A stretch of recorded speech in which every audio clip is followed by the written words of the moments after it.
evening, ladies and gentlemen, and welcome to the regularly scheduled council meeting for July the 11th, 2016. First off, I wish to recognize that we're on the traditional territories of the Nunavut First Nations, and I'd like to call this regular council meeting to order. Can we have, first off, introduction of late items, please, Ms. Curry. Thank you, Your Worship. Under late items, we have item 7A, committee structure. We're going to add a presentation from Chief Administrative Officer Tracy Samra and the following delegations. 1, Mr. Dominic Jones. 2, Mr. Don Bonner. Item 7D, property maintenance bylaw 1990, number 3704. We will be removing the property at 839 St. Andrew Street. Item 9C, development permit number DP 1001 2589 Kenworth Street. We're just changing street to road in the agenda title. Item 9F, rezoning application RA 369 2408 York Crescent. We're just changing it to item 9G, and then we are changing item 9G, rezoning application number RA 368 5264 Sherbourne Drive, to agenda item 9F. Item 9I, bylaw contravention notices, secondary suites. Item 2, property at 297 Harewood Road. We're adding a delegation by Mr. Josh Gelman. Item 9K, after item 9K, the travel assistance grant, we are inserting the heading of scheduled 10-minute recess. Item 9L, Collier Dam Park Improvement Process and Action Plan.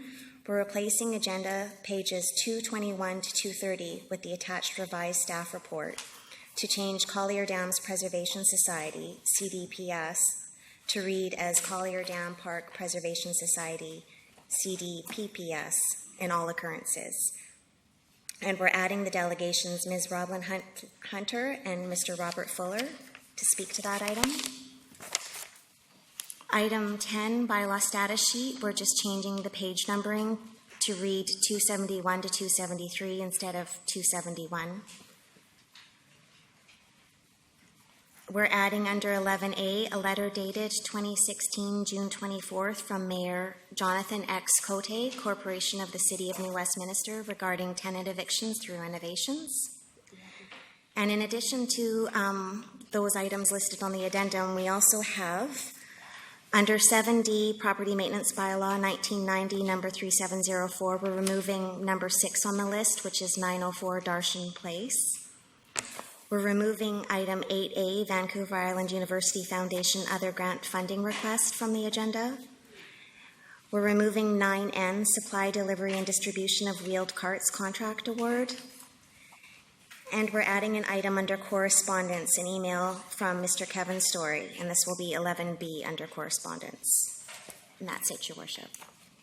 Thank you very much. I wonder if I can get confirmation on 2 items before I ask for other items from council.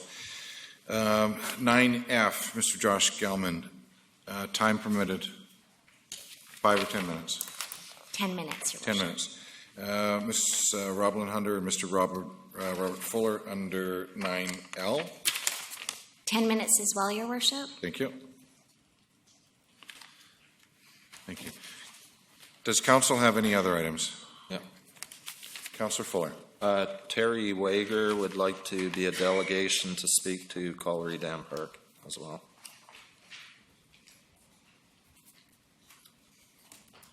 Those have changed. Well, that's 3, so they'd still be 10, I think. No, there's 4. Oh, right. Yeah. Can you correct me on the third delegation that's just coming up now? Would that be 10 minutes or 5 minutes based on timing of request? There's a third delegation now under Collier Dam. Is Yes. that what you're saying? 4. It's 4 or more, so if there's 10 minutes each. If there's But not because of the time? There is 4. There is 4. Oh, Tim McGrath. then it's 5 minutes each. Thank you. Well.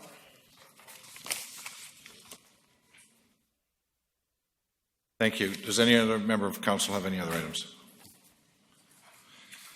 Seeing none, call the question on the agenda as amended.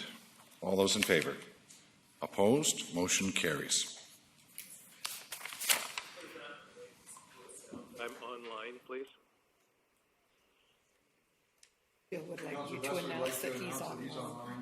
Thank you, Councillor Beswick.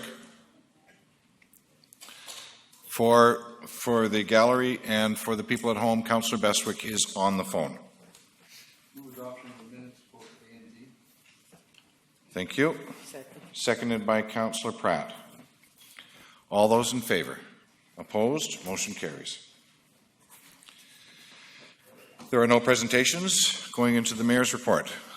First off, tonight we've got a lot of business tonight, and I would hope that, or I would ask that everyone try to move their presentations along as quickly as possible, and that everyone in the gallery recognizes that there will be differing opinions tonight, and that everyone respects the differing opinions, and so that we can get this very, very large agenda out of the way.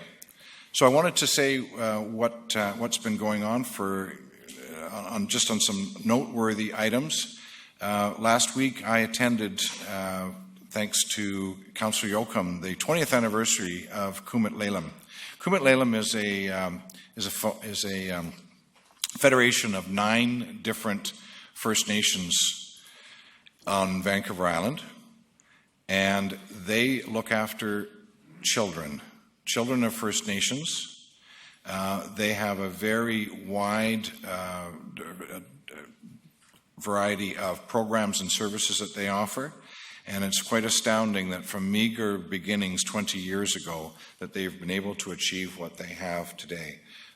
They are definitely an asset to Vancouver Island, and I want to congratulate them for their work over the past 20 years. This past weekend, many of you attended the Dragon Boat Festival. There was 72 teams here in Nanaimo this weekend, which is about 1,600 participants that were staying in our hotels and eating in our restaurants. And notwithstanding the little bit of bad weather we had for about 5 minutes during the course of the afternoon on Saturday, everybody had a great time, and it's for a wonderful cause. It's a very, very good festival, and it's one of our premier. This coming Friday, July 15th, the Nanaimo Association of Community Living is holding their 30th anniversary at the John Barsby School from noon till 7. On this coming Sunday, July 17th, of course, the 2016 Silly Boat Regatta, with proceeds going to the Child Development Center in Nanaimo. It's their premier fundraising event as well. We can't forget that on July 21st to 24th, there's Marine Festival in Nanaimo. And on Friday, July 22nd, there is a big concert at Maffeo Sutton Park, which is going to include Trooper and Chilliwack and Valdi, amongst others. Tickets are on sale now, and I believe they're available at the Queens, are they, Councillor? Thank you, as one of the places you can get them. I also wanted to say that that next Monday, due to the inordinate amount of business that we've got to deal with based on this agenda we've got tonight, we're going to be holding a Committee of the Whole meeting next Monday. It will be a start time for a Committee of the Whole, which is at 4:30 in the afternoon. We got some tragic news today from the Nanaimo RCMP about a pedestrian that was struck today on Bowen Road, right across from Frank Crane Arena at Bevan Park. I just wanted to plead to members of the community, both drivers and pedestrians alike, to make sure that they interact with each other, that they make eye contact with each other. This is the third significant accident we've had at very well established crosswalks in our community in the last year or so. I also wanted to remind the community that when you come upon if you're driving and you come across a crosswalk that has flashing lights, those lights are they're not green to indicate that it's time for the pedestrian to walk. They are to highlight that pedestrian crosswalk only. They are to make you aware that there's a crosswalk there. But we just have to, with all the distractions available to us today, we have to do a better job of ensuring safe interaction between motor vehicles and pedestrians. So that's that. Next item, under administration. And that is, this is under committee structure, number 7A, and it's to obtain council direction regarding committee structures. The first item is a presentation by our Chief Administrative Officer, Tracy Samra, and we have two delegations following. Ms. Samra. Also wish to announce the E-Town Hall. Pardon me. At our COW meeting, we're going to be having an E-Town Hall meeting. Can you help me with the times on that? Is it going to be before, and how much time have we got with that? So next week is a COW meeting at 4:30, and we put that in to move agenda items from the 25th back to that date so that you would have 3 to 4 hours to do the E-Town Hall. So there'll be a short council meeting prior to it, a half-hour one, and then we're going to go into the 4 hours of E-Town Hall. The E-Town Hall is going to be on the 25th. Yes. Great, thank you. You're up for the next item. Okay, so this is complicated, and I suspect the reason why the recommendations on tackling Nanaimo's committee structure in 2013 have remained largely unaddressed because of the complexity of it and the sheer volume of committees that are in place with the city and for the city. So there's two streams of decision-making that council has in front of them this evening, and I'm going to do my best to support you to make informed decisions on both of those streams. The first stream of decision-making has to do with, do you want committees? If yes, what committees do you want, and what do you want them to do? The second stream of decision-making is addressing the more difficult and often controversial part of committees, which is the governance framework. What are the roles and responsibilities of council, of the committees and staff, and how does council manage its committees? Because committees belong to council. So I'm going to try to take us through this with the presentation. All of this information has been in front of council over the last 3 months. There's been a series of reports on governance updates, Watson report updates, strategic plan, also an in-camera discussion of the committee structure as well. So the outline, I'm going to go over the methodology for the committee review, then a brief overview of council's authorities to create committees, a brief discussion of the purpose of committees, then identify those committees that have been excluded from this phase of the committee review, and then we'll take a look at what remains and the proposals that comes from staff to integrate the remaining committees into a new structure. And then we move on to terms of reference, and they're draft terms of reference, and those are for consultation with the committee members if you move forward with the new structure. And the last item is the operating guidelines, and that is the second stream of decision-making. And what we're looking for from council tonight is the go-ahead to start the process of developing operational guidelines to apply to all of the different committees, and I imagine that will be in consultation with committee members, probably public engagement on those, and we'll bring them back to council in September. It may take until October to get this right because it is so complex, and there's going to be a lot of different views within the community about how best committees should operate. At the end of the day, these are council's committees, and they're the responsibility of council, and they exist to help council. So the committee review process started back in 2013, and the Watson report is no stranger to this table. And I've attempted to do a high-level summary of the recommendations that were made in the Watson.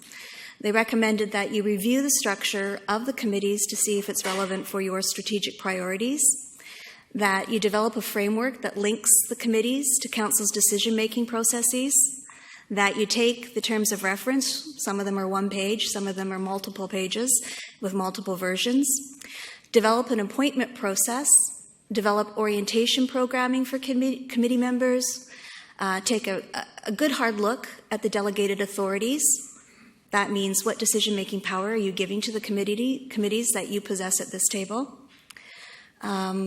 Take a look at the overall governance structure, and take measures to make sure that committees are reporting regularly in a meaningful way to council so that you can understand what your committees are doing and you're providing them with the oversight that they require so that you can make the decisions that you were elected to make. There were some adjustments in 2015. That was earlier this year, or I guess we're in 2016 already, are we? In April 2016, we sent out a survey to 74 council members, and we had about a 40% response rate. It was a survey on their views and opinions about the committee structure, the mandate, the workload, the reporting relationship with council, what they thought worked well, a number of questions, and it was there were great responses that we got back. Then senior management took a look at the committee structure and looked at it from a perspective of city operations.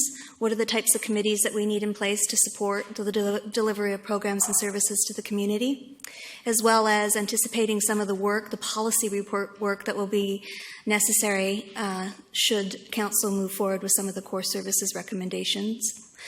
The proposed structure received a review from the consultant, and the discussion paper is attached and part of the agenda. We also had legal review of the terms of reference, the discussion paper, and also a look at some of the procedural requirements in order to put this into place. And I think that's when I'll draw your attention to a handout. It's a complicated set of motions that are going to be considered tonight. There's 18 in total.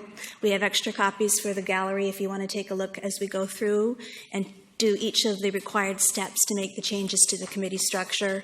Council was provided copies of that over the weekend. And after this step, the next step will be to consult the committee members before finalizing the committee structure in September or October.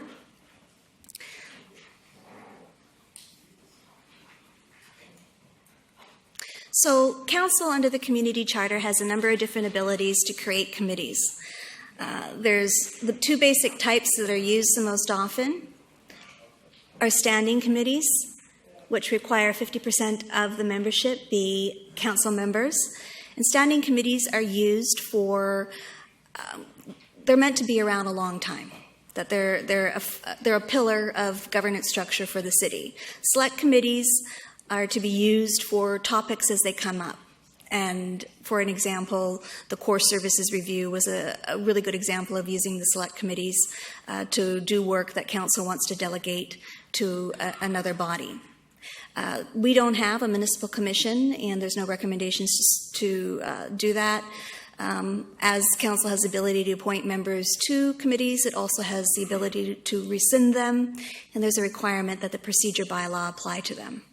So we're doing a rewrite, I think we've said this several times, of the procedure bylaw. We've started the consultation with council members. There'll be community consultation and sessions held on the rewrite of the procedure bylaw. We have a consultant assisting us on that, Lisa Zorn, and so I'm really looking forward to seeing that work as it comes forward.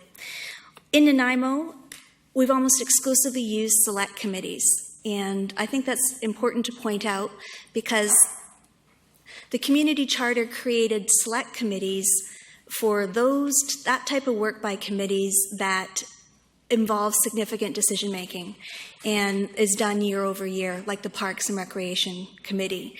You may wish to consider making that a standing committee because it is exercising significant decision making over the use of park facilities, recreation, servicing, and programming. And the reason why the legislators made a requirement for there to be a 50% membership is because council's elected to make decisions for the community.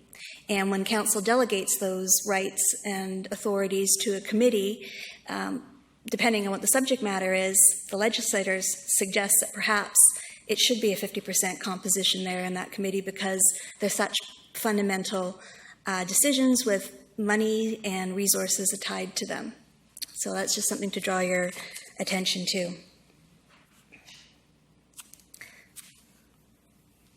Why do you have committees? Well, committees are there for council. Council has the sole jurisdiction to create these. And when I asked you the other week or a month ago, do you want committees? And the answer was yes. And why do you want committees? Well, you wanted committees to handle some of your workload. You wanted to have committees so there could be public participation and engagement, and that you wanted to hear from the experts and the public about what you're doing at the council table. So they served a very important purpose for council, and that's why you have them. We create them so that the volume of workload at this table is manageable, but they're not meant to be directing the work of staff.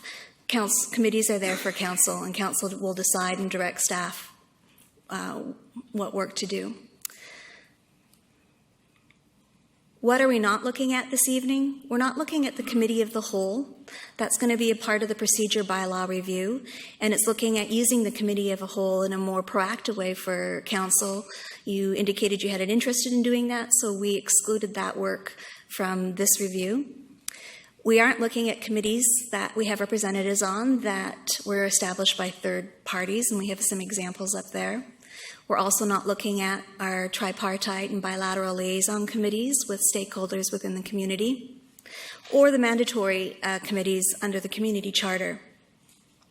The last category are ones that have been excluded by consent. When you made the decision to recess the committees, you left a number of them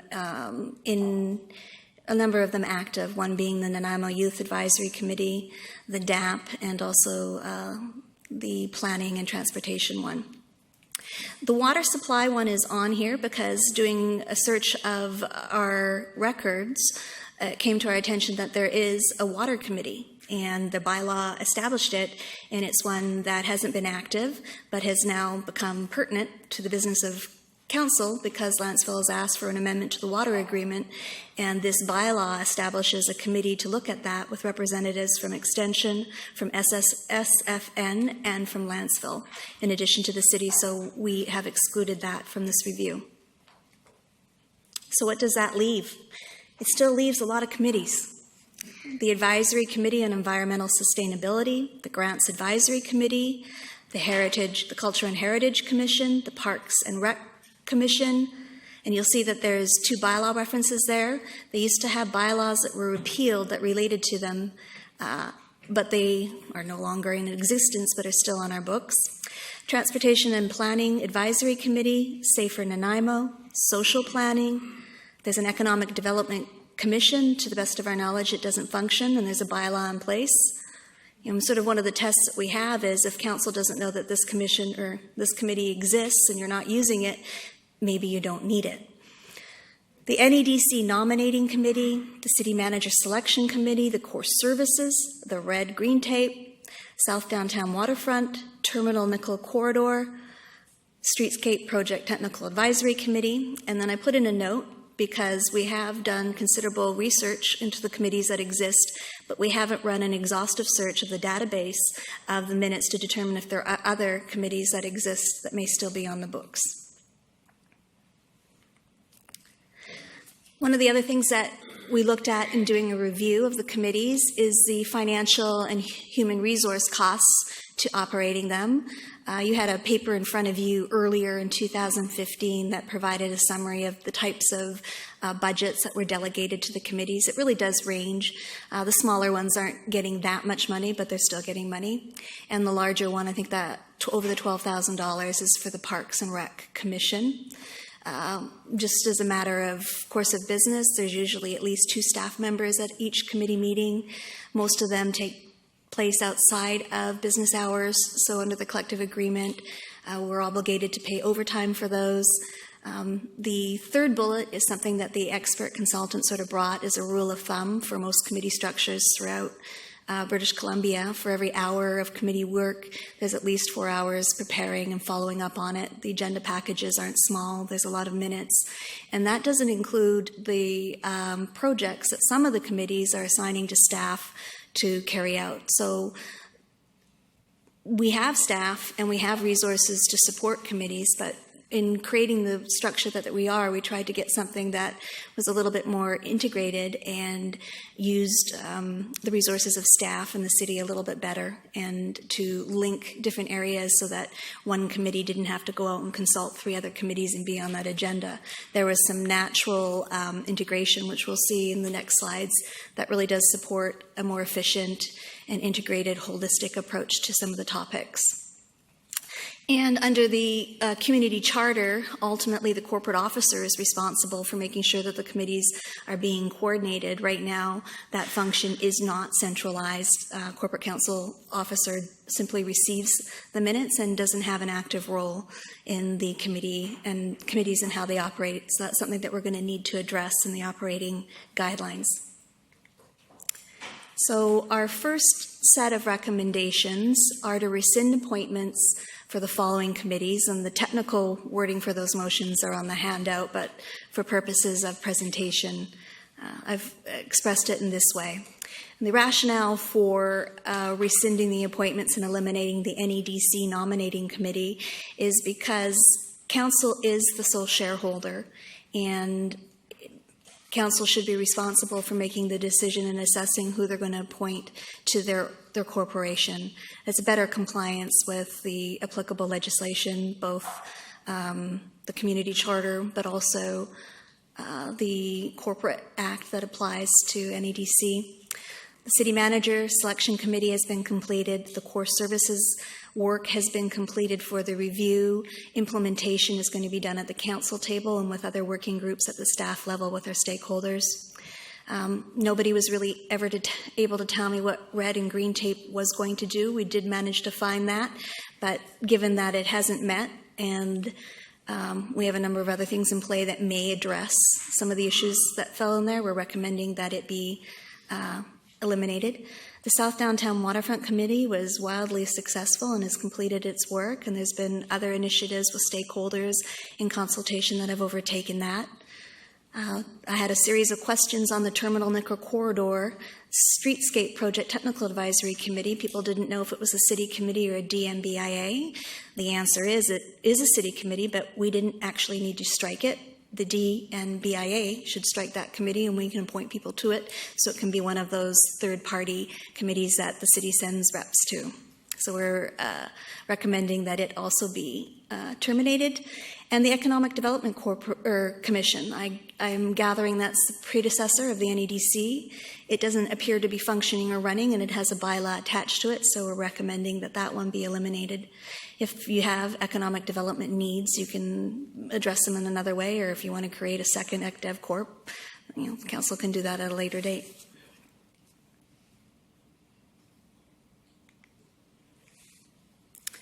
So the next step, what we're proposing is that everybody that, excluding the committees on the previous slide, but all of the members of the remaining committees, staff is recommending that you keep them. They've been appointed. They have lots of experience in working on those committees and have valuable input to give to council on the new structure and on the terms of reference. So the recommendation is that you take those members that are being reconstituted into 2 committees and redistribute some of the members to the new committees. And that takes us to staff recommendation number 3. Given the prominence of the environment and sustainability in 2016 and climate change, the recommendation is that that be embedded in all of the committees because it's so fundamental. And we took a look at the work plan for that, and a lot of the policy work that has been proposed falls nicely into 2 of the new committees, and that work can be done there.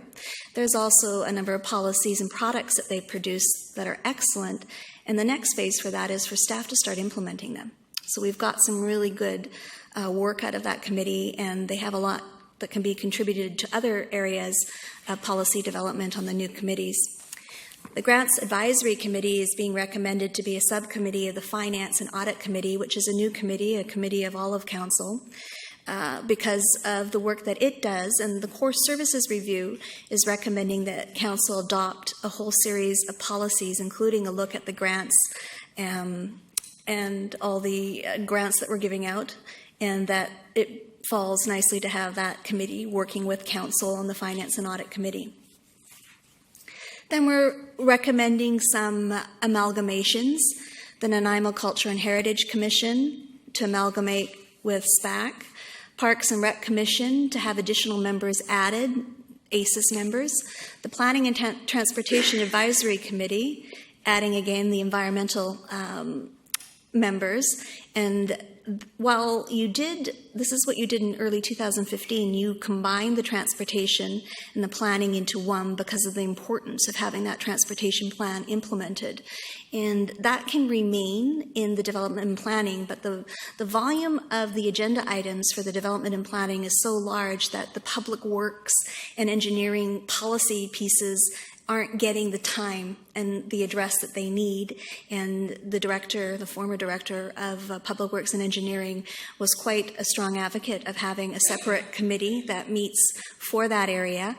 Probably not as frequently as the development and planning one, but definitely meet because there's some heavy lifting to do there.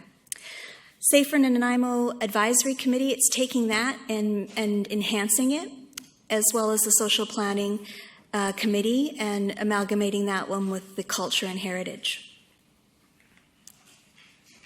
So here's the new committee structures that we've come up with. This was workshopped with the directors of each of the different departments, the head of police, the head of fire, and we did quite a few sessions on it. And we've come up with the Public Safety Committee, just instead of focusing on, so the mandate for Safer Nanaimo was fairly narrow, so it's taking a look at more in public safety in terms of emergency management and looking at proactive ways to create safety and public issues. The Finance and Audit Committee, I spoke a little bit too, but it's going to be an essential forum for council to be looking at your long-term debt financing, looking at some of the risk management issues that you haven't looked at before. And by having a committee and having the ability to appoint non-voting experts to it, you're really going to have a forum where you can roll up your sleeves and do some of the heavy lifting for some of the finance policies. The core services has been really clear. We've got a lack of them. We've got some work to do on them, and we want to be able to give you a forum to do that in. At the same time, you couldn't possibly handle the volume of work that the grants advisory is, so you need to have that committee available as a subcommittee in that forum. Culture, heritage, and social planning is taking a look at amalgamating the two different committees, and it's being done for some really specific reasons. The Culture and Heritage Committee only has 4 employees out of 700 that deal with that topic matter. And the social planning had 1 employee that dealt with that topic matter.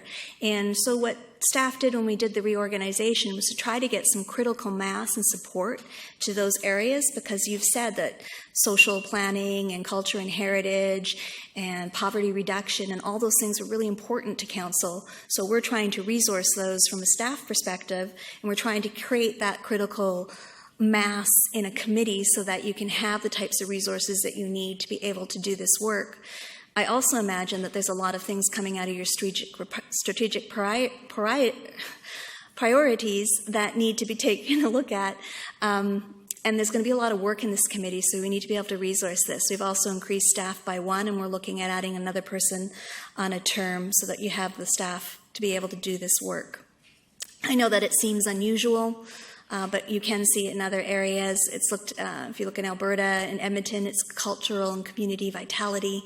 It's looking at not having segregated groups, but having everybody work together. And by having people from those different perspectives together, you can come up with social planning that's meaningful and can address some of those poverty issues and housing strategies.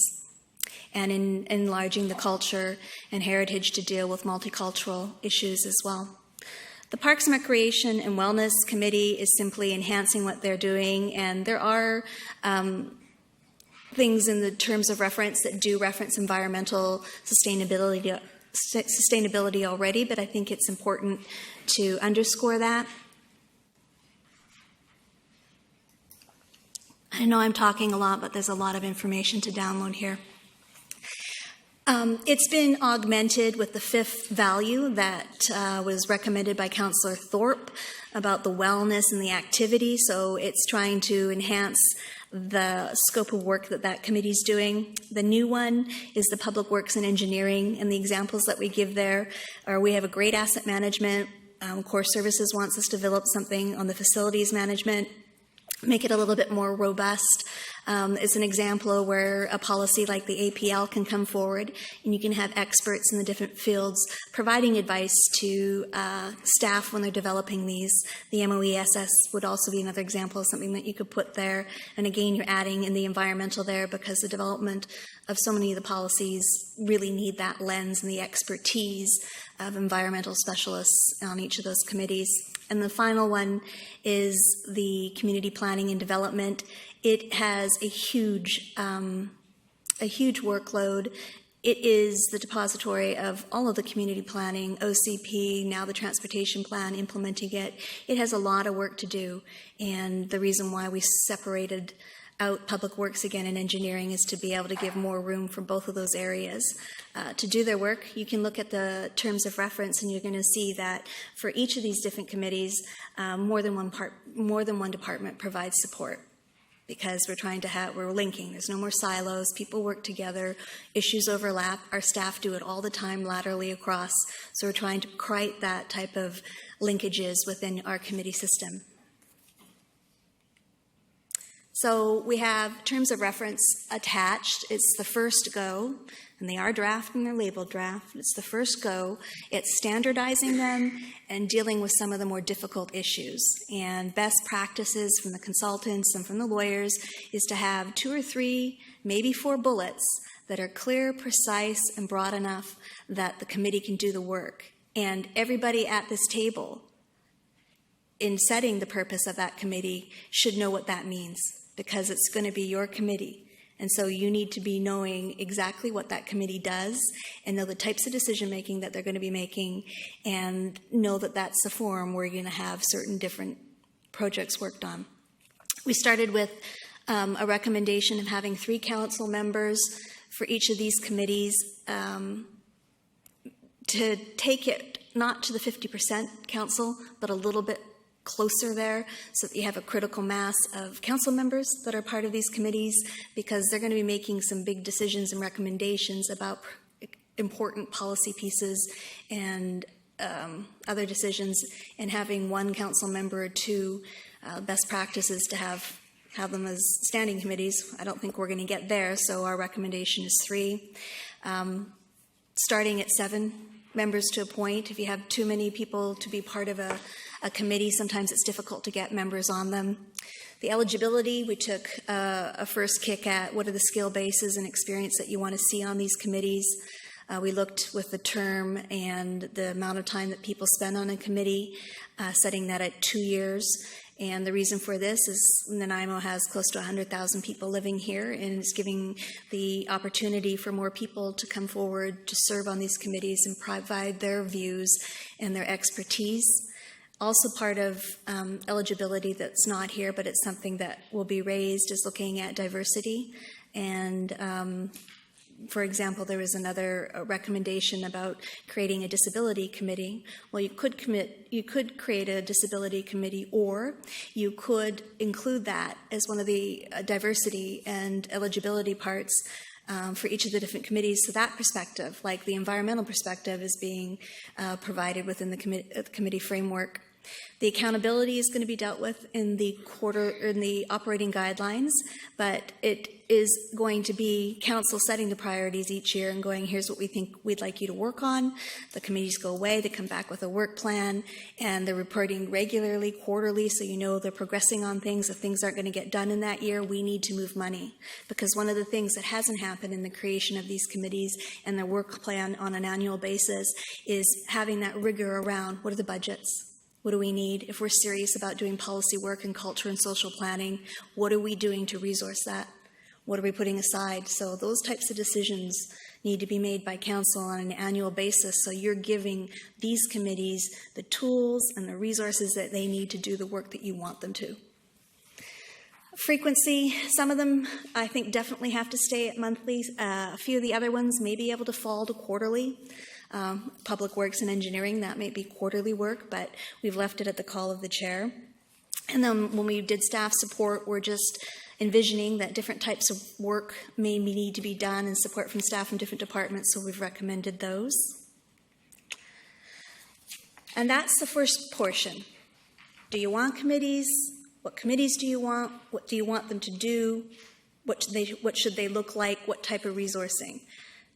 That's the first part. The other stream is the operating guidelines, and we do not have the answers tonight, and these will be really interesting sessions as we set up the right way to do things, because everybody has a different opinion on appointment processes, eligibility, term length, cumulative amounts on a committee. So this will be something that staff would like to get a recommendation to move forward on and start this work, and that would be just clarifying the roles of council, committee, and staff, a process, again, I've said this, for council to set their priorities, exactly what you're delegating in decision-making. Are there any limitations? How are they going to be accountable? How are you going to fund them and support them with staff?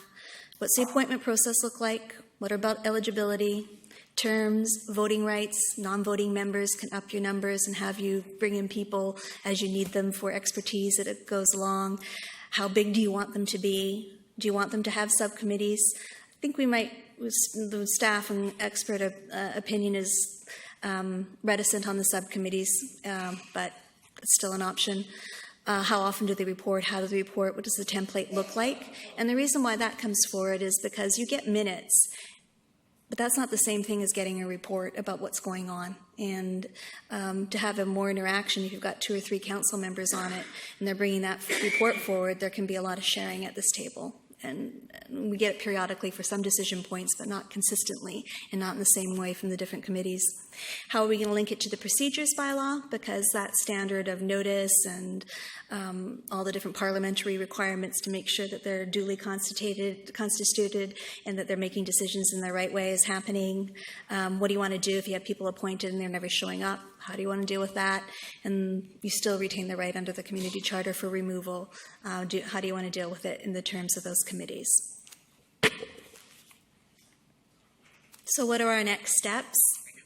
We're hoping this evening we can move through a series of these recommendations, and what staff envision is that you're going to remove those committees that are no longer functioning.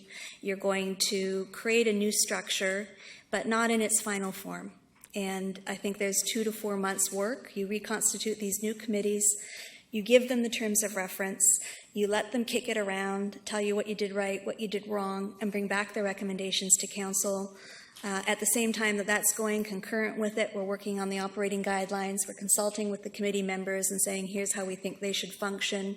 And in September or October, ideally, you'll be in a position to finalize your committee structure. That coincides nicely with the annual budget cycle, so we can be able to put in budget for 2017, how we're going to resource these committees going forward. It's huge, it's complicated, and I know this is hard, but we're trying our best to provide this support to you so you can make these decisions. And all I can say is staff will come up and answer questions specific as we go forward. We're just trying to give you the information and our best advice, but in the end, they're your committees. They're for you, and they're to help you do your job and govern and make decisions, so we're just trying to create something that works for you.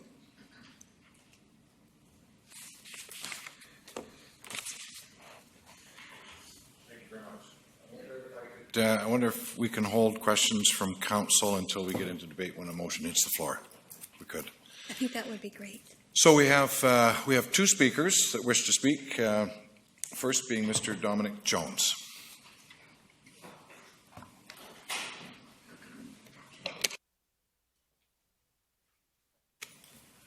Good evening, sir. If I could have your name and address for the record, please. It's Dominic Jones, 6529 Groveland Drive. Your Worship, basically we've just been given what you plan to do tonight. We've just been given what you intend to consider about a couple minutes before Ms. Samra's presentation. So my comments may not be 100% pertinent to what she's just discussed. They are relevant to what is in the agenda.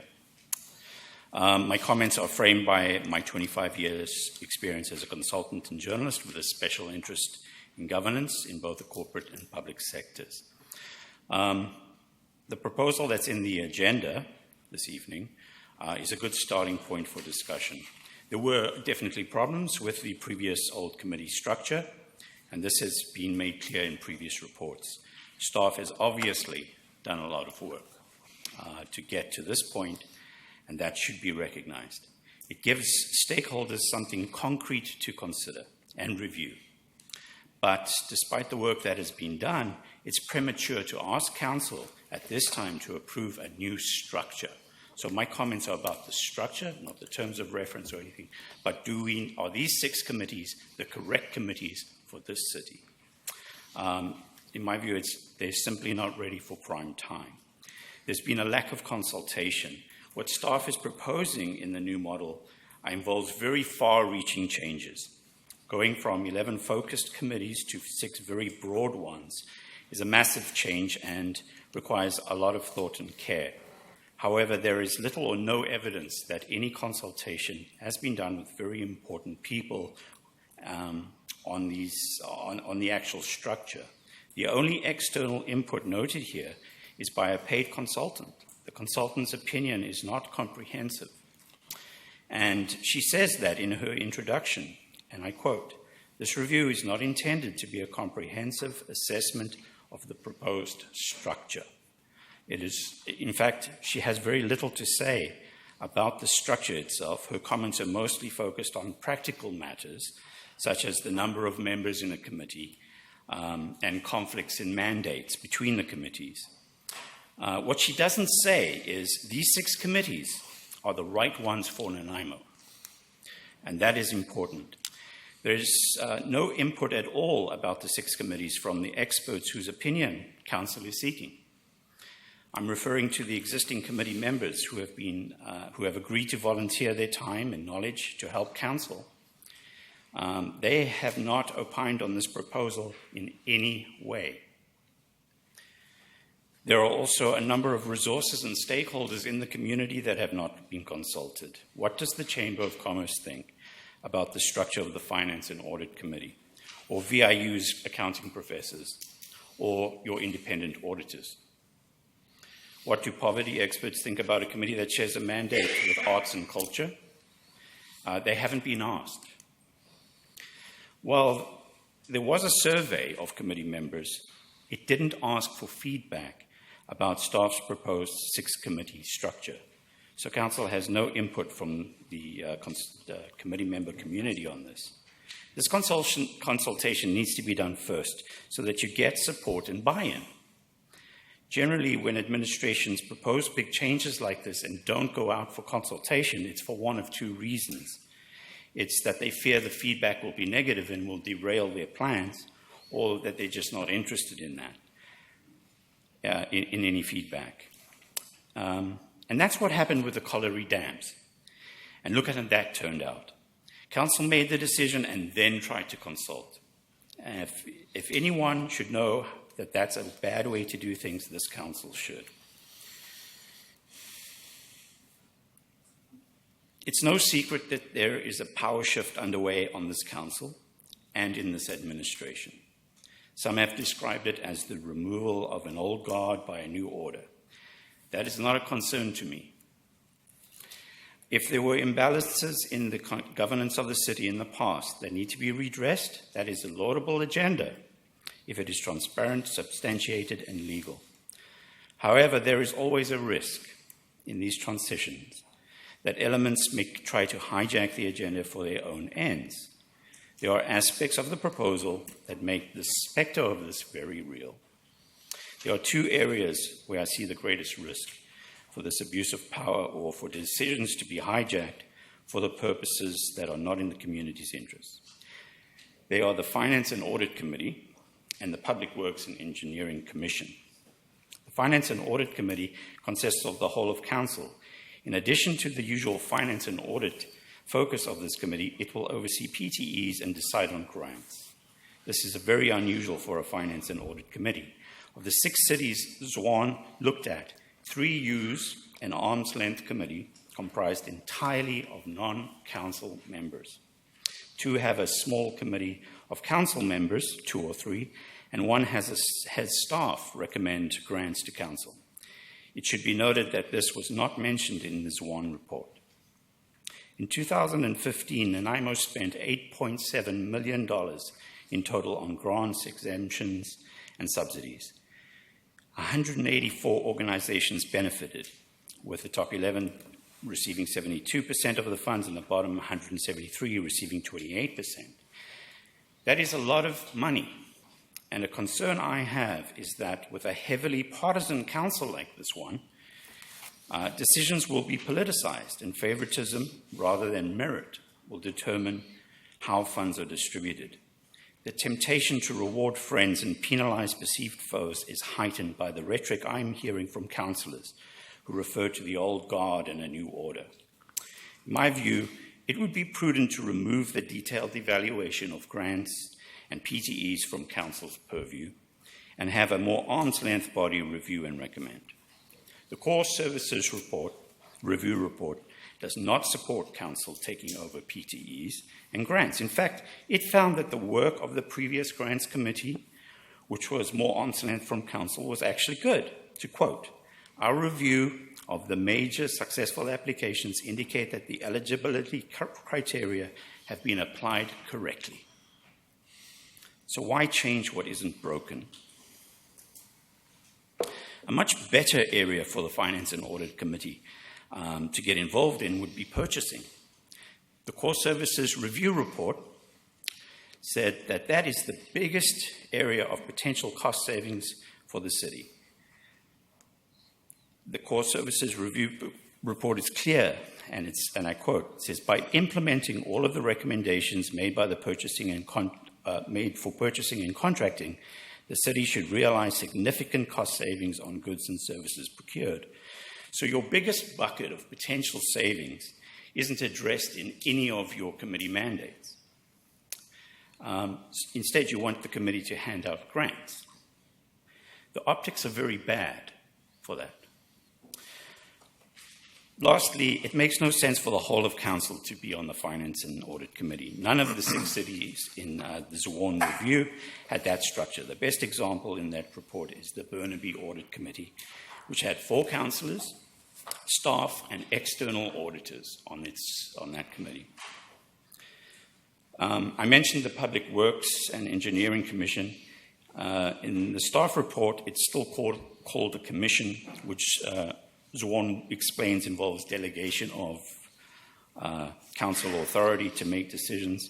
This is probably just an error in the staff report, but I just wanted to draw your attention to this because council should not give up oversight of public works and capital projects to a committee.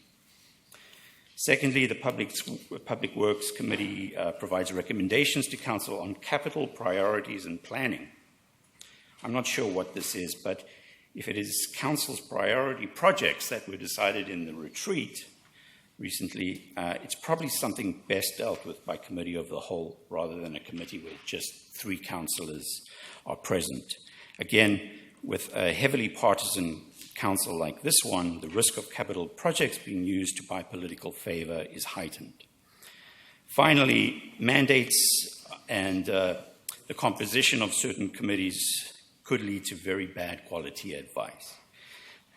It seems like the mandate, for example, the mandate of the Culture, Heritage, and Social Planning Committee is simply too broad. It's a monster, really. I won't read through all of the things that it does, and Ms. Samra did recognize that there are some of these very broad committees.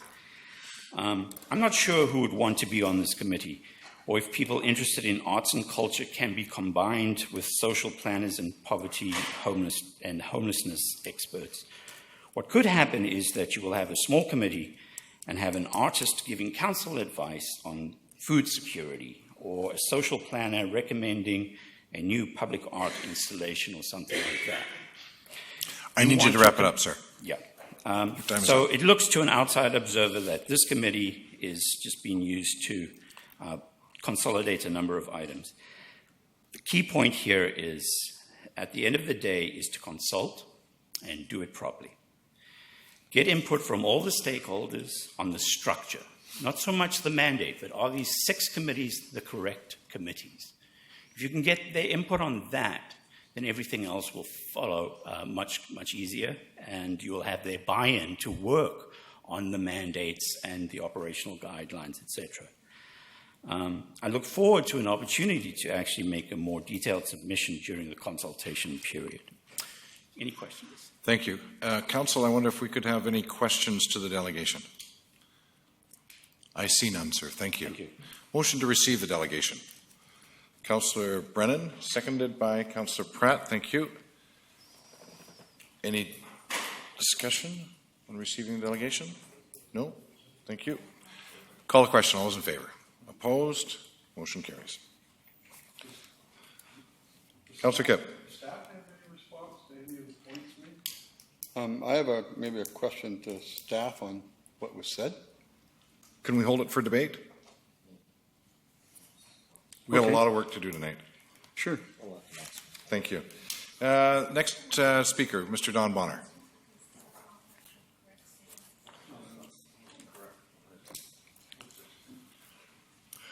Good evening, Hello sir. there. If you can have your name and address for the record, please. Don Bonner, 2453 East Wellington Road. Thank you. Kwekwe Council, I would like to acknowledge that we are on the traditional territory of the Snuneymuxw First Nation, and I bring you greetings as a member of the Shabo-Albijuan First Nation of the Algonquin Nation of Ontario. I come today to talk about the committee changes being proposed by staff. The staff report is a good start to this project. However, I have 2 concerns I'd like to talk about today. Number 1, that Council hasn't allowed public input to make the public to make their views known on this most important issue. And number 2, that Council is increasing its workload even more by these new committee structures. And as recent events have shown, some members on Council are having issues maintaining their existing commitments, let alone adding more work. Item number 1. Throughout this whole process, the general public has had no opportunity to comment and help shape these committees. Very important committees that will help govern our city for years to come. This work should not be done by a select few. It has been suggested by staff that they have recommendations from the Watson Report, Core Services Review Report, committee members surveyed, and a review of committees and commissions report, which is attached to your agenda. The Watson Report only has one line of a recommendation regarding changing the committees. I would invite Council to look at page 12 on the Watson Report, and if you don't have it in front of you, it states, review the committee structure with a view to determining whether current committees remain relevant to the city's current activities and strategic plan, sunset those committees that are no longer relevant. And that was it. The Core Services Review makes no recommendations to change committees at all.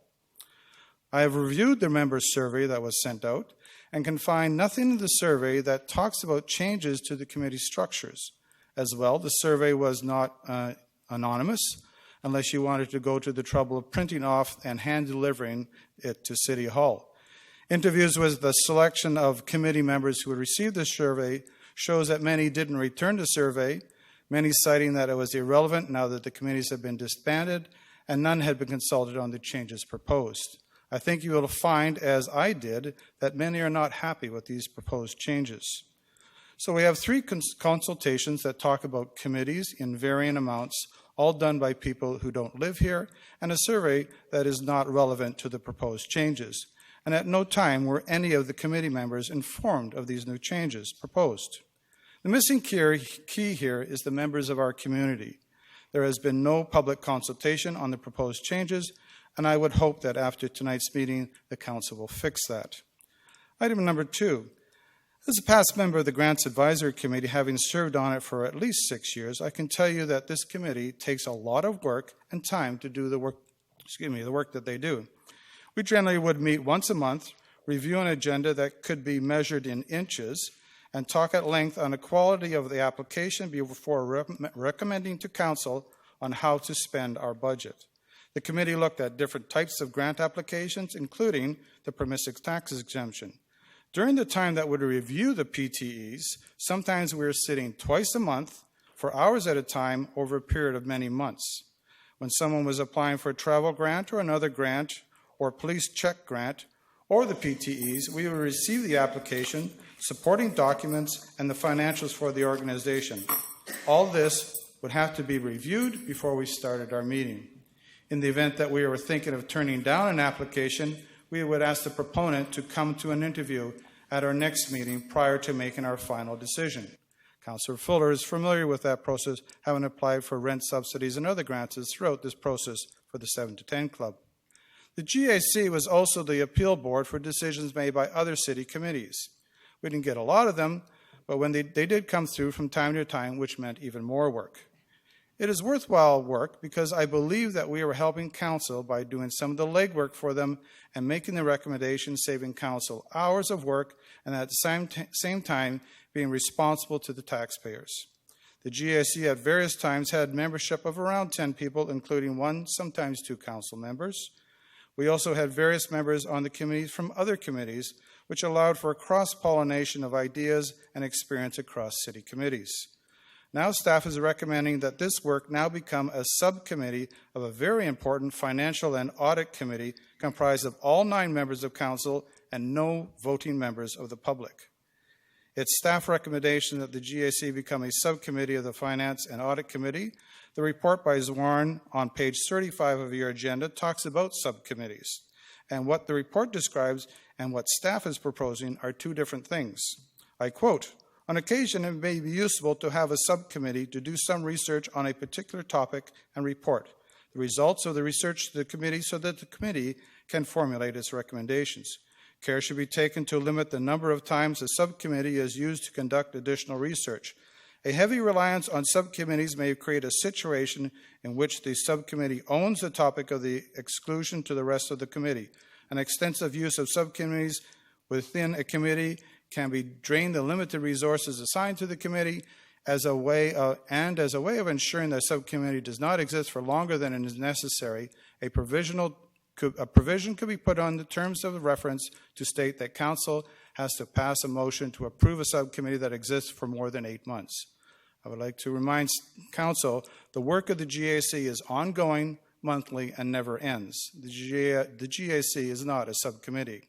On page 40 of your agenda, the report talks about comparisons with the NIMO's GAC and other cities. I believe this part of the report is in error. I have found out that what she says is not the full story. Grants and PTEs at all of the comparison cities except Saanich are handled by other committees which then recommend to council so that they have grant committees, but they just don't call them that.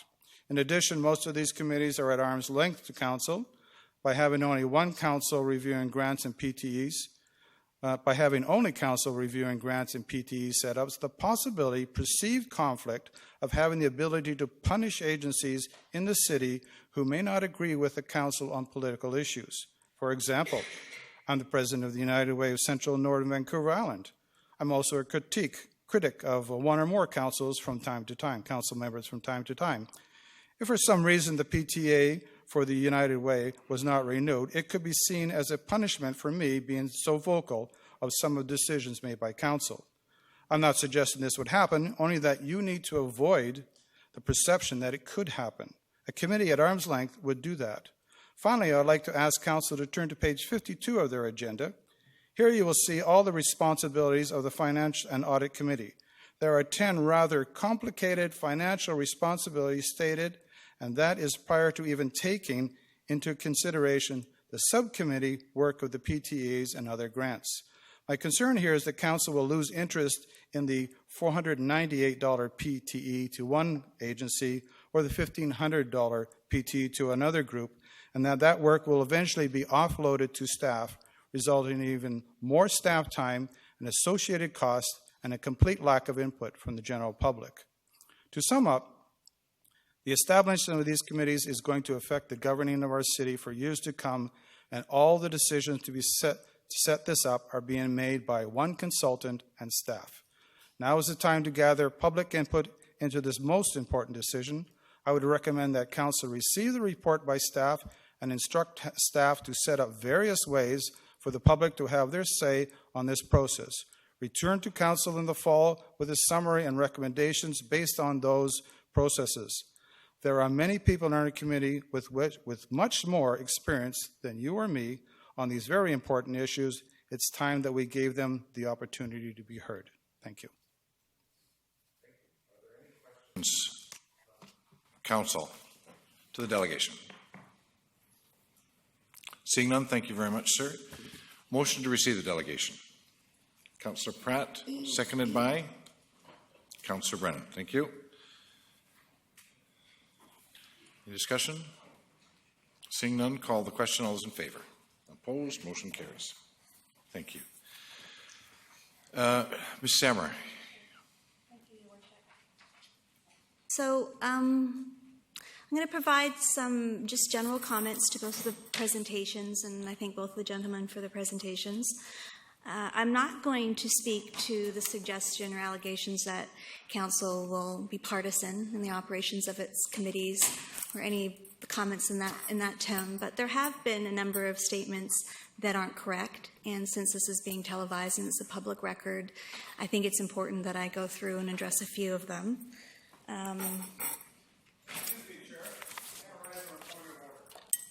No, sir. No, sir. Okay. That goes for everybody. And I'm not going to go through all of the errors, but I'm going to say that there's some assumptions and statements that really can't be supported by the documentation. The first one I'll note, and I'll just take us through a few of the examples, is that the Watson report only contained one line in recommendations about committees. I'll draw your attention that there's been at least 3 reports in front of Council over the last 3 years that have gone through and summarized the recommendations from the Watson report. For the Council committees and delegated authorities, they are the ones that I summarized in my PowerPoint that relate to we have them numbered 7, 6, 8, 9, 29, 30, 31, 32, 33, 34, 35, 36. So and 20 and 39. So there's a lot in the Watson report about the corporate committee structure and a series of recommendations that you have been contemplating for some time. So that's the first one. The comment that, and I can't speculate why we had a 40% turnout in the survey. It was done back in April before there was any discussion about changing the committee structure. It was simply being recessed for purposes of the core services review. And there had been no discussion about whether or not we were going to take on the massive project of doing the committee changes at that time. So I don't know how someone would have that conclusion that it was irrelevant and there was no point in filling out the survey. The survey went to 74 members, and the questions related to the committee structure and are the basis of some of the recommended changes. So I'm going to take you through the questions. Mandate. The mandate of my committee is current and relevant. Strongly agree, agree, disagree, strongly disagree, don't know. 2, what do you consider to be the key elements of your committee's mandate? 3, what changes would you recommend to a committee's mandate? Workload. We receive adequate direction from Council on its priorities for the year. We got a lot of disagrees on that one, but I haven't done the summary of all the different surveys for you. How does your committee set your priorities for the year? Decisions. Decisions made by your committee are well understood by Council. What types of directions does your committee give to staff? Meetings. My committee successfully engages in agenda planning, items and duration. How often should your committee meet to do this work? More frequently, less frequently. Reporting. My committee has open and regular communication with Council. 11. Do you have any recommendations to improve reporting practices to Council, staff, the public? Membership. My committee reflects the diversity of Nanaimo. 13. Who do you think should appoint members to your committee? Membership. My committee reflects, that's a repeat. Committee name. Do you have any other information you'd like to share about your committee? And so some of them were anonymous, a lot of them were not.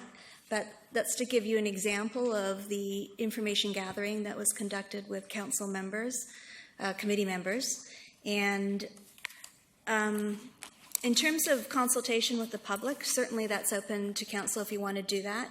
It's when going through and designing the work on the committees, it has not been the practice of the City Council to consult on the structure and composition of committees, because it just hasn't been at Nanaimo. But if you want to change that practice and go out and consult on the committee structure, it's certainly within your purview to do so.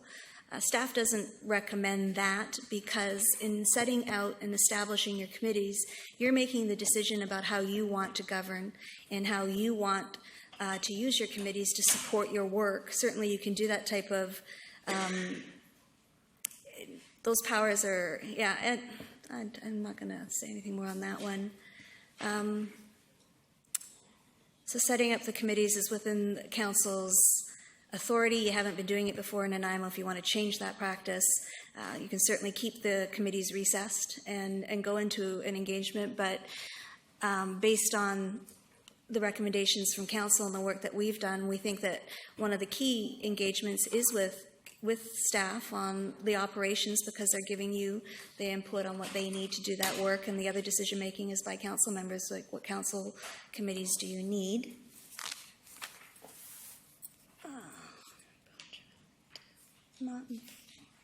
With respect to the comments about the Finance and Audit Committee, that is something that the Core Service Review consultants talk to you about, and it's something that is a fundamental thing that council needs to engage in. You can do it at a Finance and Audit Committee, but everything on there you have to do. That falls within your workload. You can do it at a council table, you can do it at a COW, or you can do it at a Finance and Audit Committee. It's a new proposal for the city, but there's a lot of heavy lifting on policy work that needs to be done. And one of them is a rehaul of the grants, PTEs. That's a policy piece that you need to turn your mind to and figure out how you want to make changes to that. Long-term debt financing, we don't have anything in place on that. There's a series of 6 or 10 recommendations in the Core Services Review that requires the city to do this work. So we can do it at the council table, or at a COW, or at a Finance and Audit Committee. I don't think that in either of those forums that it perverts the operation of good governance or in any way encourages more or less partisan decision-making. That's simply not what that committee is set up to do. It's to do policy development and make decisions about funding, allowing you to have more time with staff and other experts coming in to help you work through the annual budget cycle. So we remain consistent with our advice to set that up. Yes, there are typos. It isn't a commission, it is a committee.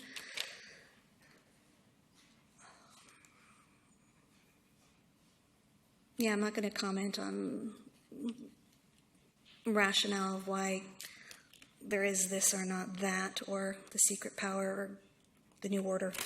Just generally, I think that staff has done some good work for you guys to consider. You've been pushing to get these committees back going. There's a lot on the go right now. We're going to be consulting on your strategic plan. We're going to be bringing forward the Core Services implementation recommendations. And the proposals that you have in front of you allow the committees to get back to work, allow the committee members to provide more advice to you on the proposed structure and the terms of reference.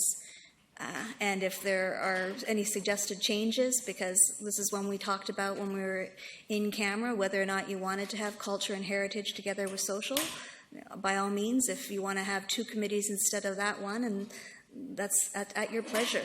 You guys get to decide what are the committees that you think you need to do the work. And we're hoping we set up a process for this to keep moving along, to get input from the committee members. We've got it before, we'll continue to get it. If you want to add an added consultation process while these new ones get launched and have some open houses for that, by all means. We're happy to keep the committee's recessed. We've got a lot of other work to do.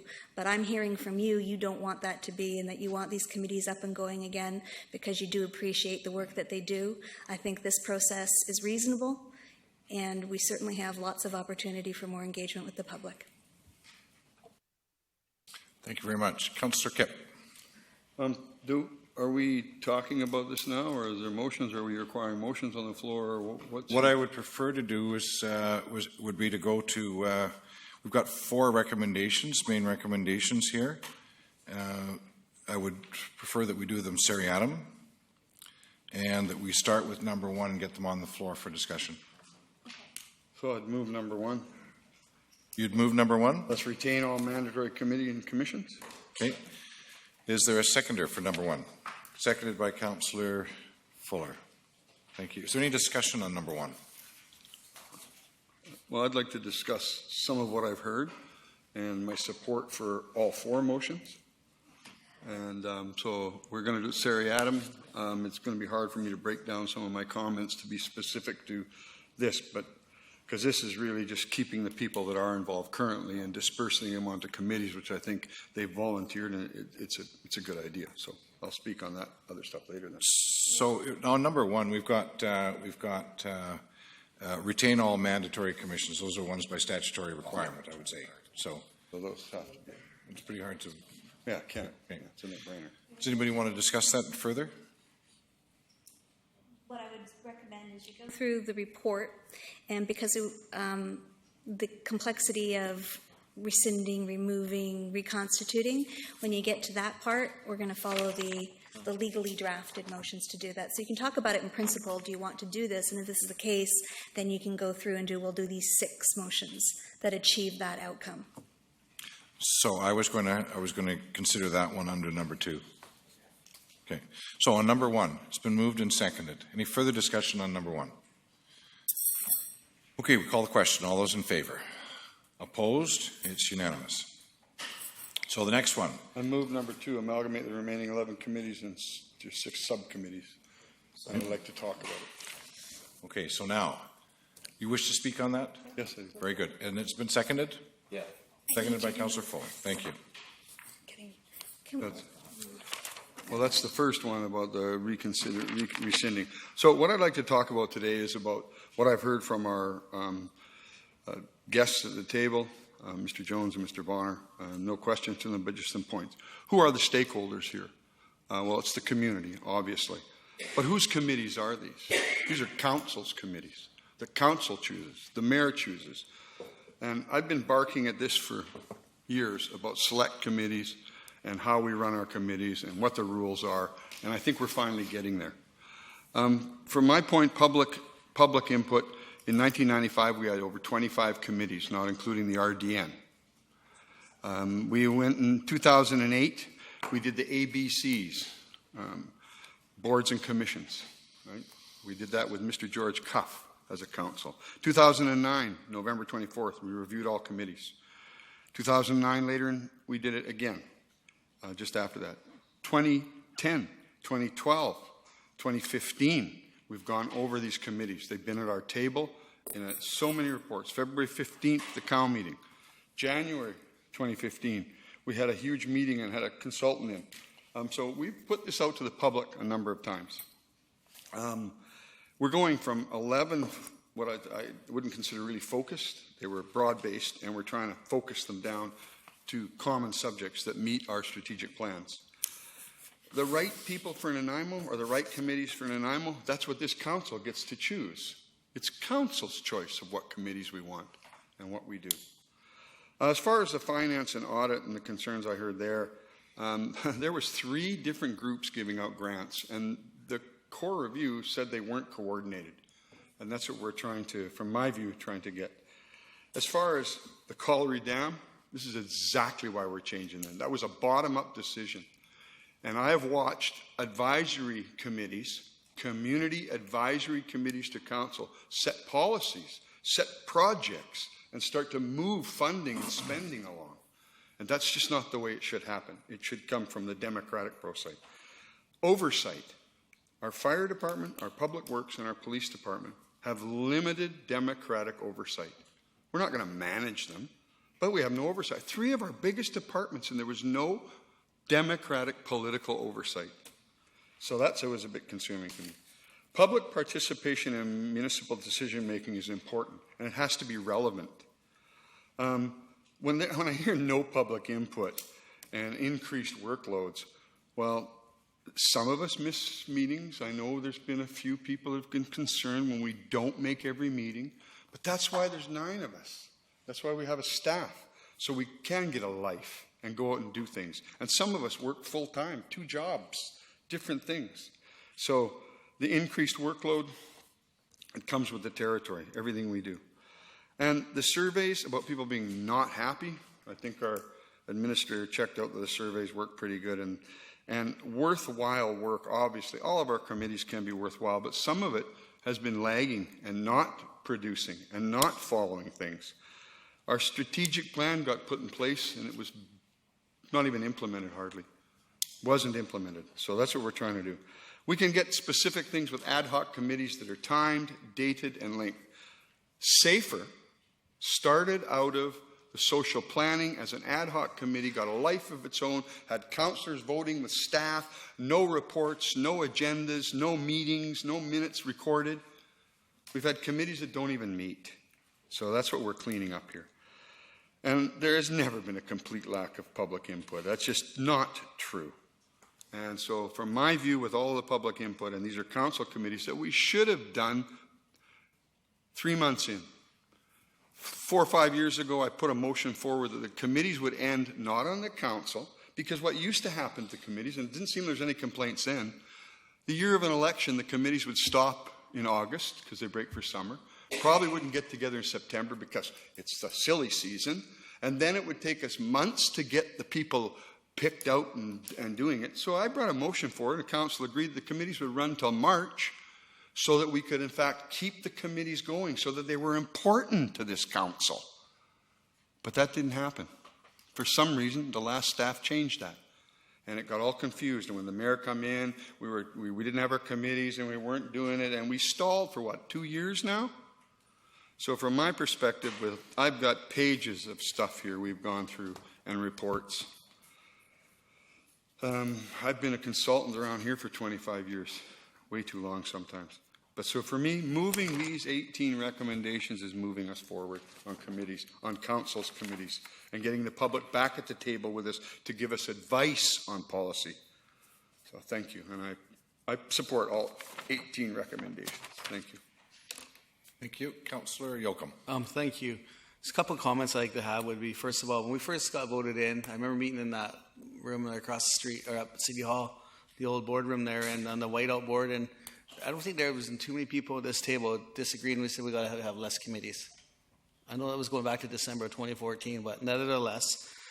Also, I just want to echo the words of some words in this paper there on line 5. I'm jumping to why I'm going to be able to support this. Is the delegates sort of, in a roundabout way, tried to imply that the council was not having allowed public input. Public won't be involved. Public won't be involved. Well, number 5, number 7, number 9, number 10, and number 11 all say appoint the current members. Majority of these current members are the people that have come forward and done their unbelievable volunteerism for the city. So I just want to state that these people are going to be involved, and there'll be terms, and Tracy just touched on this, the very infant stages of this process. So I don't want anyone out in the public thinking this council is about just harboring this and the public won't be involved, because all the recommendation says current members right there. So just want to state that. And my final comment would be, I'd like to mention the delegate spoke about trying to take a little party shot on my attendance here and there. Well, I just want to reassure I'm championing every corner of the city, the best of my ability for every walk of life in the city. I was born and raised here. I'll continue being a champion for all corners of the city, but thank you for your concern of my whereabouts to both of you. Thank you. But I'm going to be championing the city of Nanaimo forever. Thank you. Councillor Hong. Thank you. I just wanted also to make some clarification at some points. 11 committees are going to reduce into 6. Well, theoretically, it isn't even 11. Because Design Advisory Panel still exists. It didn't get rescinded, so we'll bring that to 10.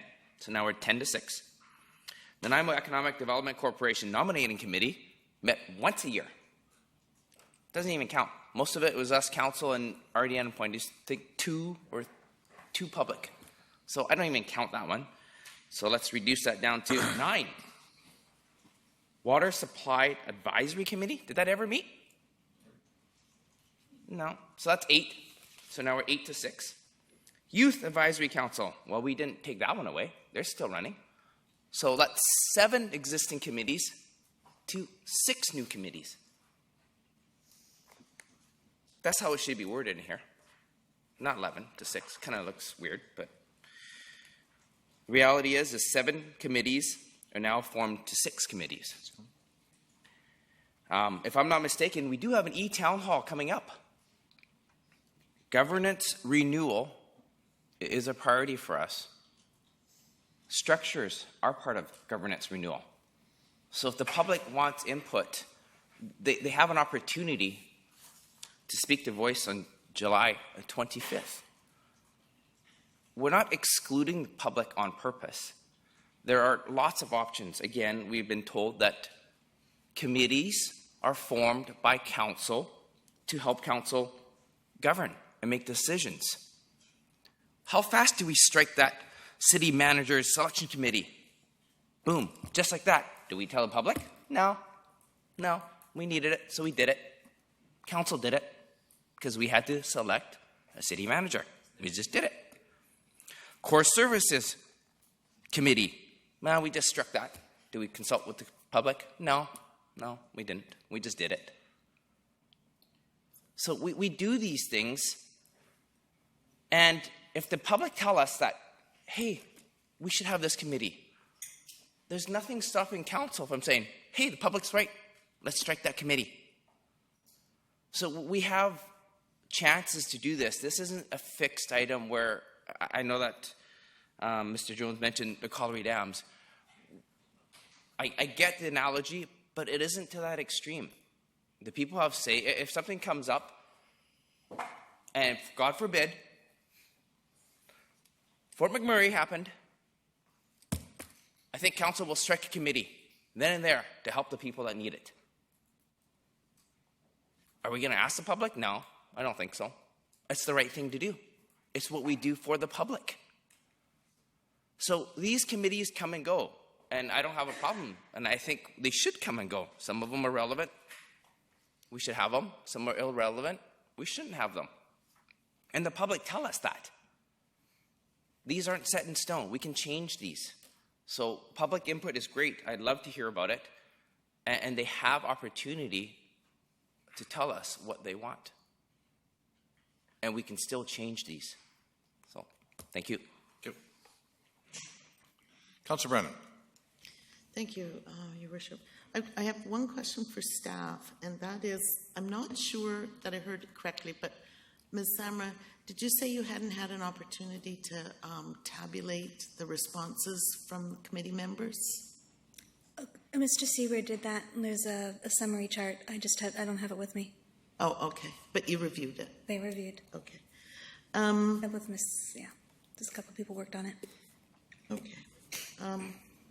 So it was used to put this together? And discussed with staff, yes.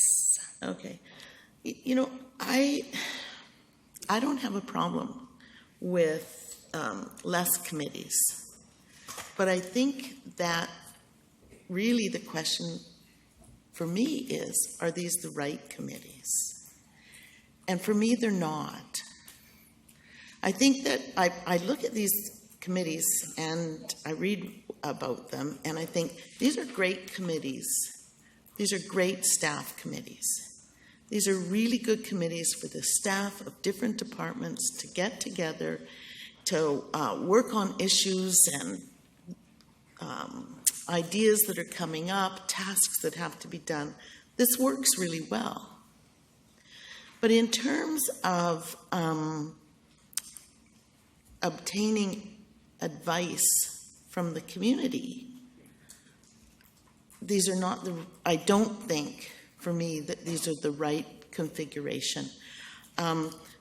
Many reasons, but I'm just going to pull out one, and that is the cultural heritage and social planning. 3 councillors, 7 members. I'm not sure that you could really find the knowledge base in all those 3 areas to actually give good, solid advice to council. I think more likely you would find that you would have each of the 7 having some sort of discrete area of knowledge. But I don't think that people whose background is culture or whose people's background is heritage is actually the place that I would want to go to for social justice advice.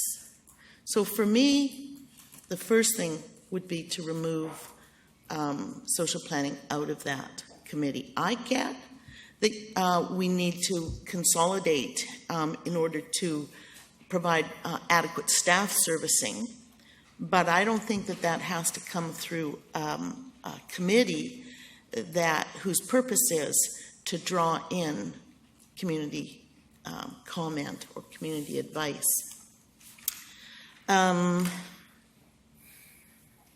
I don't understand why we would have the Finance and Audit Committee as a separate body if it is the committee of the whole. Why we wouldn't reserve an agenda during the, 4 or 5 agendas over the course of a year on our COW agendas to be dealing with the things that the Finance and Audit Committee would typically look at.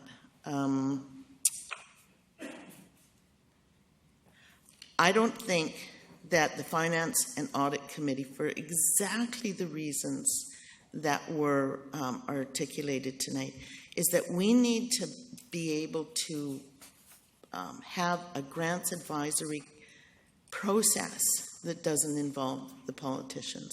That just needs to be squeaky clean, and I think the best way of doing that is through a committee of community members making decisions about that. I'm also not a big fan of amalgamating them all because I think, again, there's an area of expertise that we're not going to get in a committee that is that broadly based. And I think the Public Works Committee is a great working committee. I think it's probably really good for staff and that they can bring in the experts as they need them. I don't see that as having a lot of political importance. I like the Community Planning and Development Committee. I think it's well put together. Those are things that really work together. What for me is missing from here is the Environmental Committee. We before January, when we stopped the meetings, the Environmental Committee had a work plan. And one of the primary things on that work plan was the environmental framework. And when Paul Manley and Trevor Green came to us last year and asked us to adopt an environmental Bill of Rights that was being circulated across Canada, we said, let's refer that to our Environmental Committee. And when it got there, the Environmental Committee answered, we have a work plan that says we're going to put together a framework, an environmental framework for the city in much the same way as the Culture Committee put together their work plan that was so successful. So I don't think you can piecemeal that out. I think that would be a mistake for us to do that on that basis, just on the work plan itself. But on the other political issues that we have to look at, right now we have a federal government and perhaps to a lesser extent a provincial government that have put climate action in the forefront of their work for the next 4 years. There is money available to cities that have a good project, a good plan. I know many of us don't see the value sometimes in meeting other city councilors together, but at the FCM, we had the Prime Minister and Leader of the Opposition and Green Party and the Federal New Democrats, they all said this is one of our primary focuses, if not the focus, is environmental work, in particular climate action. We don't have a committee. We don't have a standalone committee that says we're interested in that. You can't do it just by placing an environmentalist on different committees and saying, here, advise the committee. I think that's a fabulous idea. It's a splendid idea that we have environmentalists on all of our committees so that we can use an environmental lens when they are making reports to council. But we need a standalone committee. People come to this community because of our environment, because of our ocean, because of our lakes, because of our forests. That's why people move here. That's one of the big incentives. They're going to look around on our website and they're going to look for, what are we doing in terms of the environment? How does Nanaimo place environment in terms of the work that they want to get done? It's not there. And that's a mistake for me. That's a big mistake. That's why I can't support the motion that says let's collapse them down from 11 to 6, because the 6 here don't work for me, and I have no problem with the number 6, but 6 clearly refers to these 6, and I can't support that. Thank you. Councillor Pratt. Thank you.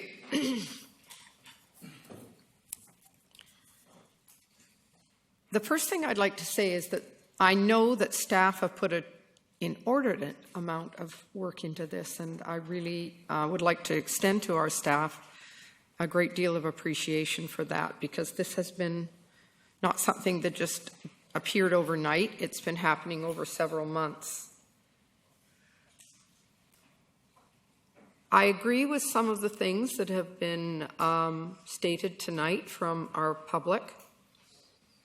I agree with some of the comments. In fact, I agree with most of the comments from Councillor Brennan. I am very concerned about the structure of the Culture, Heritage and Social Planning Committee.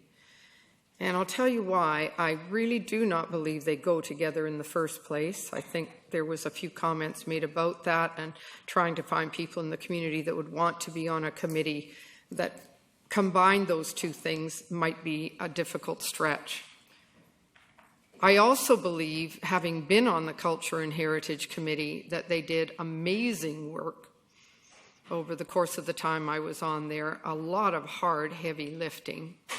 And it talked about arts, culture, and heritage, and they looked at PTEs, and they looked at the event grants and for culture and heritage and the arts. So I really do have a hard time combining those two. I just don't think they fit together very well. Our core review talked to us about social planning, mentioned that we didn't invest enough in social issues. I totally agree with that, and I think our entire council did, and I think that should be a separate committee, because I think it's a huge issue in our community. When we have the poverty rates that we have, when we have the homeless issues that we have, when we have people who are not housed properly, single parents who are trying to raise children with very, very little money and having to use food banks. I honestly believe that that is a piece that needs to be separated out, and I don't see how it goes with culture, heritage, arts. I don't see how those two fit together at all. So I am opposed to that combination. And I also agree with Councillor Brennan on the environmental piece, because it is a time across our country when our government is looking at that as a very, very high priority. And so to try and integrate it just into other pieces all the way along the way, that doesn't make sense to me either. I really do believe we need to be looking at that piece, at climate action, at what our government is saying to us, and the money that's out there for us to apply for. And I do think that a committee looking at these issues would be very beneficial. So I think I've covered everything except, again, going back to the grants. I do believe that the Culture and Heritage Commission did a very good job on the PTEs and on the they didn't do the PTEs. That was the Grants and Advisory Committee. If anything, those two should be combined. Arts, culture, heritage, grants. I see those as a good place to start, because I do believe it's important to have public input on that, and for us to be very transparent when we are providing grants out in the public, based on some of the concerns that were mentioned, whether they're fair or not, whether they are true or not, whether they would happen or not. I believe we are pretty above board, but appearances and perceptions are very valid, and so I want to avoid any misconceptions in that regard. So for me, I would like to see those changes. I would like to see social planning separated from culture and heritage. I like the idea of having the grants put back with culture and heritage, and the Grants Advisory Committee, maybe putting those together. They seem a lot more compatible to me. And I would like Council to consider some kind of environmental committee that is looking at the opportunities for climate action and climate change. Thank you. Thank you. Councillor Fuller. Hey, seeing as my brain doesn't work in normal ways these days, I'm going to start with the last thing that I wrote down as opposed to the first. With regards to the social planning and amalgamating it in with culture and heritage, I don't have a problem with that. Much like I don't have a problem with eliminating the ACES committee, because in almost every one of these committees, you are going to have experts on these individual items. The social agenda will fit into Parks, Recreation, and Wellness Committee. Where else is it going to fit? It fits in a number of the 6 committees, as does the environmental stuff. It fits in all of the committees. You can have it as a standalone committee, and then Public Works and Engineering Committee will come up with totally different things. Community Planning and Development Committee will come up with totally different things. And ACES would stand alone. This way, you get that input in all of the committees, and it comes to Council. The grants. My understanding is Council ultimately approves every grant that's given. Is that not true? They all come to Council, and Council approves them.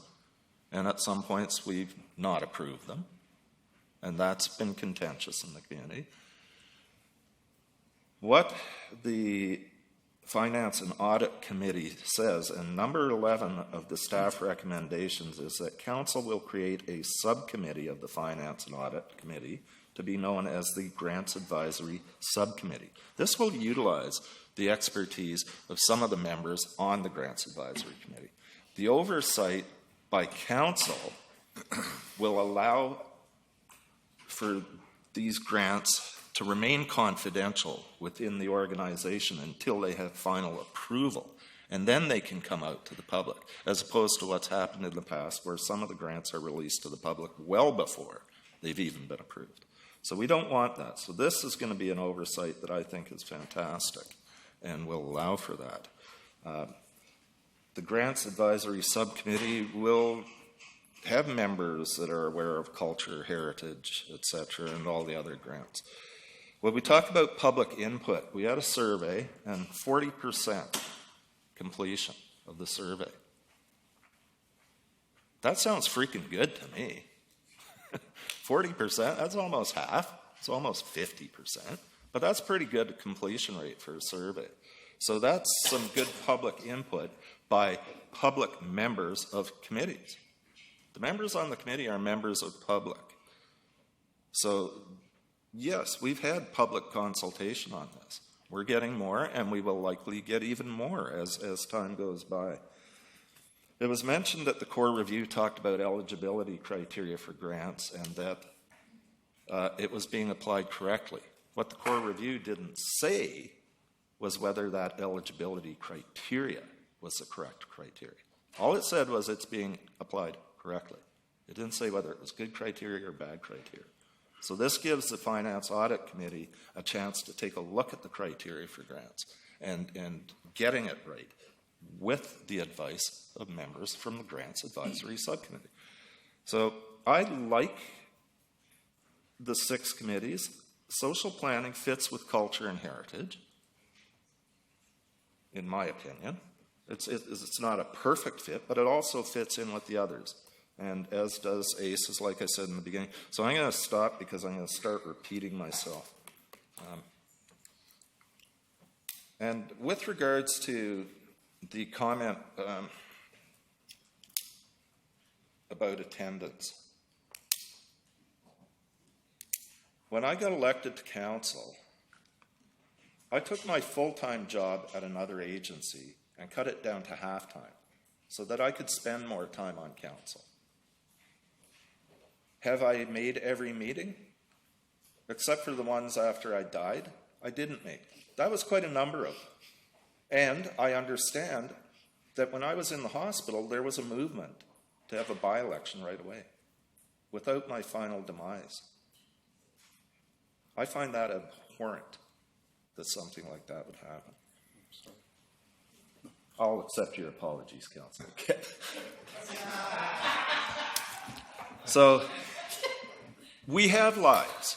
We have committed ourselves to sit on this council and work for our community.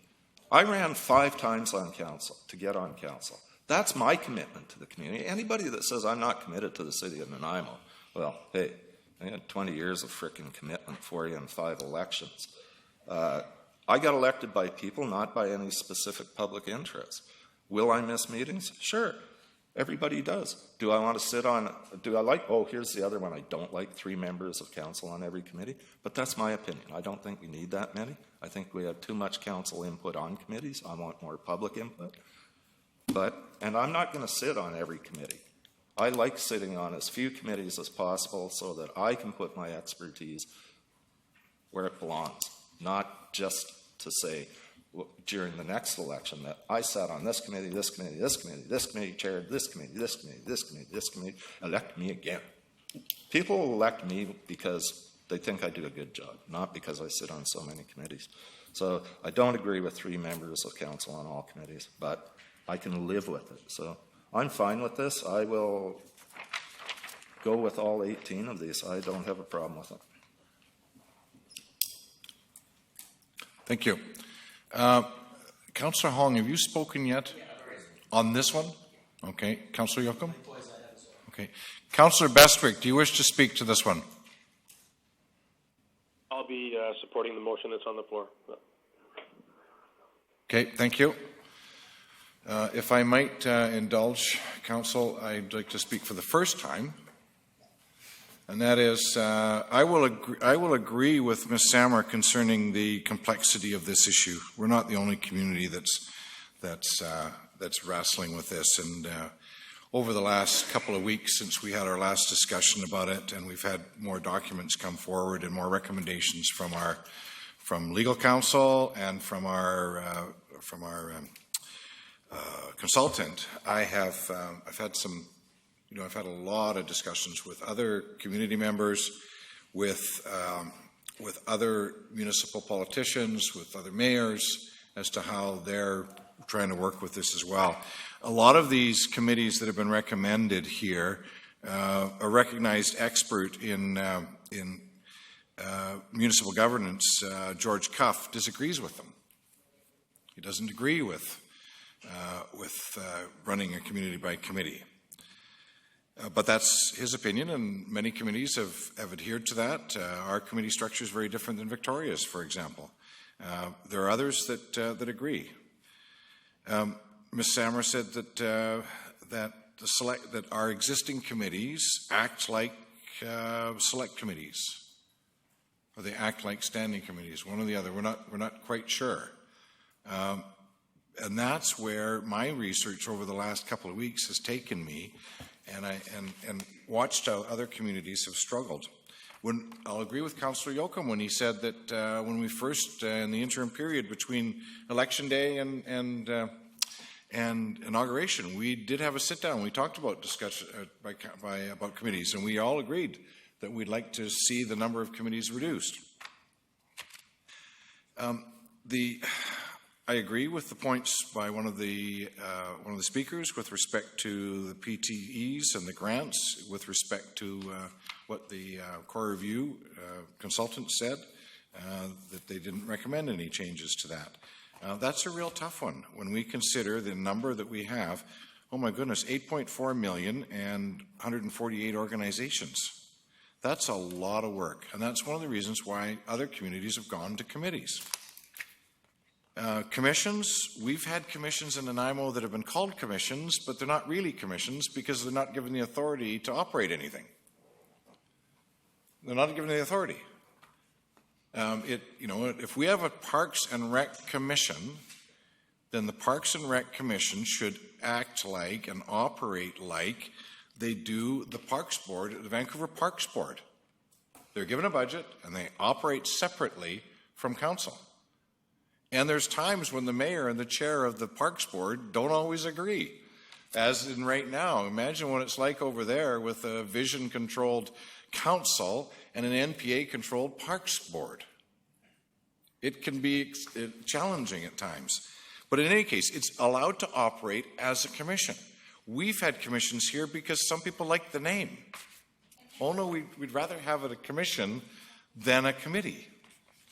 Now, in my travels, I've talked about, I've looked at other challenges. I really liked what they did down in Langford, where they have a committee for every member of council. You're the chair of a committee and you're the vice chair of another committee. And they look very similar to what we see here.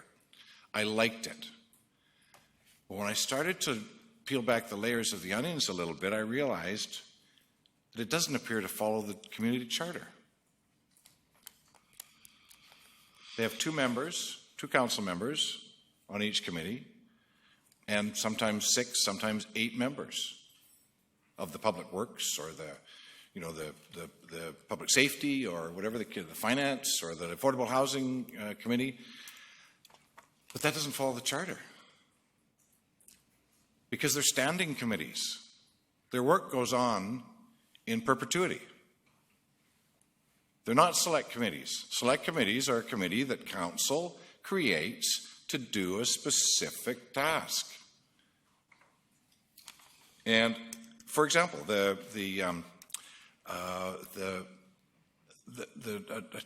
committee to strike a committee to select a new city manager. That's the select committee. It's short term, it has a job to do, and they're to report back to council.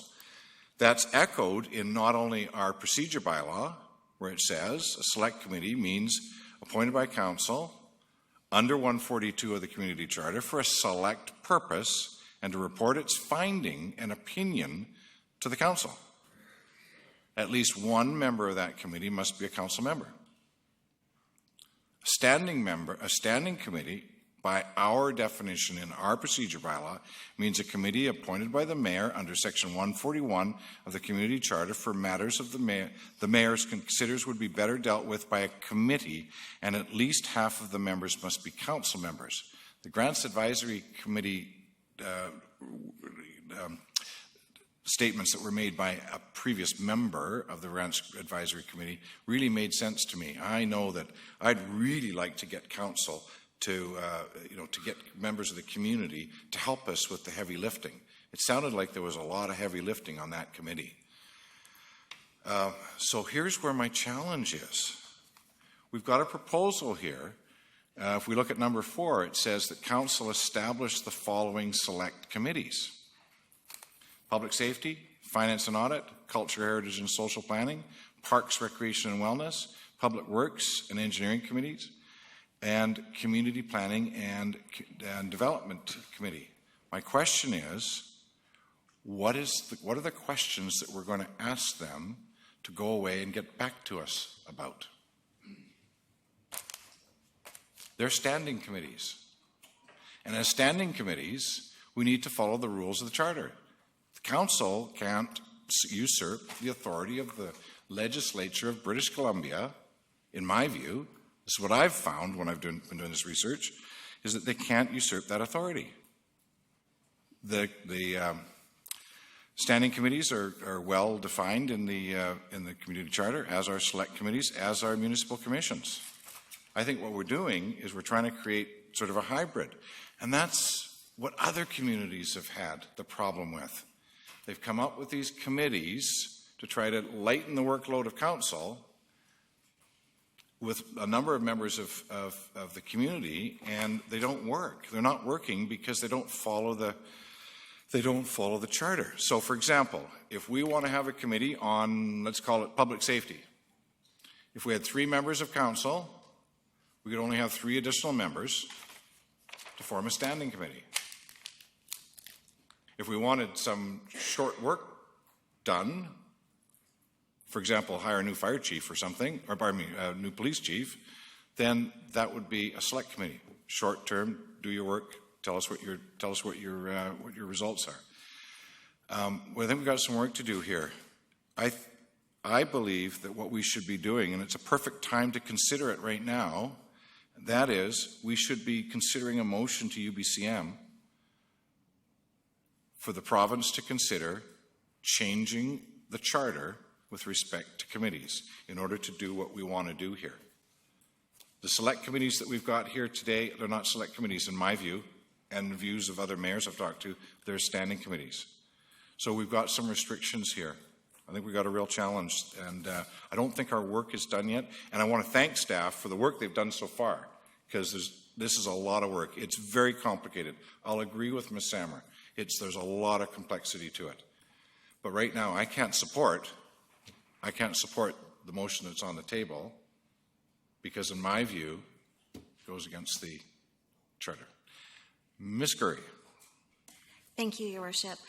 A lot of what you said, I read right in front of me in the community charter. I just wanted to point out for select committees of council, 142, it doesn't specify that it's for short term. Yeah, I think ultimately a lot of select committees are struck for that short term selection of a city manager type thing, but it's not for short term. It doesn't say that in the charter. It says council may establish and appoint a select committee to consider or inquire into any matter and to report its findings and opinions to the council.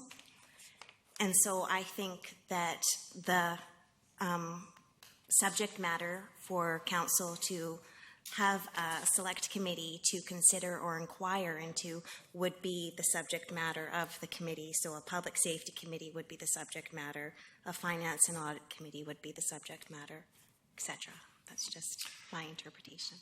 Unfortunately, a lot of the people that I have spoken to with respect to this, mayors and other subject experts, disagree. They say that it's a specific item. Having said that, we know that the charter has been left specifically vague to allow for a certain interpretation. I believe that we need to get further advice on this. I know we had legal guidance on this document here, but I need something better than that. Ms. Samra. The 18 motions were drafted by legal counsel, and everything that you said is correct. But every committee that Nanaimo has ever had has been a select committee, not a standing one. So we're not doing anything different.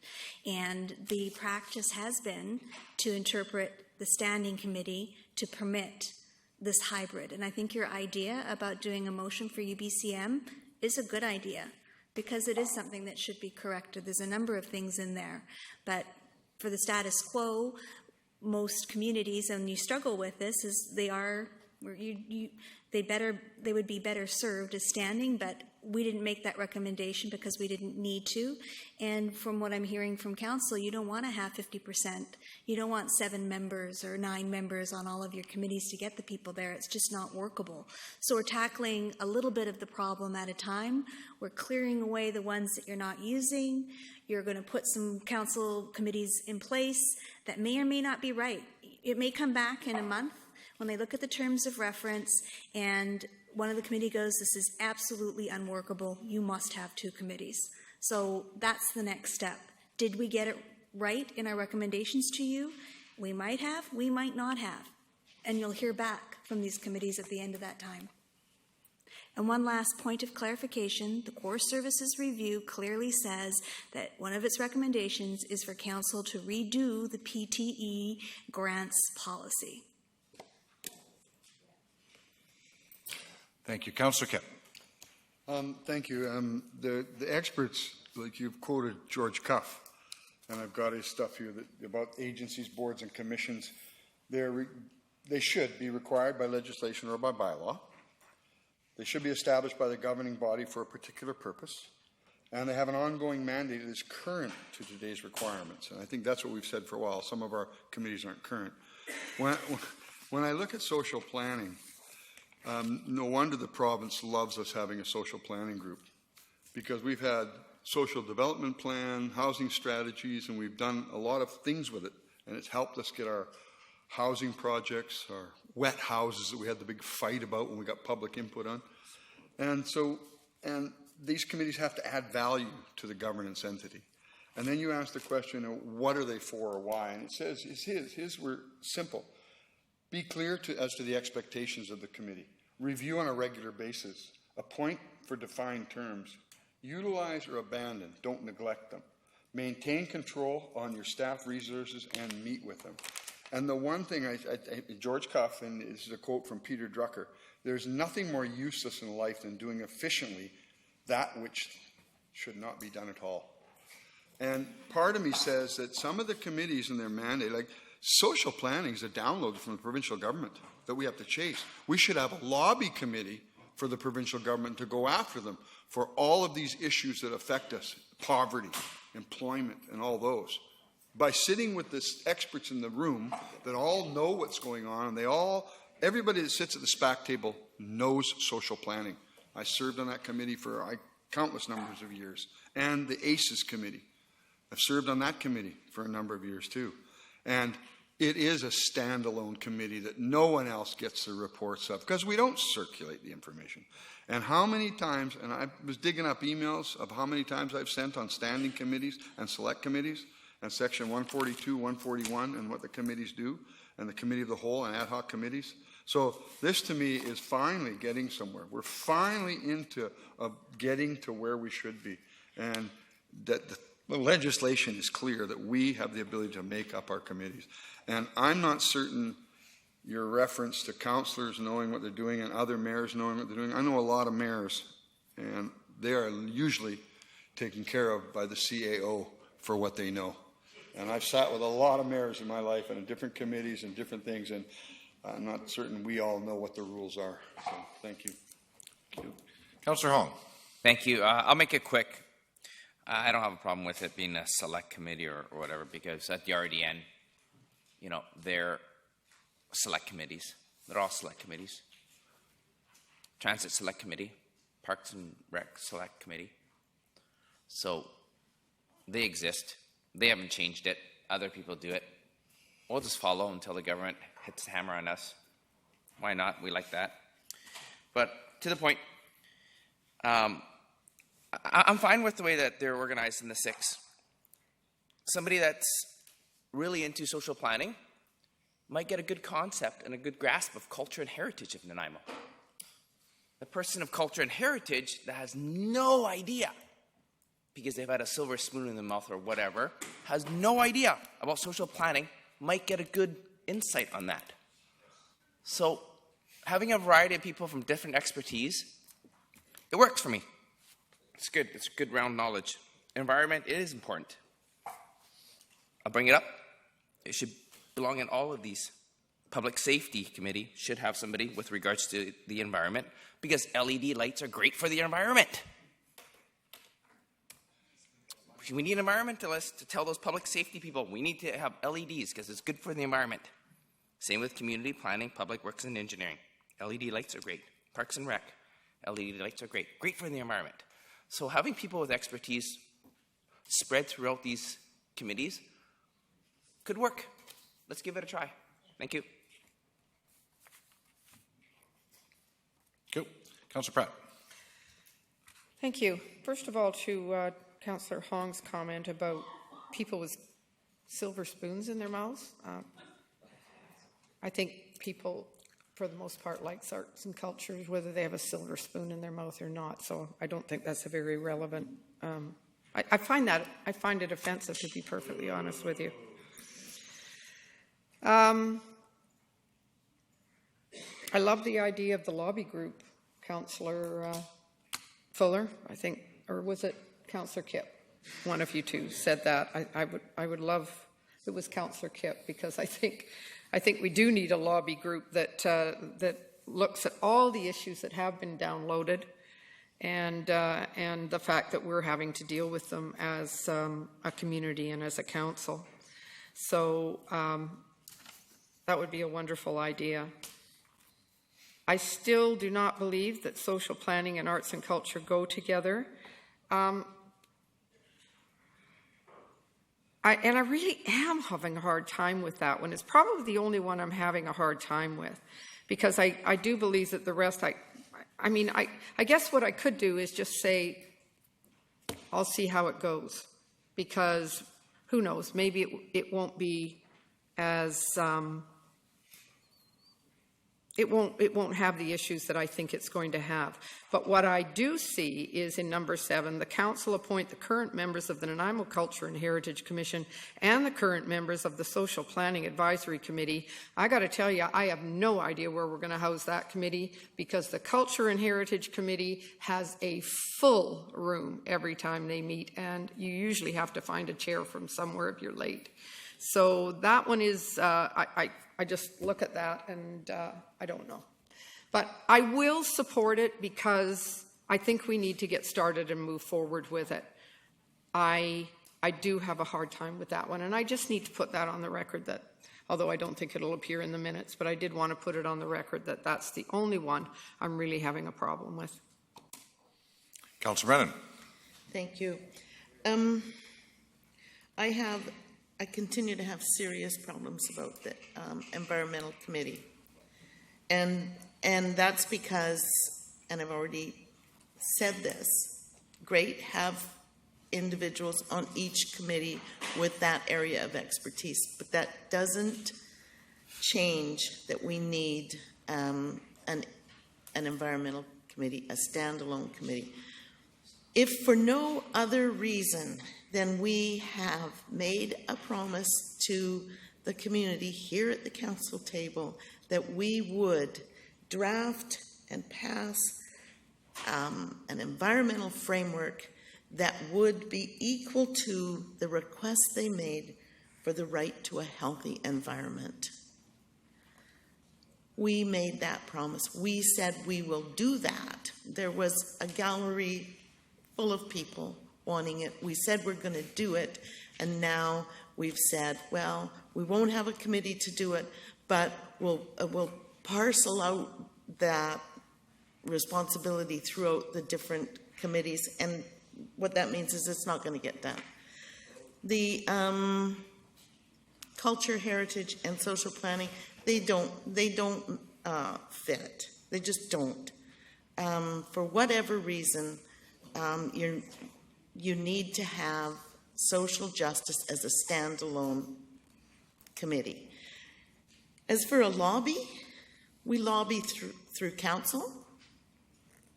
I mean, the right to a healthy environment, we were lobbying there. We lobby through the UBCM, and we lobby through the FCM. And it was the FCM that got the gas tax money that we so dearly love in this community. So we do our lobbying, and we do it on behalf of people who where social justice doesn't work for them. There is no justice for them. We need to take that seriously. We need not to put it together with arts and culture. Yes, arts and culture should have people on it that understand social justice issues. Arts and culture probably at one point didn't consider public art from the point of view of the social justice issue, but of course it is. And that's where culture and heritage can have an impact on social justice issues. But on things like adequate housing, food security, income equality, those are not the kinds of things that you want to put to a group that's primarily not disinterested in those issues, but has an area of expertise. I can't, for those reasons, support those two. It's not that I don't want the committees up and running. I absolutely do want the committees up and running, but I don't want it to be at the expense of the community having had an opportunity to examine it and say this works for us or this doesn't work for us. This is the long game we're looking at here. And we need our committee structure to be durable. And we won't know if it's durable unless we talk to the community about it. Does this work for you? Is this something that is going to continue to resonate for you over the next 10 years, this committee structure? We haven't asked them.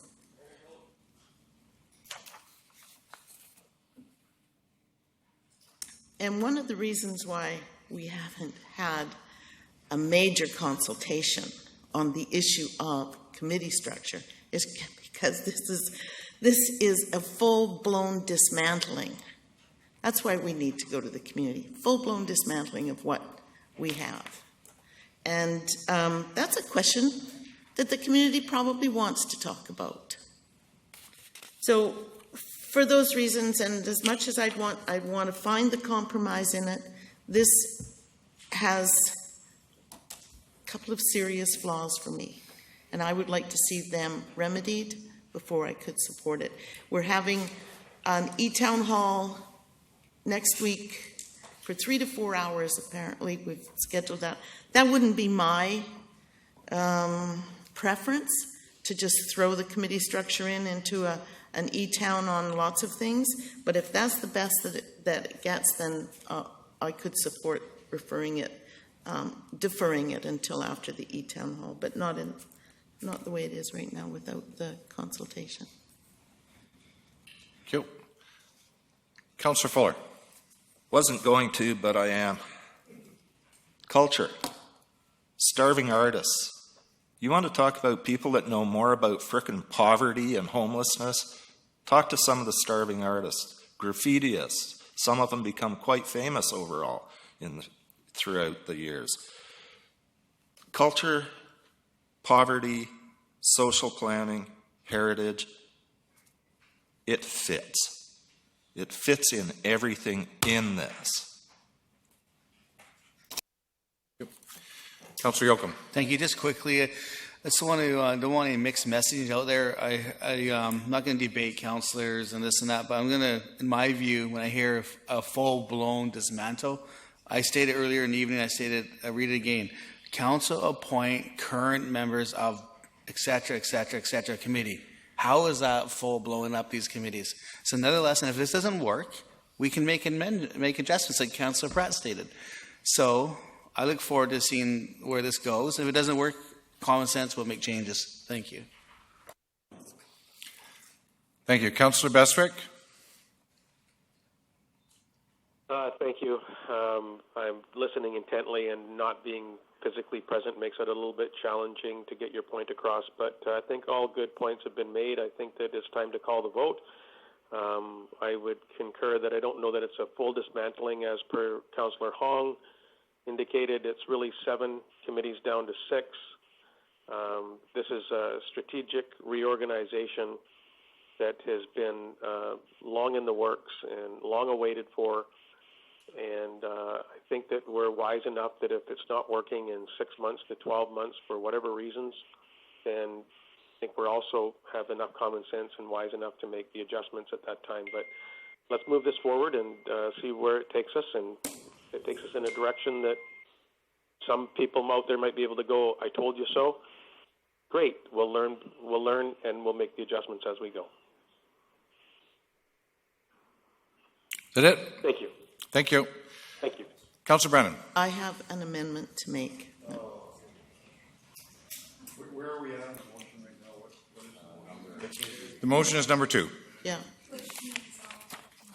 Right. Right. So my amendment is that we remove social planning from the Culture, Heritage, and Social Planning Committee and make it a standalone committee, and that we add the an environmental committee as a standalone committee. Standing. Do we have a seconder for the amendment? I will. I'll second that for discussion. Okay. Now, I'm going to speak to it. On the amendment. Yes, on the amendment, because the city manager told us that that would be an okay thing to do, that it would be okay. If we thought that social planning wasn't a great fit, that we could, as a council, remove it and have it as its own committee. Not sure whether the same comment was made about the environmental committee, but I want to recognize and thank her for having made that clear to us, that we could. That, in fact, I think that there was some acknowledgement on your part, Ms. Samra, that might be a place that we'd want to tinker with. That was my understanding when you said that. So, Do you wish me to respond to that? The staff recommendations stay the same. I think I've been consistent. The next phase is to hear back from the committee members on the terms of reference and the scope of it. And if at the end of that, council feels that this isn't the right committee structure at that time, after you've had a couple of months for them to take a look at it and come back with the recommendations, consider it at that time. But the recommendations are the 18 motions that are in front of you. Thank you. Councillor Fuller. The new departmental thingy sections, community and cultural planning, consists of a heritage planner, a cultural coordinator, the planner, the social planner, a GIS tech. So they're all involved together in a department. Exactly. It's all together. It's all together. I'm not going to get in an argument with you. Yeah, I know. But social planning, Okay, what so I'm saying, one at a okay, time. Here we go. Social planning fits in every one of the 6 committees. It fits. The environment fits. It's not like we're getting rid of them. It's not like we're getting rid of members. They fit, and they need to fit. I do this for a frickin' living. And if you don't, I know, it's almost killed me. And you want to talk about culture? Go hang out with the homeless for a while. You will see they actually have a culture of their own. So it fits. Done. Councillor Kipp. On the yeah. motion, on the amendment. Well, the amendment, separating these out separates us from our strategic plan. We have the 4 pillars in our strategic plan, and they're supposed to be across everything we do: environment, economy, equity, and culture.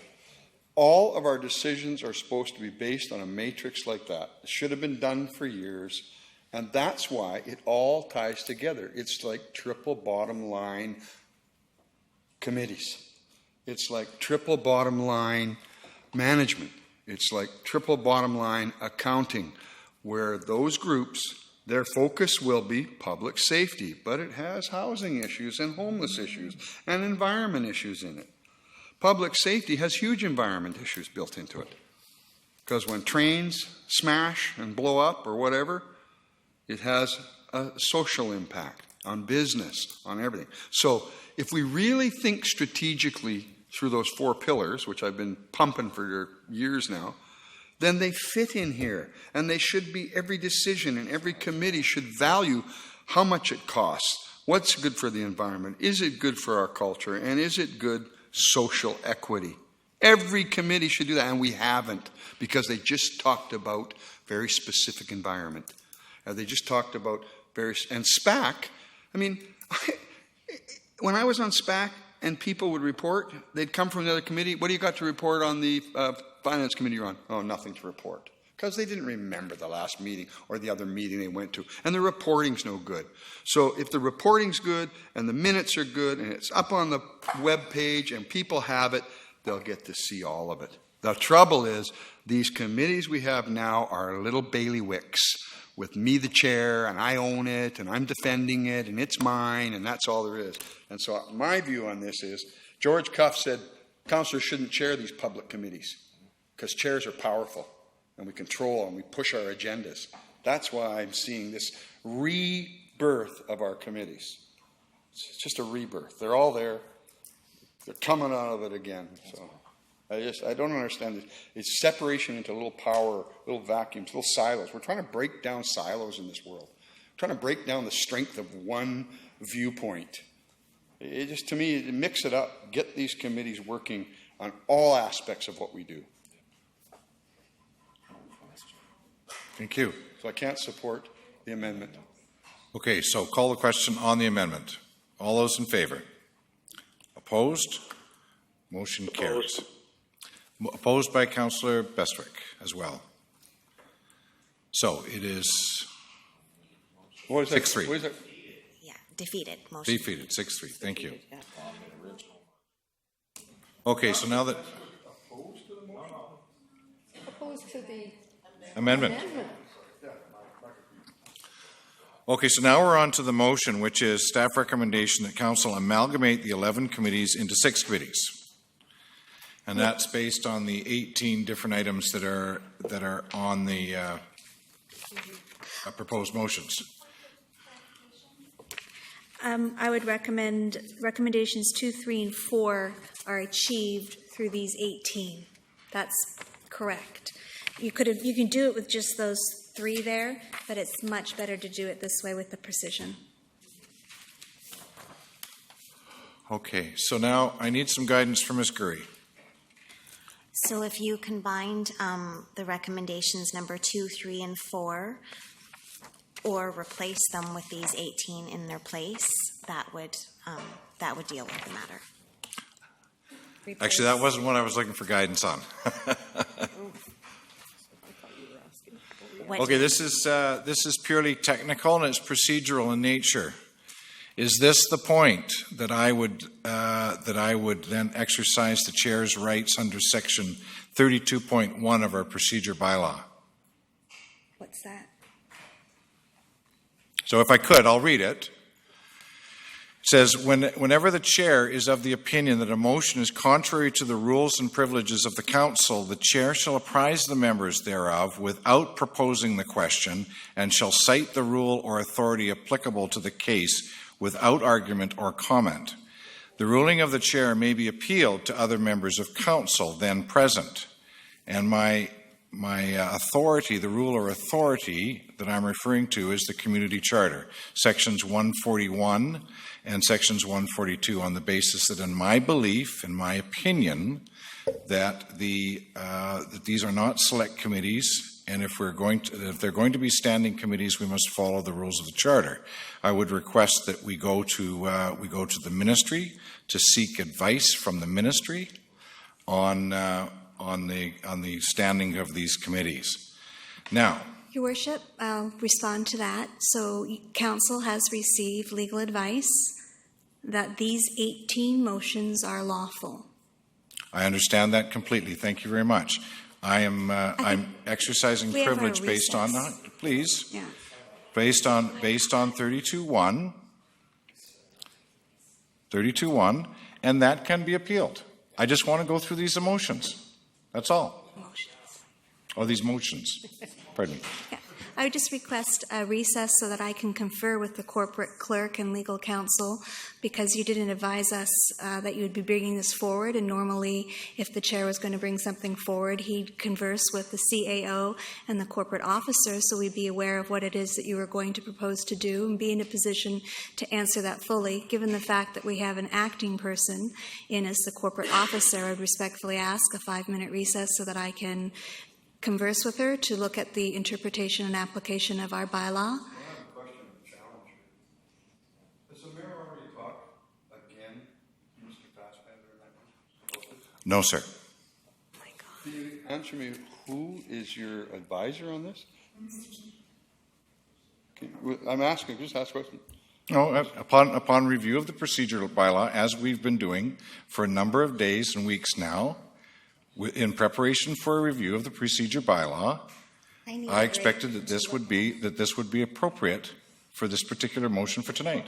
And as I believe Councillor Fuller would suggest, under 32.2, Challengeable. It's challengeable by appeal. Absolutely, and I'm fine with that. And so I will challenge that by appeal. Okay. Is council's will to challenge it by appeal? Certainly. Okay. So, so the question will be: shall the chair be sustained? All those in favor of sustaining the chair, right? Right. Absolutely. Yeah. Shall the chair be sustained? So I call for the question. I absent myself from the question based on our procedure bylaw. So, all those in favor of sustaining the chair? One. No, you don't want to sustain. Yes. Agree with my ruling not to call the question. Oh, Jerry is confused. Okay. So, all those in favor of sustaining the chair? Motion is defeated. Thank you. There. We move on. Next question. Back to the. We have. We're back on 2, which is amalgamate the remaining 11 committees into 6 committees. So we can go with items 2, 3, and 4. I made that motion. I'd like to make a friendly amendment to 2, 3, and 4 of the proposed motion on restructuring. And my seconder would have to agree. All 3 of these Would be, is that, they're all together? Yeah, all That's- 18. Yeah. And that would then inclusively add into this. Okay, so you're going to move 2, 3, and 4 Yep. as a block? I'd like Okay. to, Is there, and be replaced with this one. Friendly amendment to get rid of those and move these. okay. Or we can vote on it. Okay, so, pardon me, Ms. Curry, when you said 2, 3, and 4, were you referring to this 2, 3, and 4 or this 2, 3, and 4? I was referring to 2, 3, and 4 on the original recommendations. The agenda? Of the agenda, be replaced with these, Okay, with these 18. very good. So is that the motion that's on the floor? Very good. Is there a seconder? Seconded by Councillor Fuller. Thank you. It's been moved and seconded. Any discussion? Call the question. All those in favor? In favor. All those in favor? Okay, opposed? Show that Councillor Brennan and Mayor McKay opposed. Motion passes. So we have on the agenda a recess. I would recommend it now. And again, with the work volume and load that we have, I would just respectfully ask council members, if you're going to raise points of procedure and you want to approach things in a different way, please work with us so we can support you. If we understand where things are coming from, we'll be able to be well-versed and we don't get into this. Nobody has the thing in front of them. Nobody's looked at the provisions. We have an acting person in place, and we really want this to be professional and to run through this in a good way. So just, I plead with you, please work with us. We're here to support you. Thank you. We're going to go into recess for 10 minutes. Yeah. Disagree with you.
point that when these come from our other level of government, and I think we passed this quite a while ago, so for an update, it'd be nice to have a bit of background in this of why this is being increased.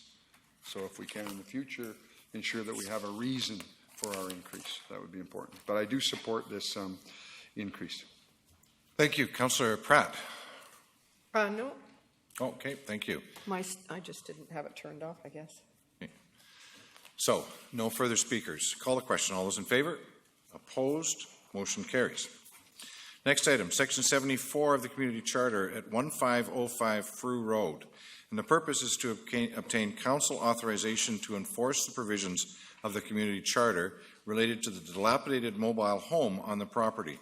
It's requested that council hear anyone wishing to speak with respect to 1505 Frew Road. Sir, please. Please come down to the podium and give us your name and address for the record.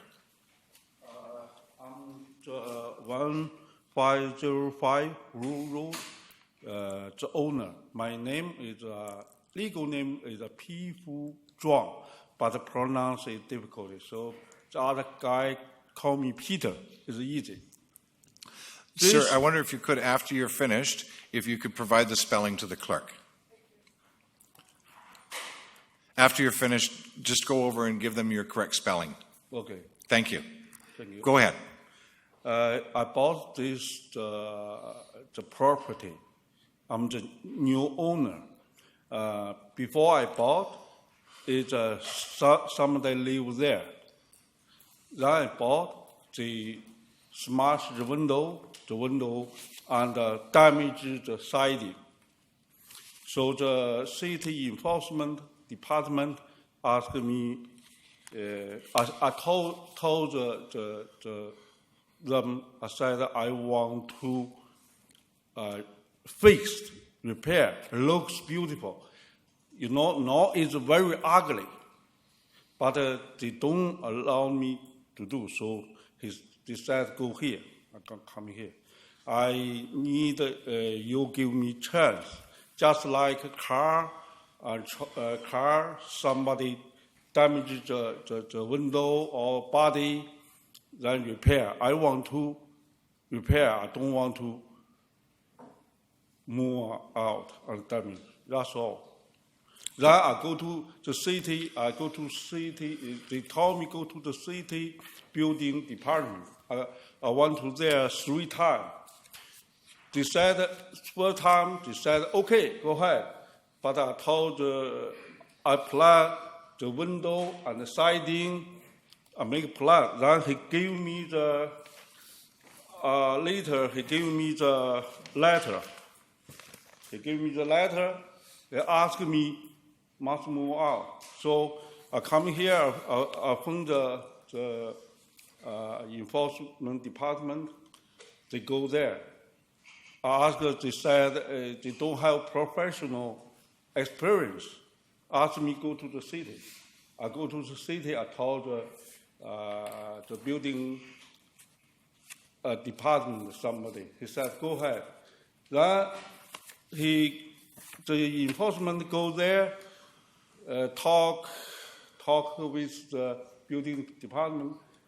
Then he said, okay, no, you have 2 opinions. One is demolish, another is repair. Then I said, okay, how can we do? They said, tomorrow you come here. The supervisor here. Then I go to there. The supervisor said, oh, this is not my business. It's your enforcement department and me. So I said, oh, I need the repair.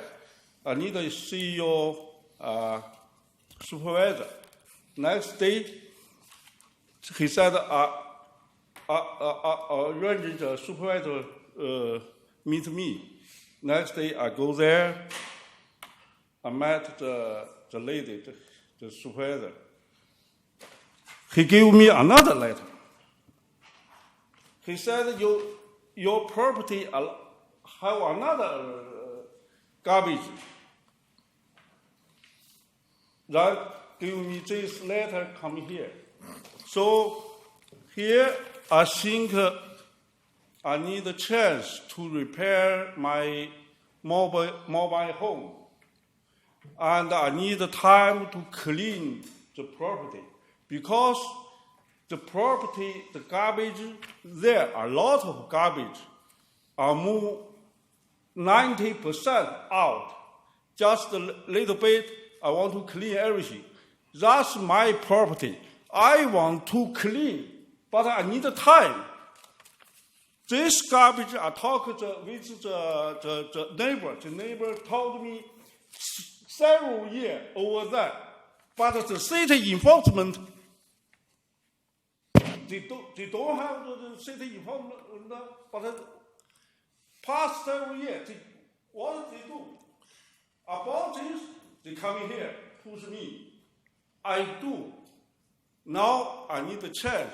I need to fix my mobile home. Before we want to put there, somebody give me notice.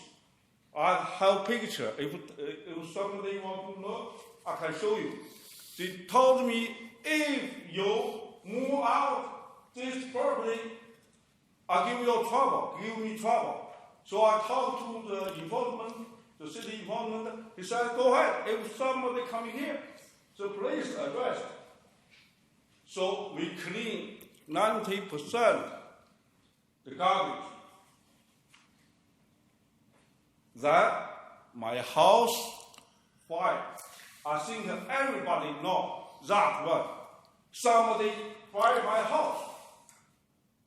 So I went to the city, I told them, they said the insurance pay you. But you know, I don't have insurance. Sir, I need you to stand in front of the microphone. Okay. Okay. I don't have insurance. Yeah. I bought a house. The lawyer said you need to buy insurance.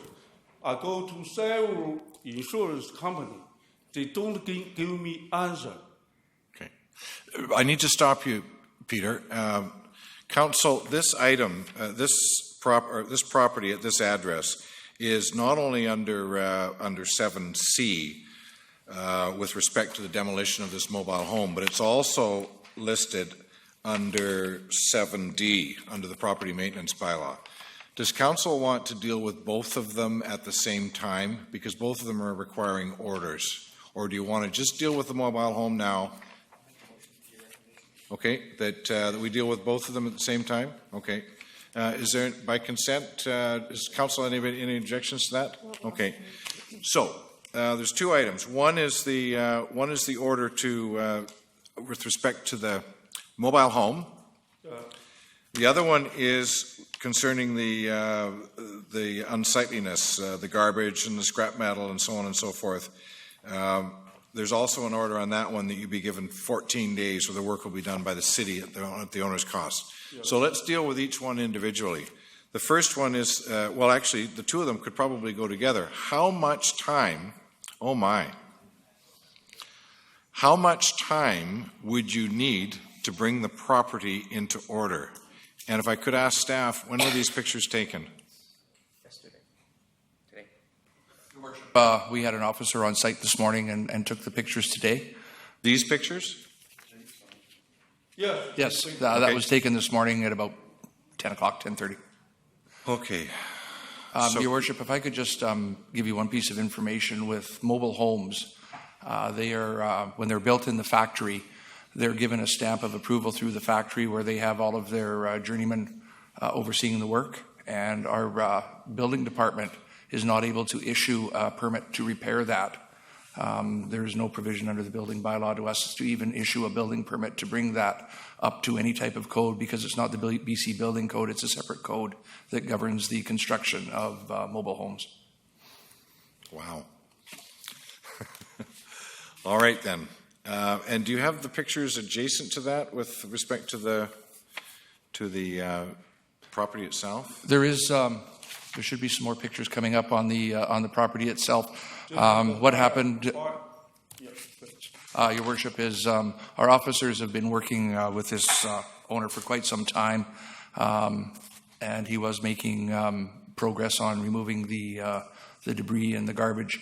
Part of the problems with this property is it's very close to our landfill, and I suspect, and it's my officer's opinion as well, that people that don't want to pay to dump their refuse, this is it's a large piece of property on the other side of the road, and because of the burnt building and because of the derelict appearance of the mobile home, it tends to attract this kind of activity from other people.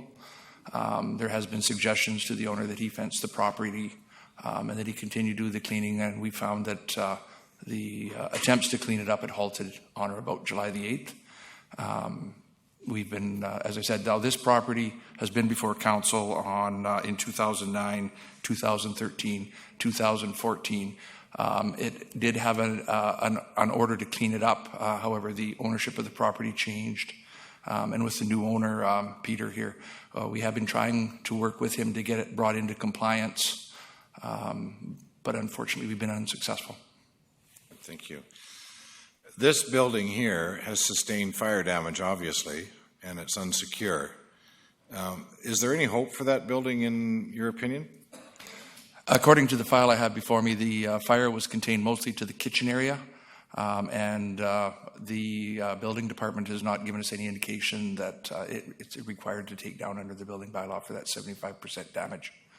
The building wasn't in the greatest shape to start with, but the fire was contained to one specific area in the kitchen. Has your insurance company advised you that they intend to repair the building? No insurance. I don't have insurance. Oh, no insurance. I'm sorry. No insurance. insurance. I Okay. go to several insurance companies. They don't answer me. Later, the neighbor told me this property have a lot of trouble,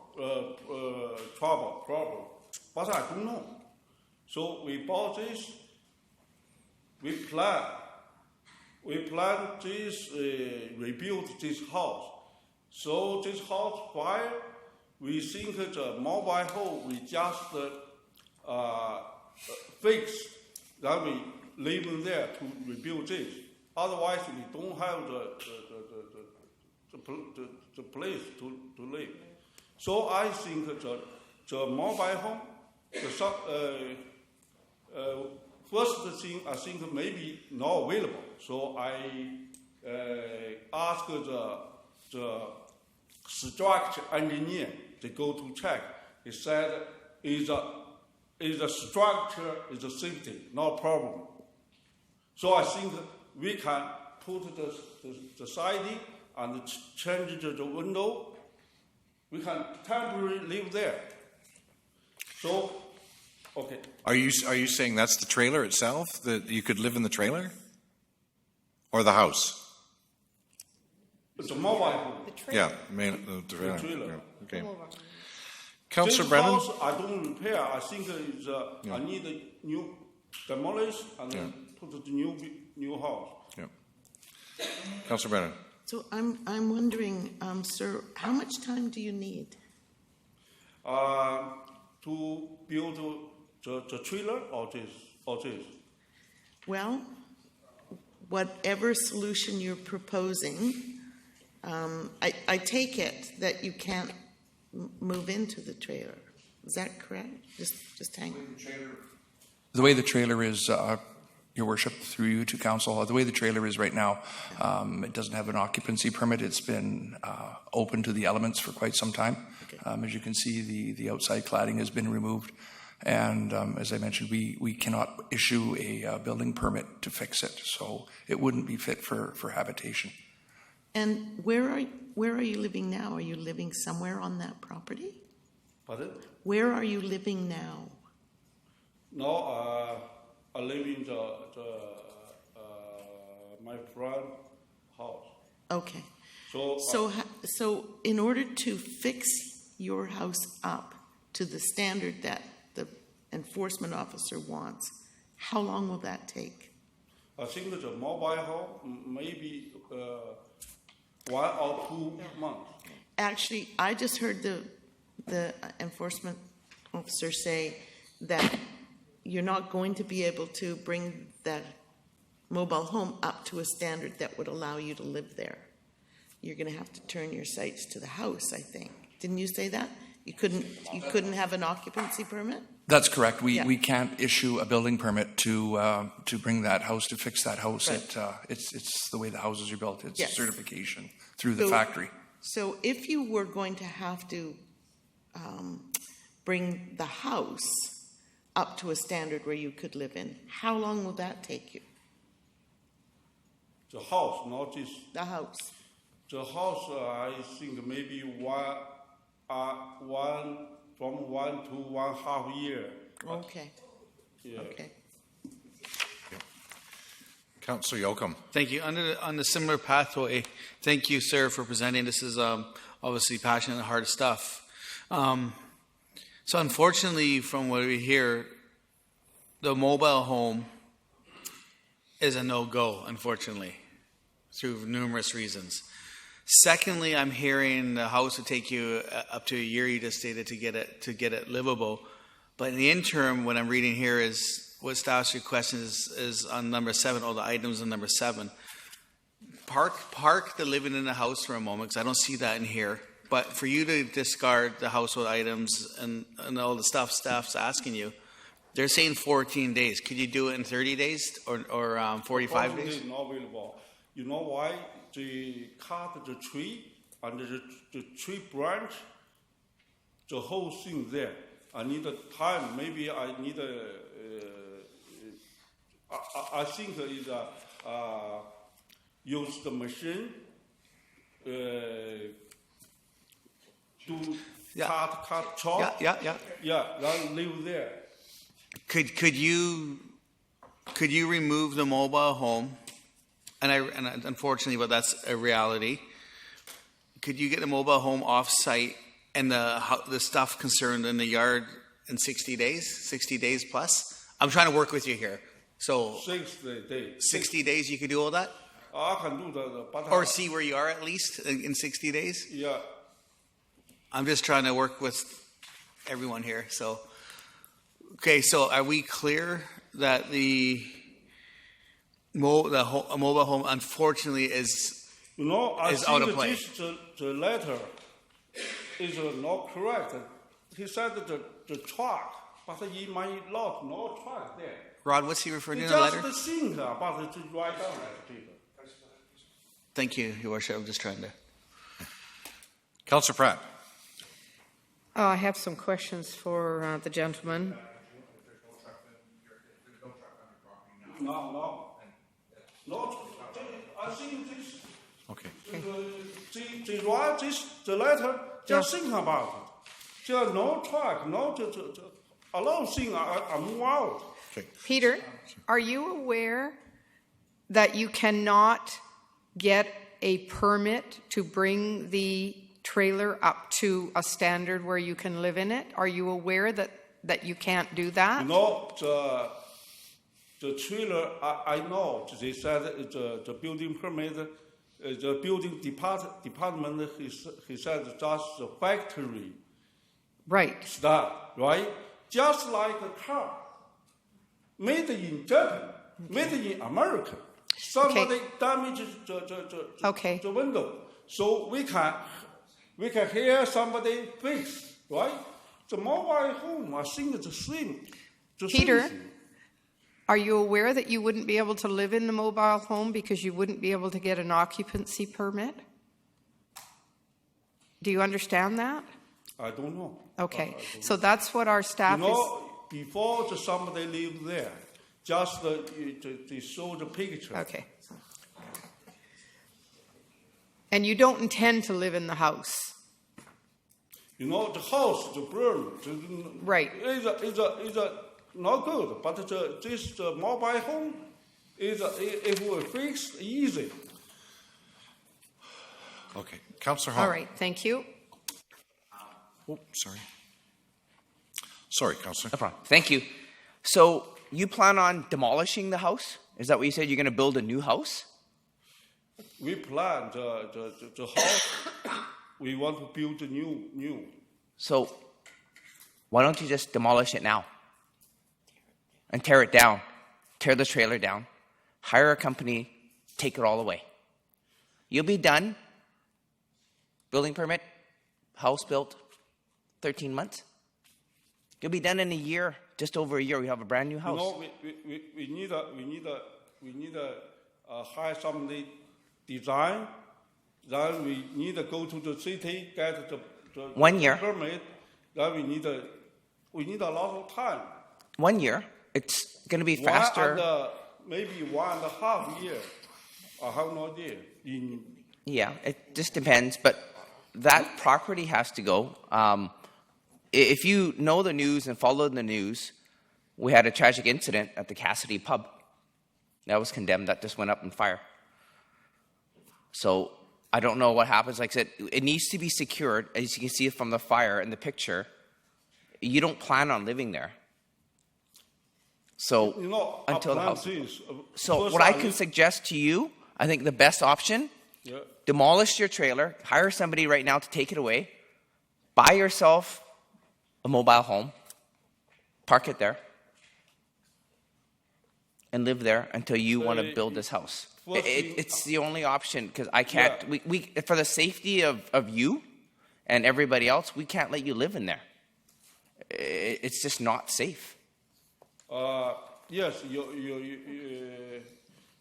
I think you're good, but I go to the mobile home, the dealer, at least 80,000 buy new. So, my house burned, no insurance. Now I don't have money, so we need a little money to fix. We care myself. We care if we live there, we have problem. So first thing, we ask the structure engineer go there. They check. They said the safety for structure. So you can put the siding, and the window. So that's my situation. Okay. So because council has agreed to take this, put these two items together, it would be the recommendation that council, pursuant to Section 74 of the Community Charter, declare the mobile home a nuisance and order the owners of 1505 Frew Road to demolish the mobile home or remove it from the property and leave the site clean and tidy, and that council, pursuant to property maintenance bylaw number 1990, 3704, to direct the owners of the property to remove the materials as listed below from the premises within 14 days, or the work will be done by the city or its agents at the owner's cost. So that would be all of the items that would be listed under number 7. The only thing that's not on there, which I'm surprised, that I'm surprised, is the house itself. So I think in addition to that, we need to consider whether or not we require this house be secured. Your Worship, as you can see in the pictures, the doors and the windows have been boarded up on the house, and it's my understanding that there was less than the 75% assessed value damage to that particular house due to this fire, and therefore we wouldn't be asking that the structure be removed at this time. Okay, great, thank you. So we'll just leave those two items as they are. Councillor Brennan. How many days did? 14. There isn't one on the. We're just declaring the mobile home, so it's to be done immediately. The other one is the rest of the scrap and garbage and so on and so forth within 14 days. So do you have do you wish to go with the motions as I've suggested them, or make any amendments to them? Because they don't have a mover and a seconder at this point. Okay, well, I would move that we give the homeowner 30 days. 30 days? Yeah, I think that there's enough to be done, that 30 days should do it. Okay. So is that clear enough for council on that motion? Okay. Could I just clarify, Your Worship, that it's 30 days for both the Section 74 and the property maintenance bylaw? Is that the intent? Sure. Okay. Is there a seconder? Councillor Fuller, thank you. So here's what the motion is that's on the floor. The trailer's done. No good. The house is okay. But all of the items, all of the garbage and auto parts and tires and so on and so forth have to be off the property within 30 days. And the trailer gone or demolished, and all of its remains gone as well. The house can stay. Okay. Okay? But I need to know the mobile home. Somebody told me we need to go to the city, pull the permit. No, can't do it. We cannot do it. No, pull demolish permit. Oh, yes. Now, I wonder if after we make You these know, orders, this is the mobile home. yeah, Somebody, you look at the picture, half demolished. yeah. So now we go to the city, get the demolished permit. Yes, you would have to. Am I correct, Mr. Davidson? We would require a demolition permit. Because we'd want a hazard assessment done to make sure that there's no lead paint or any other contaminants in the building that would affect the environment. So, or he could have it removed. Yes. Okay. So So you would either have to get a permit to demolish it yeah. or have it removed off the property. Okay. Great. So we don't know how long we can get it. 30 days is what the motion But says. you know, we get the demolish permit. We need some professional to estimate for the environment. Though. So I think maybe 30 days. I don't know. How many days. Yeah. I would recommend. It's better give me reasonable date to demolish it. Well, the motion's on the floor for 30 days. I think you can accomplish that in 30 days. What I would suggest is that you get in touch with Mr. Davidson here and come up with a plan as to which one you're going to do. There's going to be one that's going to be better than the other, and certainly cheaper than the other. So there is a motion on the floor. Councillor Hong. Thank you. Just a question to the staff. I see that when people build their houses on lots, that they live in an RV until they finish the house. Is that permitted? 42 days in a calendar year to occupy a recreational vehicle on a property. That would be pursuant to us, somebody actually contacting us to have us open an investigation to determine how long they've been there. I'm sure there's lots of people that perhaps live in an RV for 6 or 7 months while they're building a house, and we just never know about it. So, buy yourself an RV, live in it, fix up your house. Thank you. So, do you wish to speak, Councillor Beswick? Yes, please. If I may, just given the fact that there's a motion on the floor right now, I would just maybe suggest that we receive the delegation as opposed to asking questions and back and forth with staff to council. Receive the delegation and deal with the motion that's on the floor. We were just going to go there, Councillor. Thank you very much. So, we've finished with our questions for you, sir. Is there a motion to, can I have a motion to receive the delegation, please? I so move. Moved. Seconder? Seconded by Councillor Kipp. Thank you. Your worship, there's a motion on the floor already, so we'll Oh deal my with that one gosh. first. Yeah. Thank you, yeah. Thank you, sir. Thank you. Yeah, we don't have to receive delegations. Now, just to be on the safe side, is there anyone else that wishes to speak to 1505 Frew Road? The second time, anyone else? And for the third and final time, anyone else? Thank you. Seeing none, the motion has been moved and seconded. Call the question. All those in favor? Opposed? Motion carries. Thank you. So the next item. Mr. Davidson, will you reach out to the homeowner? Either myself or the officer working file will be in contact with them sometime next week. Thank you. Thank you. Property Maintenance Bylaw number 1990, number 3704, and the purpose is to obtain council authorization to enforce the City of Nanaimo Property Maintenance Bylaw. Now, we have 1, 2, 3, 4, 5 remaining items because number 7 is gone. Darshan is also gone. Darshan's gone? Okay. So,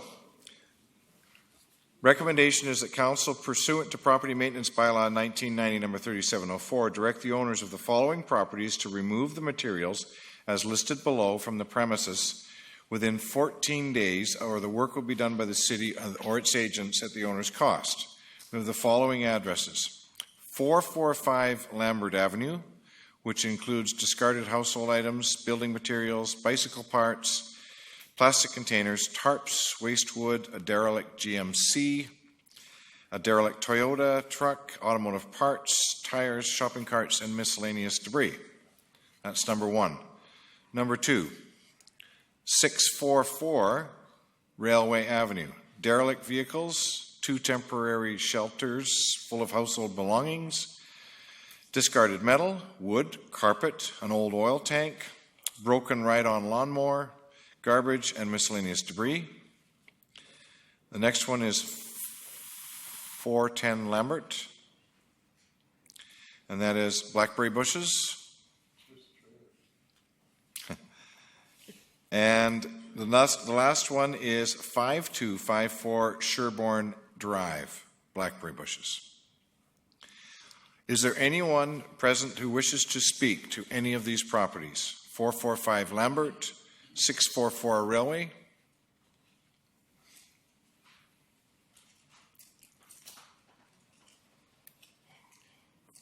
Sir. My name is Fred Taylor of 204 Emery Way. I speak to all the properties you've mentioned, sir. And when I am fully aware of you in the city in receipt of complaints of some properties which you take no action on, I think it is not fair to pick on these properties. And this is your bylaw. Sir, do you wish to speak to any of these properties specifically? I am, sir. No, sir, you're speaking to others. Do you wish to speak to any of these, sir? I am speaking to these properties in fairness to other properties which you don't act on. This is bylaw 3704. It refers to real property. It does not, in any part of this bylaw, refer to any kind of zone property, residential, commercial, industrial. It does not. It says real property. That means all property in the city of Nanaimo. Not to put some on the shelf. And it says includes, but is not limited to, unused or stripped trucks, machinery, mechanical, and metal parts. You do have, at the request of a person that is now not an employee of the city, records of other properties, and yet you pick on certain residential properties. The bylaw does not limit it to that. Here's the bylaw. It says real property. That's all it says. It does not say residential property, does not say commercial property, does not say industrial property. It says real property, which is all properties in the city of Nanaimo. So I object to you picking on certain ones. Thank you, sir. Tonight we're speaking of these ones. Is there anyone else that wishes to speak to any of the addresses at 445 Lambert, 644 Railway, 410 Lambert, and 5254 Sherbourne? There's no public. Yeah, no public, but I want to. Pardon me? I wanted to say something. Councillor Fuller. Just to staff, when we do these things, they're all advised that they can come and speak to the items on the agenda if they have any concerns. That's correct. They're given a letter stating which council meeting that would be brought forward and advising that they may come and speak to the matter. Okay, thank you. And one final thing. And when we talk about the trucks, et cetera, the bylaw says it includes but not limited to, so that would cover all of the other items that would be on the property. That's a phrase we use because, especially in properties that are overgrown with blackberries, if we didn't have some sort of coverall phrase and we cut the blackberries down and find another vehicle that's not covered in the letter, we don't want to be too specific. Thank you. And for the third and final time, anyone wishing to speak to 445 Lambert, 644 Railway, 410 Lambert, or 5254 Sherbourne? Seeing none, can we have a mover for the motion, please? Moved by Councillor Hong and seconded by Councillor Pratt. Thank you. Any discussion? Seeing none, call the question. All those in favor? Opposed?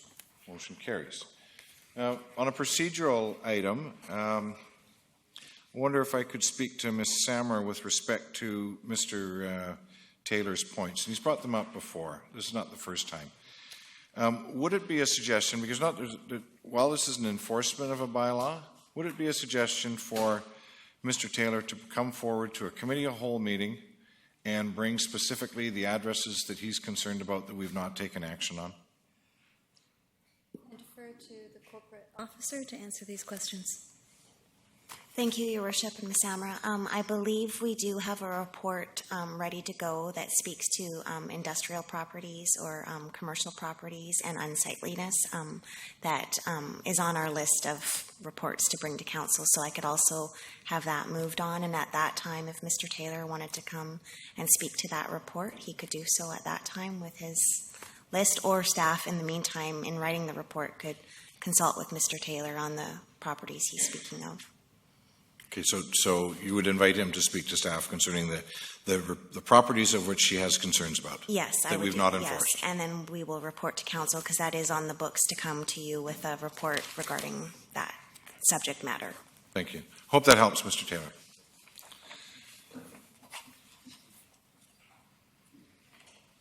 And okay, next item. Corporate services.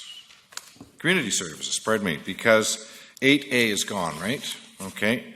So the next one, development permit number DP 971 at 571 Albert Street. And the purpose is to present council with a development permit application for proposed 10-unit multifamily residential project at 571 Albert Street. There is a recommendation on page 105.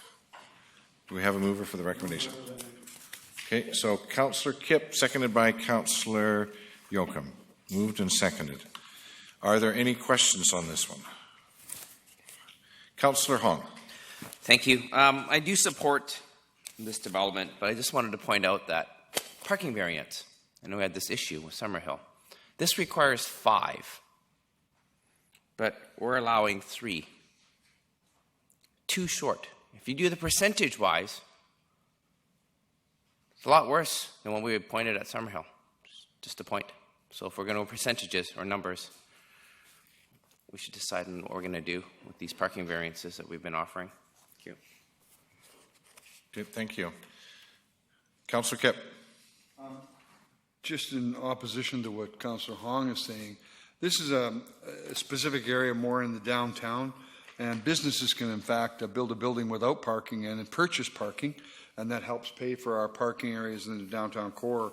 And again, with the new environment and sustainability rules that we're trying to bring forward in our community, where we don't depend on the automobile and that. And so this Albert Street is close to services, close to the downtown core, close to shopping, and that's where I think we're looking at the reduction.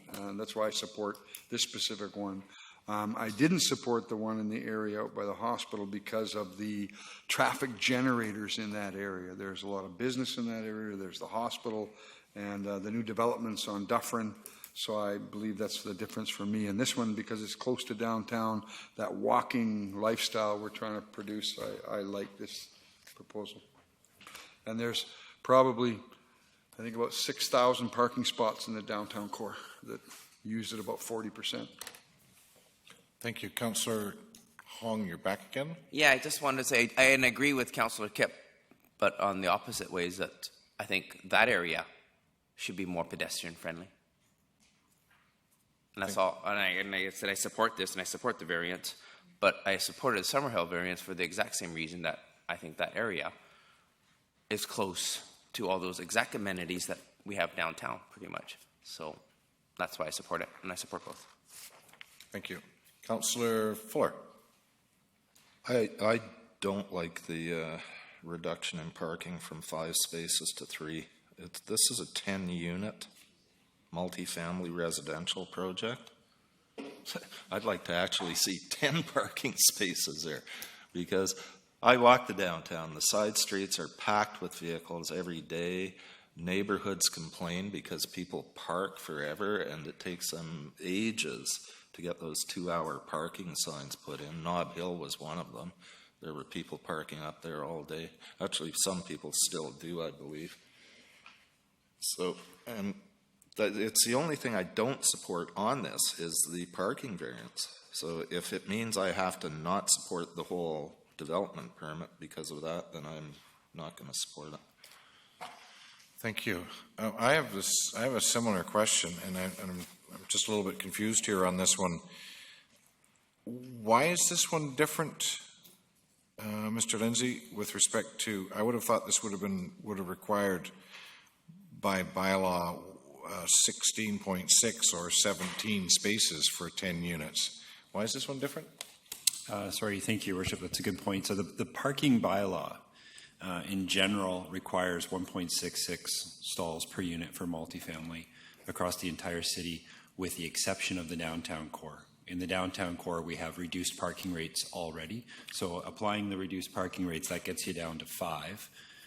So that's what's required under the current bylaw. And what I would add to the points that have been made, though, is I would also note that the unit sizes in this development are relatively small. The largest unit is just over 50 square meters, with 6 of the units being bachelor units under 31 square meters in size. So relatively small units.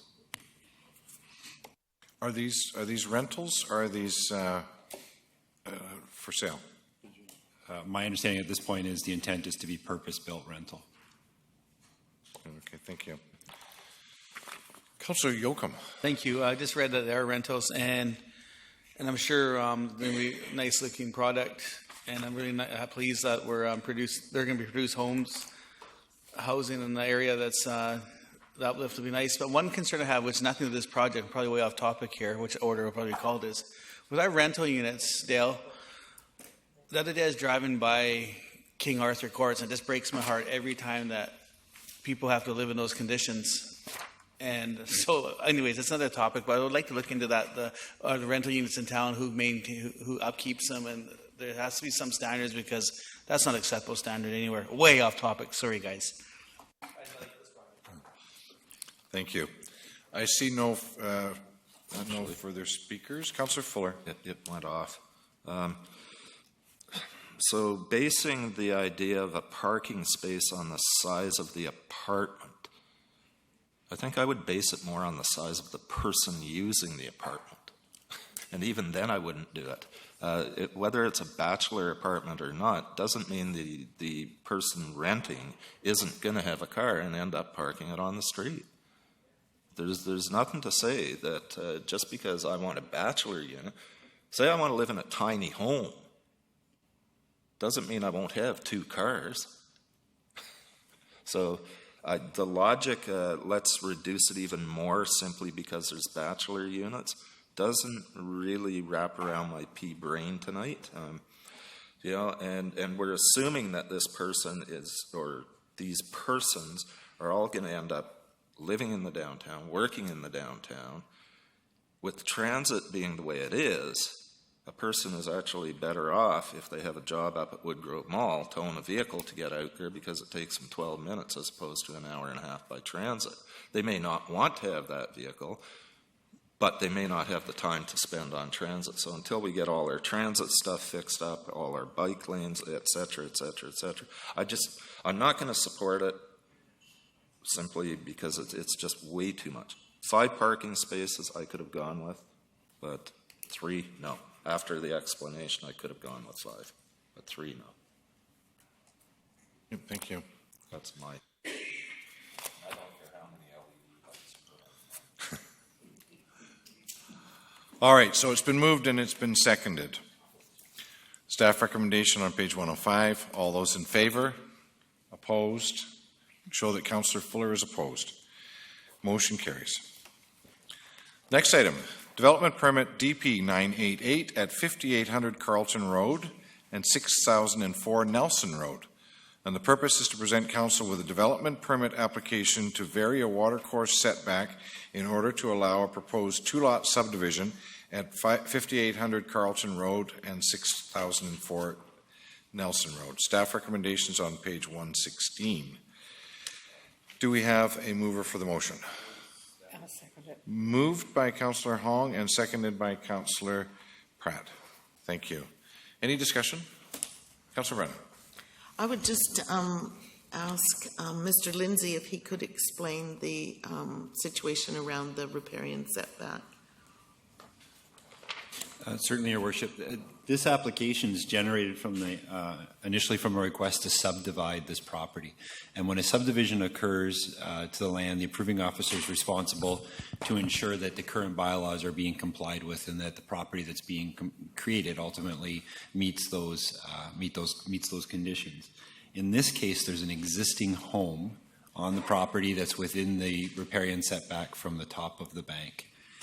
In order to allow for the subdivision of this property, it requires to either remove that home or to apply for a variance to legalize it in the position that it's in. So that's what we have before you this evening, is an application simply to legalize the siting of an existing home. I would note that although the setback is from 15 to approximately 5 meters, it is on the edge of a fairly wide ravine, and it's about 20 meters above the actual creek itself and about 40 meters away from the creek at the bottom of the ravine. Thank you. So, no further speakers. Call the question. All those in favor? Opposed? Motion carries. Next one is 2589 Kenworth Road. And we need to see the addendum for that one. To present council with a development permit application for a 3-story light industrial facility at 2589 Kenworth Road. Now, I went through this one with a fair bit of detail. This is simply to deal with a previously approved. So this has been previously approved. That is correct, Your Worship. DPs are valid for 2 years, and this one, the original development permit had just expired. So we're before you this evening, basically seeking a renewal of that development permit. Right. So as it stands, just so all the new members of council are aware that the previous council had passed it in its entirety. There's nothing new here. It's essentially a renewal. Thank you. So, do we have a mover and a seconder for the moved by Councillor Pratt, seconded by Councillor Yoakum? Any discussion? Seeing none, call the question. All those in favor? Opposed? Motion carries. Next one is development permit DP 1005 at 1847 Dufferin Crescent. And the purpose is to present council with a development permit to amend the retaining wall variances previously approved under DP 977 at 1847 Dufferin Crescent. Mr. Lindsay, this is just a reapproval of also an expired? No, Your Worship, this is slightly different. Oh, that's right. I'm sorry. There was a previous development permit that included a retaining wall height variance that was approved by council. Through the site development, they've now come to the conclusion they require an additional variance given what they've found on site and the fact they've had to actually excavate lower than what they originally thought. So the variances are increased, but only for the retaining wall. The remaining portions of the application are the same. Okay, thank you. Moved by Councillor Pratt, seconded by Councillor Hong. Any discussion?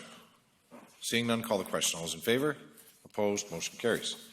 Next one, development variance permit DVP 290 at 3865, 3875, 3881, and 3887 Gulfview Drive. And the purpose is to present council with a development variance permit application for a perimeter wall height variance at 3865, 3875, 3881, and 3887 Gulfview Drive. It's requested that council hear anyone wishing to speak with respect to DVP 290.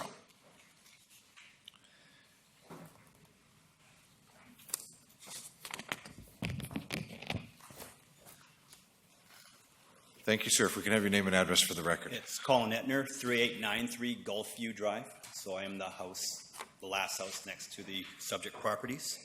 I would like to speak against this variance as the overall height that house will now be at compared to my house will put my house in complete shadow for basically half of the day when the sun comes up. Those lots are already on a common driveway that runs, if you can see on the picture, it runs up high, which puts them already about 15 feet higher than my house. It's going to be a 4-story house, so it's about 47 feet high. So overall height above my house is about 60 feet. So it'll be perched right beside my house. I'm here. It's going to be extremely high compared to my house, and it'll be way over top. So the variance to push it higher than it already is, it's not required for sight lines or views or anything else, so I'm not quite sure why it needs to be brought up that high to start off with. Which is your property? Mine is the last existing house, on the left side of the picture. Okay, great. Thank you. So you can see the common driveway that runs up, it pushes those houses farther up the hill. It's a steep slope. When I excavated my house, it took out approximately 250 dump truck loads to actually put the house in. So it would be more at grade. And then those lots, the hill runs quite steep up, and then they're going to be higher yet. And then it's going to be a 4-story house, all of them. So 4 stories on top of an extra high wall is kind of getting crazy. Thank you. Does anyone have any questions for the speaker? Seeing none, motion to receive the delegation. Councillor Pratt, seconded by Councillor Yocum. Thank you. All those in favor? Opposed? Motion carries. Okay, move the recommendation to get it on the floor. Great, thank you. Moved. Is there a seconder? Second for discussion. Seconded by Councillor Holland. Okay, now I've gone slightly out of order here because I want to ask one more time if there's anyone wishing to speak to it. Is there anyone else wishing to speak to with respect to DVP 290?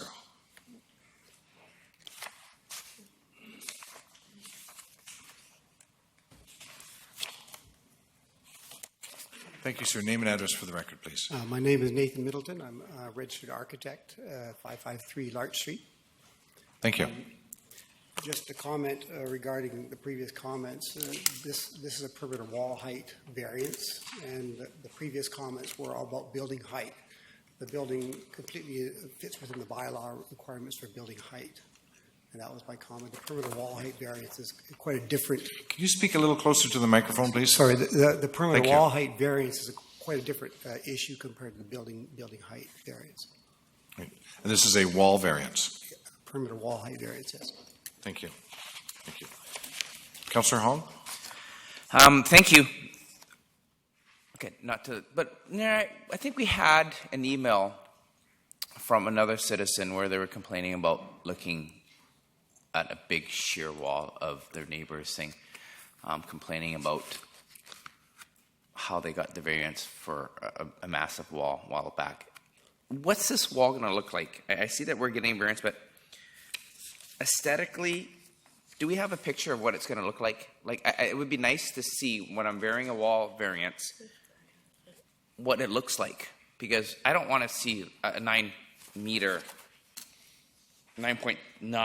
10-meter concrete wall.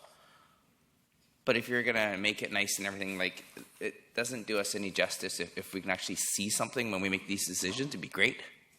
Thank you. Thank you. Before we move on, I want to ask for a motion to receive that delegation, please. There's a motion on the floor already, Your Worship. Oh, there we go again. Yeah. So we've received them. That's good enough. Just because of you. Councillor Brennan. I have the same question as Councillor Huang. What will the neighbor be faced with? Just a big, tall concrete slab? Your Worship, I would start by referring to the images that are contained in the council agenda package. So there's a number of sketches that have been prepared by the applicant, including cross-sections on pages 177, 178. But maybe even more helpful are some elevations of these proposed buildings, which show up on pages 180, 181, 182, and 83 and 84. So there's a series there of building elevations demonstrating what these units would look like. So I just want to clarify, based on the delegation you received, this is not an overall building height variance. Our bylaw has a wall height variance in it. So it has a maximum wall height variance of 7.32 meters. And it was brought in at a time when there was concerns or complaints from downhill neighbors who were concerned about what they were seeing on their uphill neighbors as those properties were being developed, where we had straight walls with no articulation and that concern of sort of overlook on the homes below. So there was a number of amendments done to the bylaw at that time. There was a committee established that involved architects and designers and neighborhood reps, and they came up with a series of recommendations and bylaw requirements to basically encourage homes to have articulated rear wall faces or to step back on the slope. When you apply those bylaws to the homes as they're designed here, the overall perimeter wall height, because it's measured from the lowest point on the bottom floor to the roof, actually ends up being over height. So that would be the face, as you see in this image, that looks towards the street. However, the architect's done a considerable amount of work here to actually articulate that face, and actually has the second story set back in quite a bit. So although it doesn't meet the letter of the bylaw, it does meet the overall intent and staff's opinion. So that's why we're supporting the wall variance. But to be clear, it's specifically a wall variance for that face towards the street. The overall building heights are under the maximum permitted by the bylaw. Thank you. Councillor Pratt. The only question I have is, how far is that wall from the house in question?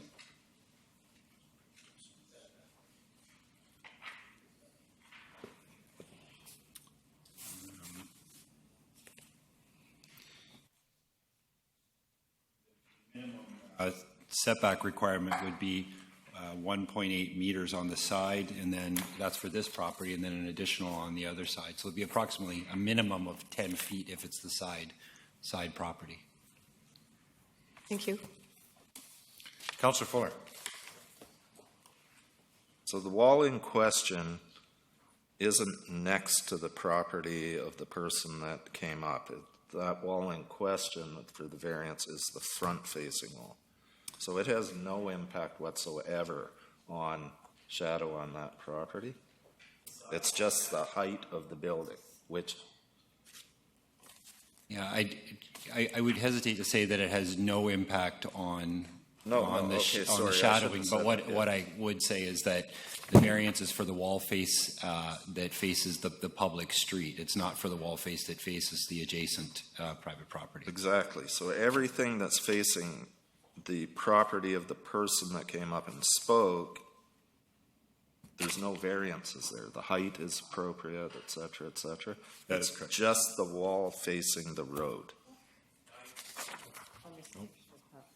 Yeah. Thank you. So there's no further. Is there anyone else that wishes to speak to DVP 290?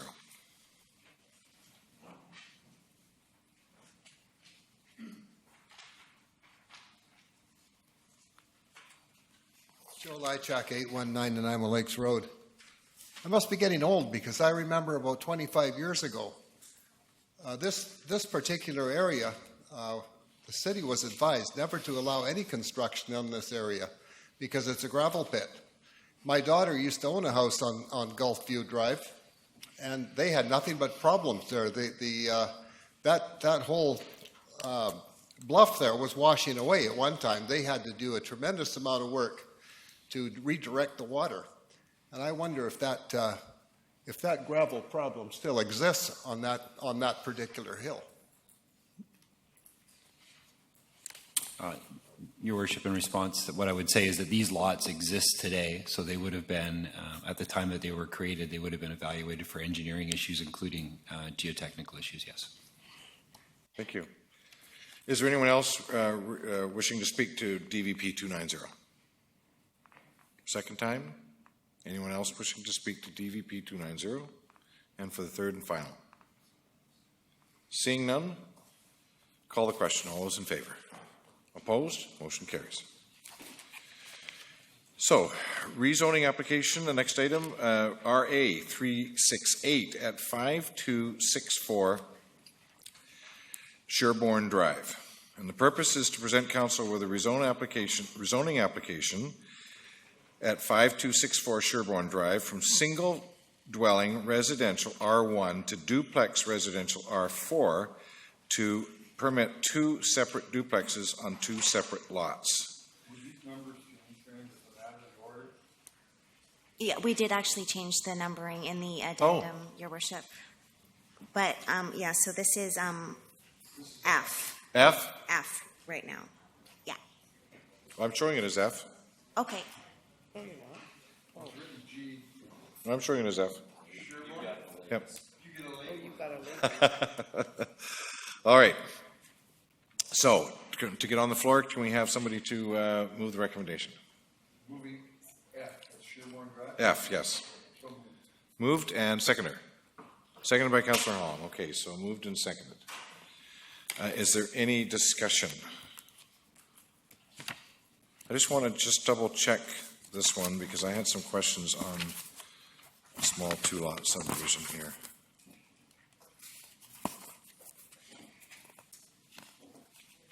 Apparently it's not the one. All right. So call the question. All those in favor? Opposed? Motion carries.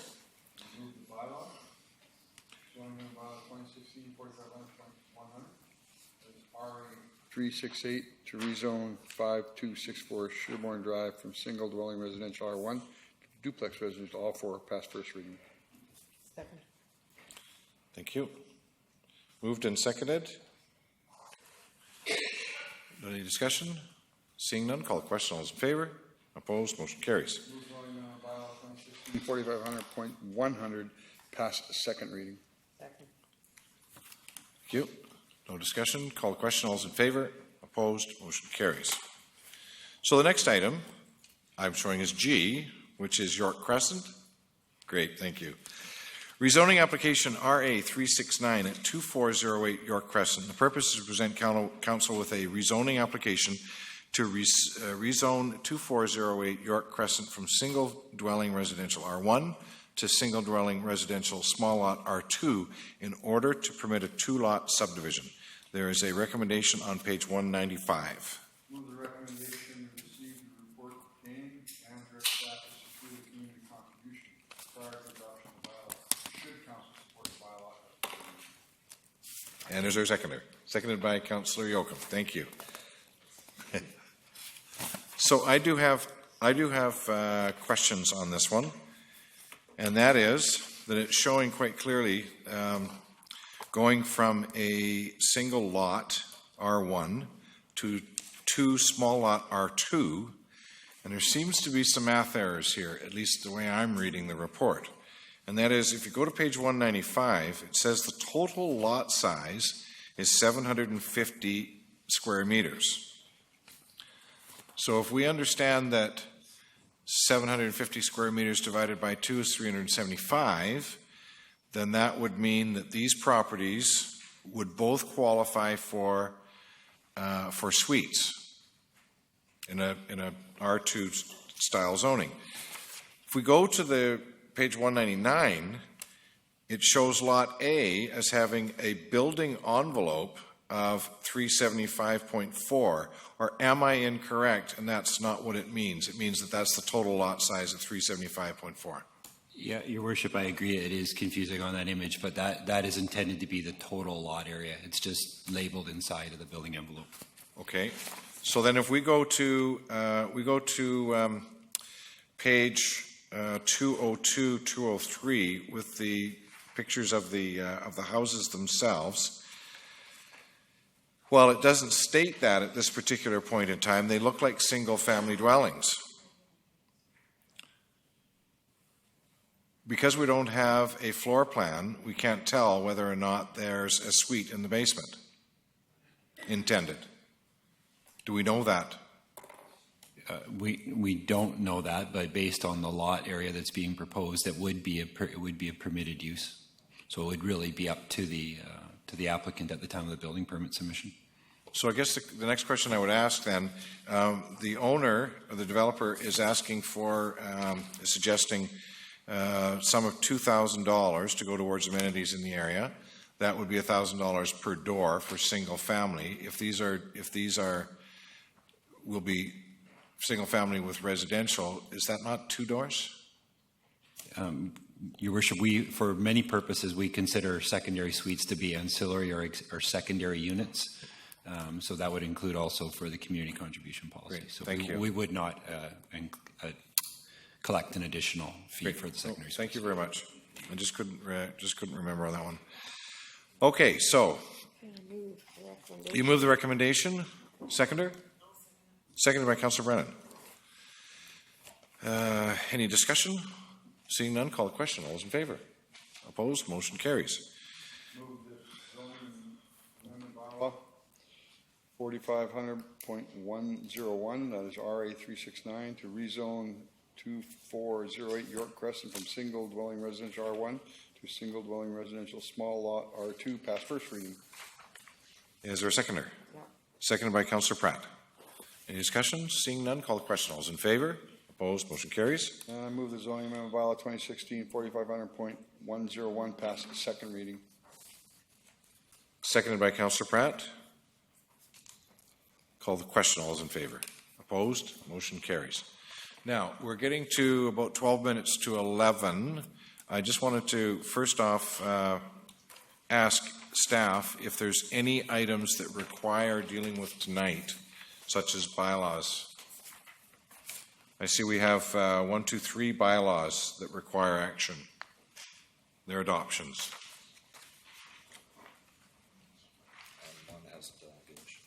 Your Worship, the engineering one is an important matter that we should deal with tonight as well. That is item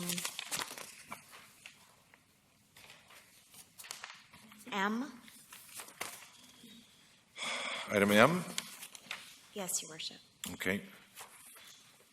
So M and We have delegations for the Colliery Down here this evening as well. 10. We have room on the agenda next week for some other items to be placed there. I don't know if you want to do. I guess my biggest concern was the issue of getting the bylaws off the table before 11 o'clock, because we won't be able to deal with them at COW. We won't be able to deal with them at COW. Committee of the Whole. Okay. I didn't hear what he said. So I wonder if we could just if we could do those. Number 10? Yes. 10 A, B, and C Yes. for adoption. Just, you could have somebody, Your Worship, agree with you on that, and we could amend the agenda Okay. accordingly. Can we have thank you, Councillor Fuller. Okay, so then can we have a mover for 10A? So moved. Moved by Councillor Kipp. Yeah. And seconded by Councillor Pratt for adoption. And can we, seeing no discussion, call the question. All those in favor? Opposed? Motion carries. Move B, zoning amendment bylaw 2016 4500.97. That's on 3150 Mexicana from single family dwelling to townhouse residential. Be adopted. Thank you. Moved by Councillor Kipp and seconded by Councillor Yocum. No discussion. Call the questions. All in favor? Opposed? Motion carries. I move that council not proceed with further reading of highway closure and dedication removal portion of Labio Road, bylaw 2010, number 7116. Thank you. Seconder? So that's a motion to not proceed. Councillor Hong. Thank you. Discussion? Councillor Brennan? When Councillor Kipp said that's a motion not to proceed, is that different than the recommendation? No. Okay, okay. That's the recommendation. You put emphasis on it, so I thought it was. Okay, thanks. Thank you. Okay, so it's been moved and seconded. Call the question. All those in favor? Opposed? Motion carries. Now, we're going to need a motion to go beyond 11 o'clock. So moved. Moved by Councillor Kipp. Seconded by Councillor Hong. All those in favor? Opposed? Motion carries. Next item, bylaw contravention notice at 6041 Parkway Drive. It's requested that council hear anyone wishing to speak with respect to 6041 Parkway Drive. Is there anyone wishing to speak to 6041 Parkway Drive? And for the third and final time, anyone wishing to speak to 6041 Parkway Drive? Seeing none, we have a mover for the motion, for the recommendation, please. Councillor Brennan, seconded by Councillor Pratt. Thank you.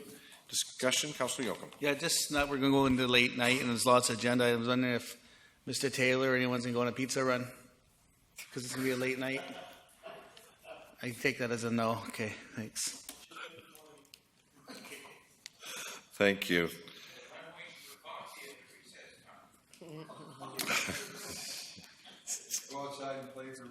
So, moved and seconded. Call the question. All those in favor? Opposed? Motion carries. Next one, bylaw contravention notice, notices on, oh my goodness, 7 addresses, and we have 1 delegation, and it's requested that council hear anyone else wishing to speak to it. Mr. Josh Gelman is the first, pardon me. We have your name and address for the record, and is there a specific property you're speaking about? Yes, hi, my name is Josh Gelman. I'm the owner of 297 Harewood Road. Thank you. Come before you today to speak with integrity, try to achieve a quick resolution to what has been a stressful process, and in the removal of my secondary suite. Prior to this meeting, I sat face-to-face with building inspectors, read through the bylaws, and watched numerous city council videos. The main thing I've learned is that there are many inconsistencies in the process. Some homeowners are asked to remove one of 3 main items that make up a suite, and others are asked to take a much larger amount of work. I fall into the latter of these two, and I feel that I'm being asked to do something excessive.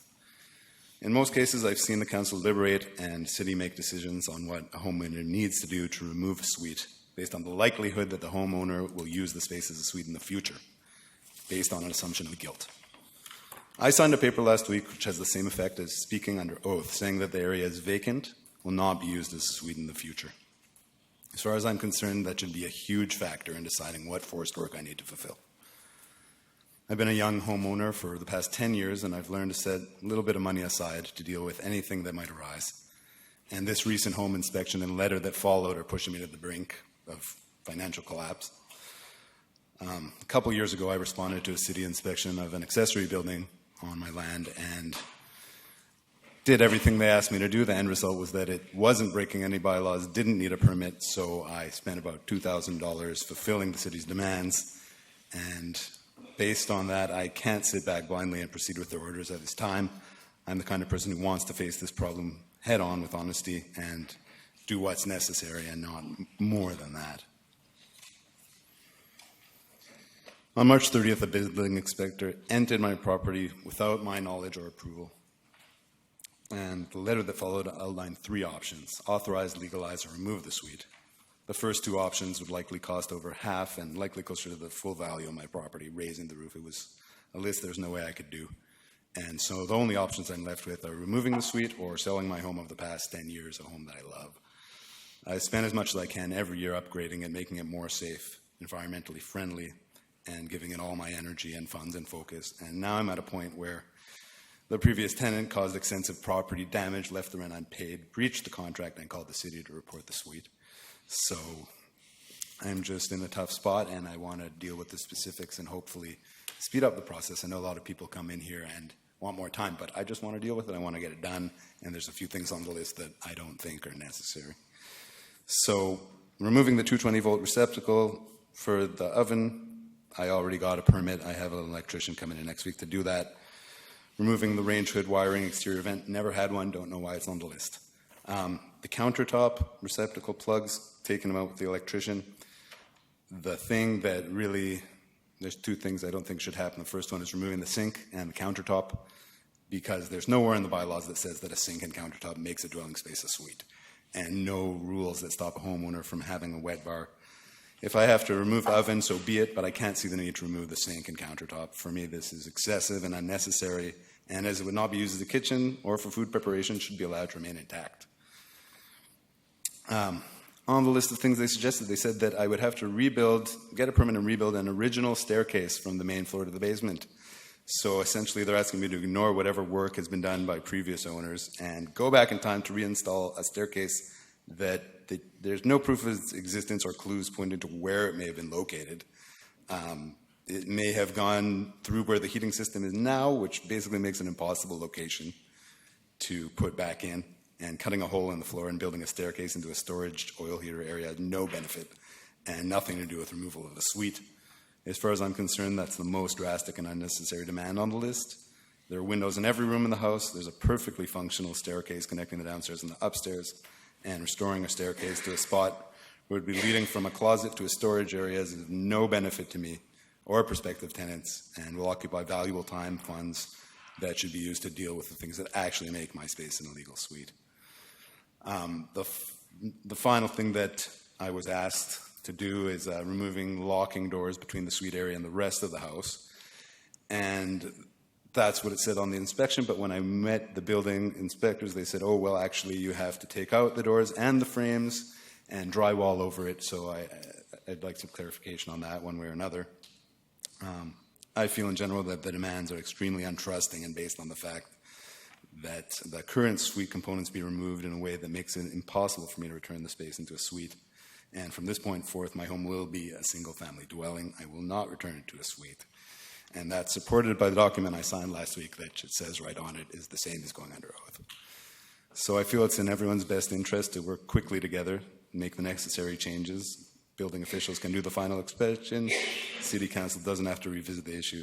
And I feel that I've shown that I've taken the steps to ensure the removal of the suite, and that my word and signature equivalent to the swearing under oath should be enough for a council to allow me to proceed with the removal of my suite by only removing the doors, the frames, the fridge, the electrical range, but keeping the sink and the countertop and the stairs, which are fully fine.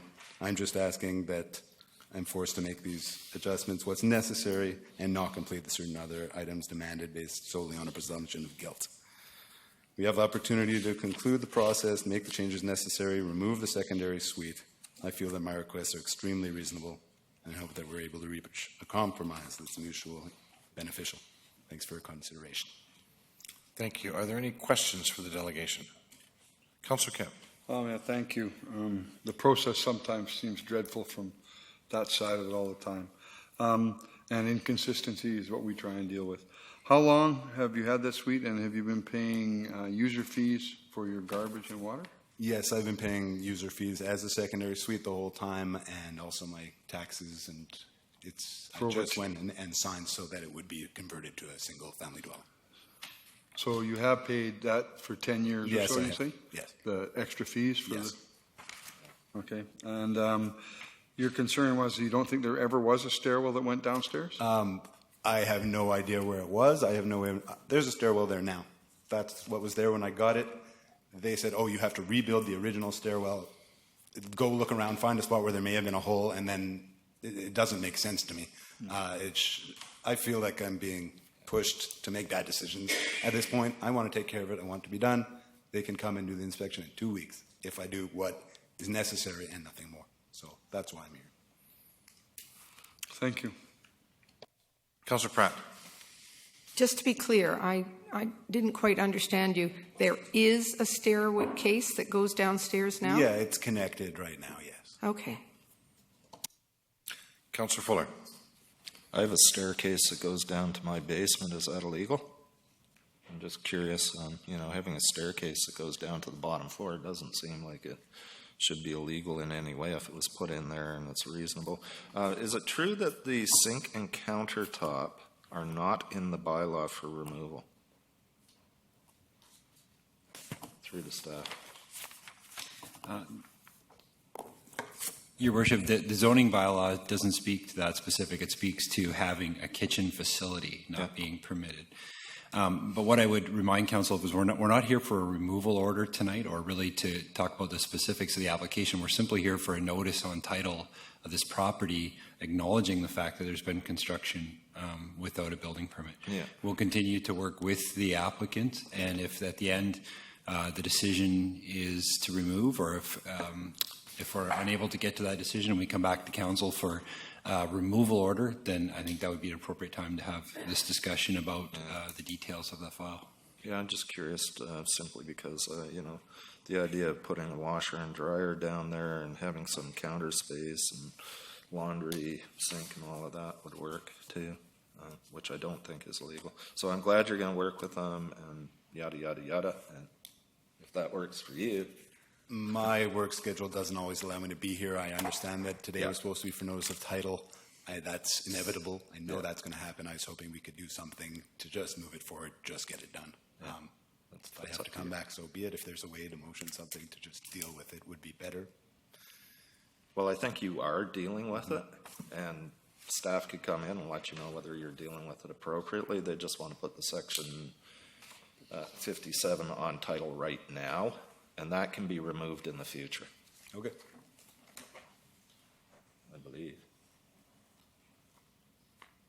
So notwithstanding the fact that the gentleman is going to take that suite out, and has no intention of using it as a suite, what we're talking about on this particular property, on the Section 57 notice, is the fact that the works were done without a building permit. That is correct, Your Worship. Thank you. Okay, great, thank you. Councillor Yoakum. Thank you. I'm in a little bit of trouble with this young man, as he mentioned, for 10 years. He's been straight up paying the stuff that Jim asked, the user fees and whatnot. So is there a way we could table 297 Harewood Road for the gentleman and Mr. Lindsay to have a conversation a little bit farther? Because I hear your concerns, I hear what you're doing. And not saying that it wouldn't get here, or hopefully it doesn't, but nonetheless, I'd like to see if there's a possibility if we have some space for that. Because it sounds like you're being straight on board, and we hear, I'm not saying you, but we hear lots of presenters, and I'd be comfortable a little bit more time before we go to the property title and putting the section 57 on your unit. So I'd be comfortable a little bit of time if permissible. Thanks. Can we get clarification from staff that it doesn't matter whether or not the suite he's trying to upgrade or take the suite out? It was the works of the previous owner, basically finishing off the basement, if you will, and that's not going to change. It doesn't sound like. So there will be a Section 57 at some point go on this house. Your Worship, our recommendation is the section, whatever we find work that's not been done with a permit, we recommend that the 57 notice be put on. In our opinion, it's in compliance with Council's secondary suite policy. I would also take this opportunity just to make comment about the user rates. So Council's policy on applying user rates to secondary suites has actually existed longer than suites have been legalized in the community. It was actually a Council policy direction, I believe, from the late 90s, at a time when Council was concerned about fairness in the community, about people that were having suites without paying their fair share. And at the time, Council directed that any suites that staff were aware of to automatically charge the secondary user rate. So that's been a very long-standing policy. And when people receive their user rate notice for these suites, it has a disclaimer on there that says the fact the city's collecting on these suites does not in any way give them any legal status or approve their existence. Thank you. Councillor Kipp. Was there any concerns with your house about safety, egress, fire separations, heat systems, interconnected smoke alarms? Was any of that? Yeah, if I wanted to authorize it, it was a list bigger than I could ever imagine pursuing. I would love to leave the doors there and make them fire resistant and keep the heat in. I've done a lot of work on my house to make it environmentally friendly and warm in winters. And so if they're telling me I have to take out the doors, first of all, fire would travel through, no problem. And second of all the cold air is going to come in. So there's somewhere of an in-between between authorizing and removing. What they're asking me to do for removal is not the safe option. And I didn't mention that. I said, I'll do it. Okay, fine. I just wanted to compromise. And so, yeah, that's where I'm at. I guess one of my concerns always with this, and the disclaimer about that, it's a unilateral disclaimer that we've put on and says we're collecting this money. And typically the garbage man would see the double garbage. He'd make a complaint through the staff. They would then check it out and go give the double billing. If people didn't argue, they paid their double billing. And the person himself feels that that's a justification that you're charging and making money off of it. From my perspective as an individual, not as a council rule, back in the 90s, I worked on this and want these affordable forms of housing. And my key indication is that they are safe from fire separation, interconnected smoke alarms, and egress. Are the windows big enough to get out of the basement, somebody not getting trapped? So that's huge for me. This Section 57 could stay on there for years, as some of our people know that sometimes we react to these and sometimes they sit for years on end. But I understand that you'd like to do so. I wish we could pull this for now, get the gentleman to sit with staff to figure out exactly what they can do and bring this back to us and give him some money. He seems like he's trying to do the reasonable thing. Seems like he's trying to make the effort to get the government out of his hair. And that's what you like to do. So I appreciate that. So I'd like to table 297 Harewood Road for the gentleman to meet with staff and clarify this and then come back as soon as possible with a report on what's going on. So I think I'd like to make a motion to table this one. Do we have a motion on the floor already, or how do we have to do this? No. He's still standing there. We left the guy standing there. So I would receive it after. So there's a motion on the floor to table. All those in favor? Opposed? Motion carries. Motion to receive the delegation. Yeah. Thank you. All those in favor? I'm sorry, it's not been seconded. Motion to receive, seconded by Councillor Fuller. Thank you. Got that? All those in favor? Opposed? Carried. Thank you.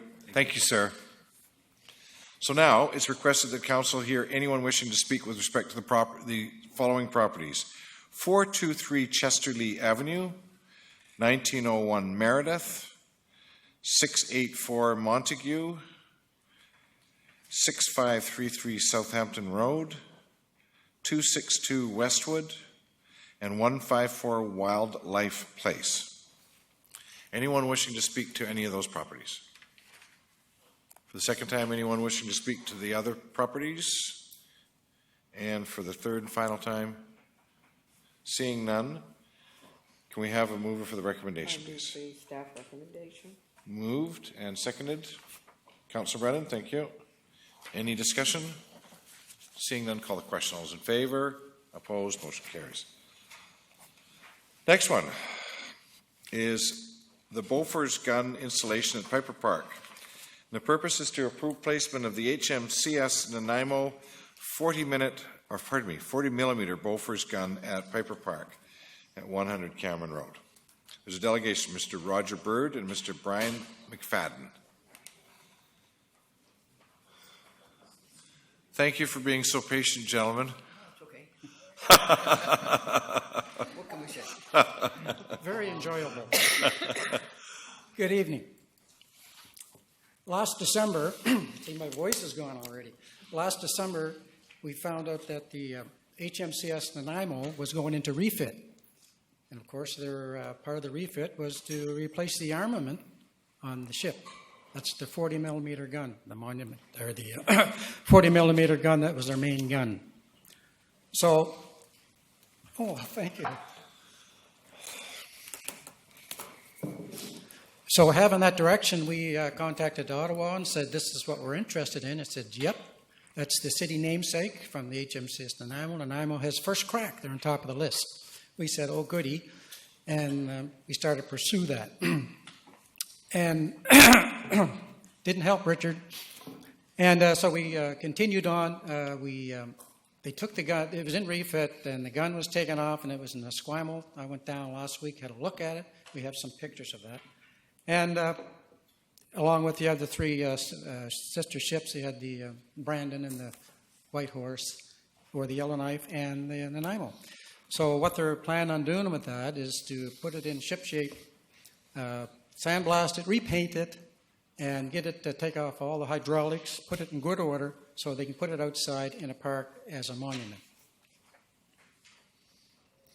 So the aim and the purpose of the project is to recognize a decommissioned gun the gun item from HMCS Nanaimo by installing it in Piper Park for the historical and interpretive purposes and to honor all those who served and are still serving on the city's namesake Canadian vessels HMCS Nanaimo 1 and 2.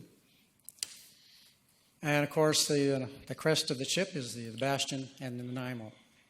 And by the way, in the museum, we do have the honor boards from the original HMCS Nanaimo, and it was sailed on the Nanaimo 2 until they got their own. Pardon me? Okay, yeah, the first Nanaimo, it was built in 41 in Esquimalt, flower class corvette, served in the North Atlantic for convoy duty, and all throughout the war until 45, and then it was finally paid off in 45, and then when it was scrapped in 1966 after being sold. And there's your picture of the first K-101. Imagine going across the ocean in those stormy Atlantic and that. And there's a happy crew. And down in May 17, 1977, the city of Nanaimo gave the freedom of the city to the HMCS Nanaimo. I'm going to call it Nanaimo 2. And of course, there's the history of that. It was taken off the brochure. Excuse me. And without reading that, you pretty well know what the history of that ship is, or you should know. And there's a picture of the 702. Disregard the rust. It's all painted up nicely now. And there's a real happy crew. And that's the culprit there. That's the gun that's on the ship. You can probably see it. It sits up on that ring piece, and that's about 20 inches high. I went down and measured it. And the gun itself is 11 feet long and about 11 and a half feet long from the barrel to the back, 7.5 feet wide and 6 feet high. And there's a nice picture of that right there. It looks pretty right there, but that's not the way it looks right now. There it is down the Esquimalt. It's all wrapped up and it's sitting down there. The ring piece on the bottom is off. And there's the other two guns that are taken off the other ships. Now they're going to be scrapped if somebody doesn't use them. Like say the Brandon doesn't take them and put them in a park or something, then it's going to go to scrap. More pictures of that side view. And that's the ring piece that goes on the bottom. Now that would fit right on the foundation if you put that there. And I gave you the dimensions, 52-inch diameter in the ring piece, about 11.5 feet long from the barrel to the back of the gun, 6 feet high, 7.5 foot width, and there's 30 inches on the ring piece up underneath the gun. And it weighs about 2.5 tons. We'll need a concrete pad, about 6 by 6 by 1. And there's a picture of a similar gun that's in Camp Worden, Ontario. That's not quite the same gun, but it's quite similar, and you can see it's on a concrete pad. You see the ring piece on the bottom. And another naval gun. It's down in another museum area. And then you have to put the concrete pad in. D&D will transport the gun up to the museum or to Nanaimo. We'll make sure we have a crane there to lift it off. Now, there's two areas where you can put that. There's one, we just sort of put that on our computer and stuck that out there in the picture of the museum area. And you could put it there. That's not our final choice for that. There's another picture taken from the top of the, I guess, the theater. And you can see the gun down there in the foreground. There's where we want to put it now. That's, pardon me? Sure. Brian will talk to that one. The area that you're looking at right now is on Cameron Road.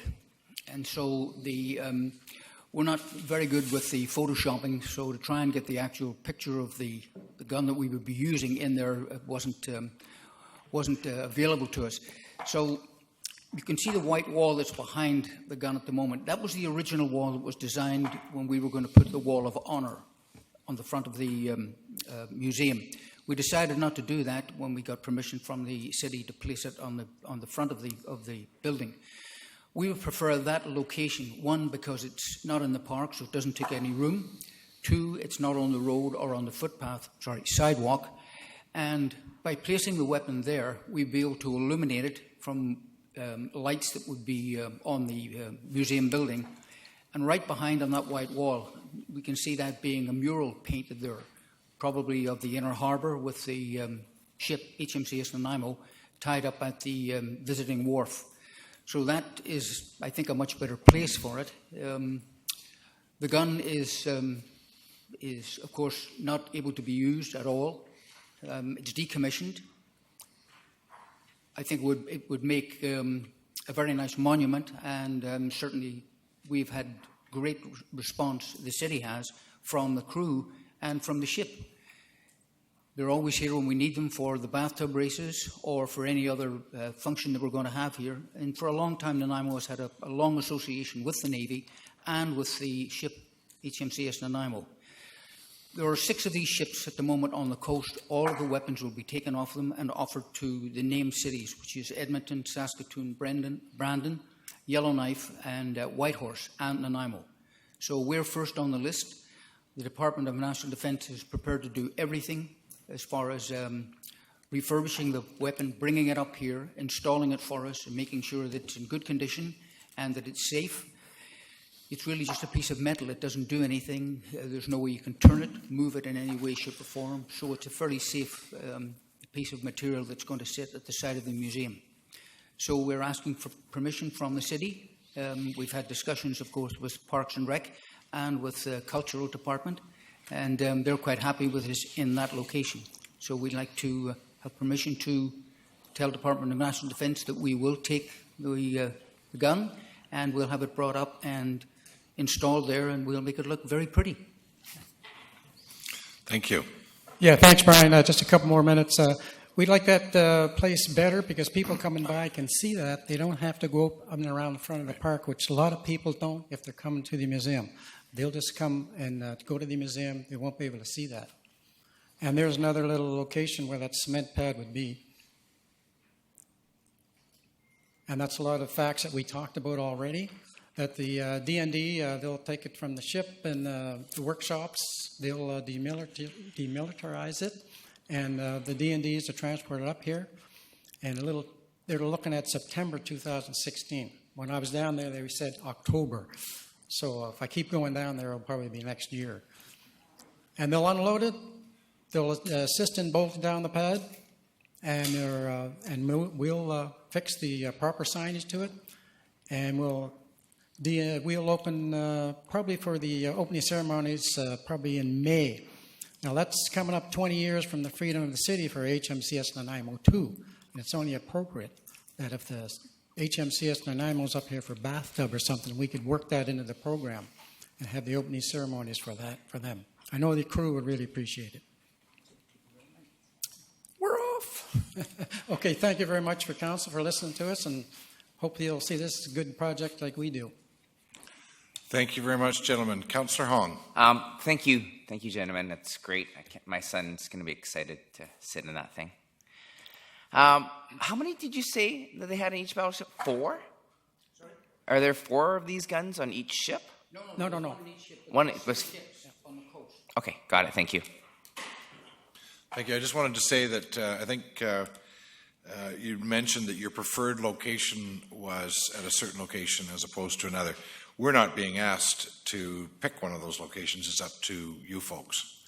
Okay. The other thing I wanted to know is, have you actually touched it? What do you mean, the gun? Have you ever felt it and touched it I was down to make sure it's real? I went down the Squam and jumped all over it in the rain. Okay, because the Canadian Navy probably sent HMCS Nanaimo to England with a wooden mock-up. Oh, yes, they did a lot of those ships, yeah. They sent them over because they didn't have guns here to fix That's them. right. They had no guns here. That's right. So the original ship probably got to England with a wooden mock-up. How they got there, they didn't shoot anything, I'll tell you that. There's a story of a commander on some sort of big British ship that said he turned to one of his officers when he was looking through the glasses at one of the Flower-class corvettes as they arrived, and they were horrible sea boats, particularly going into a sea, and the gun was all broken. And so he asked the question, Are those Canadians going to start clubbing the enemy to death? Is that what their plan is? Thank you, gentlemen. Motion to receive the delegation. Councillor Pratt, or Councillor Brennan, seconded by Councillor Pratt. All right. Move the recommendation. Councillor Bestwick. I voted in favor of receiving the delegation. Thank you. All those in favor? Opposed? Motion carries. Move the recommendation. I did. Okay, move the recommendation. Thank you. Discussion, seeing none, call the question. All those in favor? Opposed? Motion carries. Is Councillor Brennan, or pardon me, Councillor Bestwick trying to? Oh, he's gone. Okay, thank you. Move the travel assistance grant. Okay, next item, travel assistance grant, Harbor City Football Club, Storm U14 Girls. Move the recommendation, seconded by Councillor Brennan.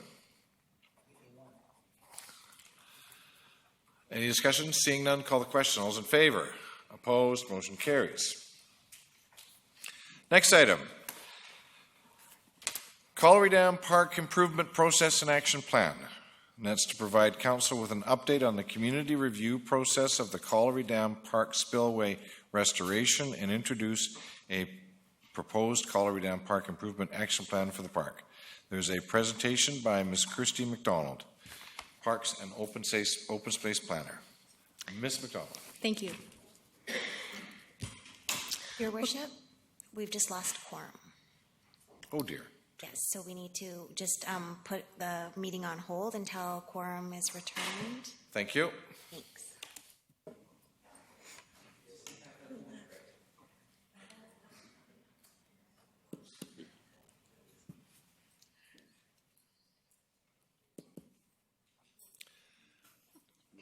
You're not going to go in the washroom and check, are you?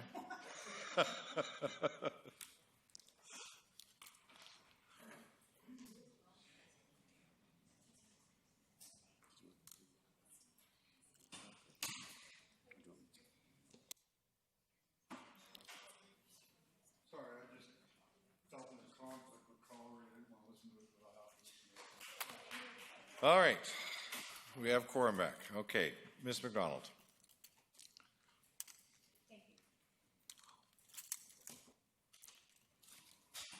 You're on. You're on. Colliery Dam Park is a 68-acre park that the City of Nanaimo has owned for about 40 years. And in March of this year, it was discussed that given the opportunities around the spillway, that perhaps there could be a restoration, a community restoration process that began that focused on more community involvement in the park and also looked at some greater park improvements. And this is leading towards some healing in the neighborhood of South Harewood, as well as making sure that this park keeps up with community demands and changing needs. So members of two societies, the Harewood Neighborhood Association and the Colliery Dam Park Preservation Society, were invited to join a working group to be involved in this project. And the Colliery Dam Park Preservation Society put forward 3 members, and the Harewood Neighborhood Association put forward 2 members that have been working with staff to develop the action plan that you see before you today. The goals of the group have been to review the landscape plan for the spillway restoration, as well as generating overall park improvement ideas for Colliery Dam Park. And they have been representatives of larger groups. They've been talking to their constituents through social media, emails, and their networks, and then bringing ideas forward to the working group meetings. In conjunction with the working group, we have also been collaborating with Snuneymuxw First Nations and have had a few sessions with them focusing on how Colliery Dam Park might be improved and how it works within some of their larger planning for the Nanaimo Lakes Road area. And some ideas that have been brought forward by them, which are also reflected in the plan, include using native plants in the spillway restoration including interpretive signage and also focusing on some ethnobotanical park uses.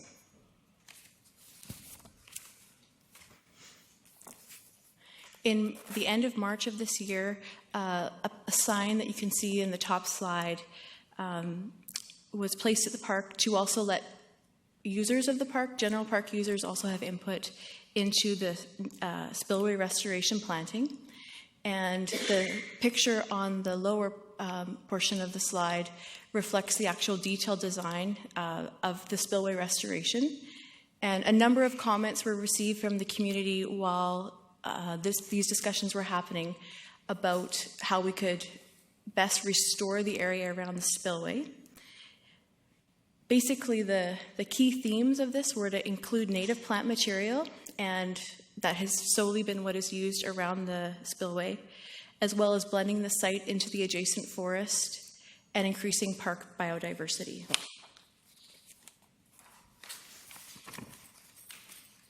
In addition to collaborating with the working group, a community workshop was held on May 26th of this year to focus on other park improvement ideas.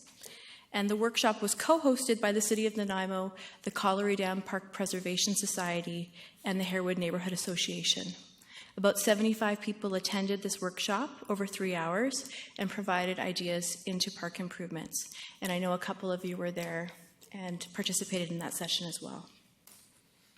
The improvement map and the detailed list of actions are attached to your report in Schedules A and B.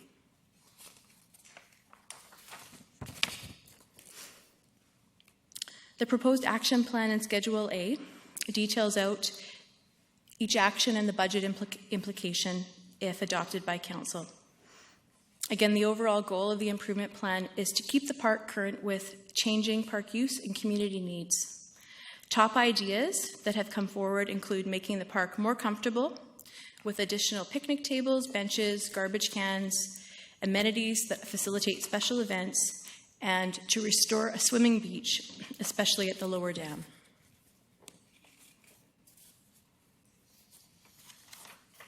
Next slide. The map that's in Schedule A shows some of the locations for specific improvements, and the detailed list that is in Schedule B shows the timing of each improvement idea as well as the budget.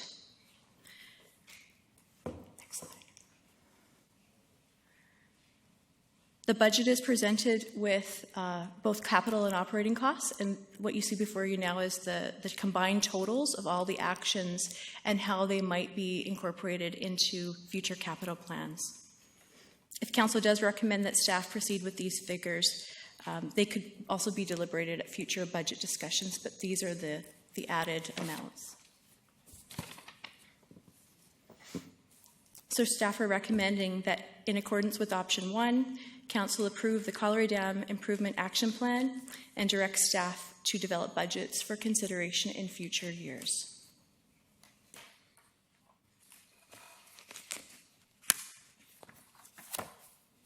Thank you.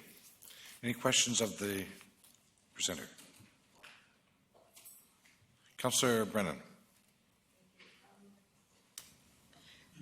Kirsty, the attachment B with the detailed improvement list and costs, restore the sandy swimming beach.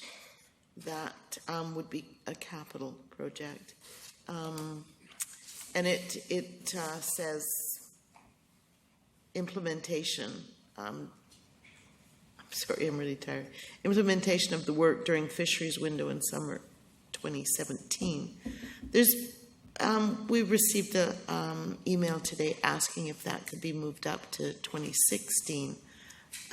One, is the money available for that? And could you do the environmental feasibility study? Well, that's already completed, so really it's a question of whether the money's in the budget now or not. Mr. Harding. Yes, Councillor Brennan. Since the report was put in, we actually met on site last week with the group and looked at a modified version of what they're wanting to do. Right. So right now the report says 217. The goal, and I think the delegations will speak to it, they'd like to see council find a way that we could do that work this year. And our recommendation would be to have to do it in September. After that way, it would be ready for next year. We would have to we'd have to work on our permits, work on to make that happen, and probably delay another project in our capital plan to make that happen. But if council desires to do that, we think we could do that work this year. We just have to do a bit more work to figure out how to do that. So would you be bringing that back to council to delay one project and do another, or? Well, June 30th marked the end of the second quarter of the year, and Finance has asked each of the departments to provide the quarterly report. So we're halfway through the year to see how our finances are for capital projects. Are things progressing? So in the next little bit, we'll be aware of where we may have surpluses or overruns and be able to advise on that. So it's not a matter of something going forward and something not. First step is to see where we are in our budget for the year. So if we were to adopt this, it wouldn't preclude us doing the work in September if the money was available. And That's right. That's correct. Okay, thank you. We have a modified price for that too. That's in the report. Okay, thanks. Councillor Kett. Thank you. Yeah, this is all stuff that should have been done to this park for years. This is stuff that should have been done to maintain that park forever, and now we're selling it as a big cover-up for that place. And what are we doing to stop the water going underneath that spillway? Because right now I see 15 feet of water and drainage coming out from it. Is anything in here to help slow that drainage of the lake? Because water's pouring out in that Harewood Creek that has never gone at this time of the year. So water's coming out from under that thing, and it was like anything, where there's a hole, it will eventually drain. I sent that question in over 2 weeks ago, and I've never heard a thing back. So this is the time. I can answer that, Councillor Kipp. Thanks now. I wish I could have had it about 2 weeks ago. But I don't seem to get my questions answered. We've referred it to Public Works and Engineering, and we're checking with the engineers in Golder about the seepage, and they're taking a look at it to address that issue. So there is some seepage now, yes. Thank you. Thank you. Councillor Yocum. Thank you. I'll be supporting this. I'm not saying that's a small amount of money by no means, but from the amount of money that how this has been stick-handled over the last numerous years, it's the least we can do for the park, the citizens. We've put people through somewhat hell on this whole process, so I look forward to this long overdue improvement to a necessary project. Thank you. Thank you. I just wanted to ask, before we have our delegations up, Ms. Sammer, at 62,000, do you believe that there's going to be any requirement to modify our financial plan? In other words, will there need to be a... At this point, I don't know. We have to get the reports in, so this is the first well, we should have checked in after the first quarter, but we're instituting new practices. So we're halfway through the year, and Finance will know where we're at in terms of the allocation of our budget. Are we using it or not in the next little bit? And we'll report back to council on that. Thank you. So we have two delegations on this item. The first one is Mr. Tim McGrath. Pardon? 4. Pardon me. And you have 5 minutes, sir. Good evening, Council. My name is Tim McGrath. Live on 3rd Avenue. I'm here representing the Harewood Community Association this evening. The Colliery Dams Park is part of the Harewood neighborhood. The Colliery Dams Park is one of our premier parks and has a long history intertwined with the Harewood neighborhood. The neighborhood has going through a lot of development at this time. We recently lost the Harewood School. The Colliery Dams Park has not been upgraded for a long, long time. My cohort, Heather Campbell, was going to speak today, and her comment was to be, it was at one time a hidden gem. Well, everybody knows where Colliery Dam Park is now. We have some 60 acres. At this point, there was only 3 garbage cans and only 1 picnic table. As Councillor Kipp has suggested, the park has been abandoned for a long period of time. The neighborhood hopes that this now will be a healing point. As the director of the association, this is a great demonstration of the association working with the City Hall, Parks and Recreation. Staff has been excellent up to this point. We can't get everything we want, but who can?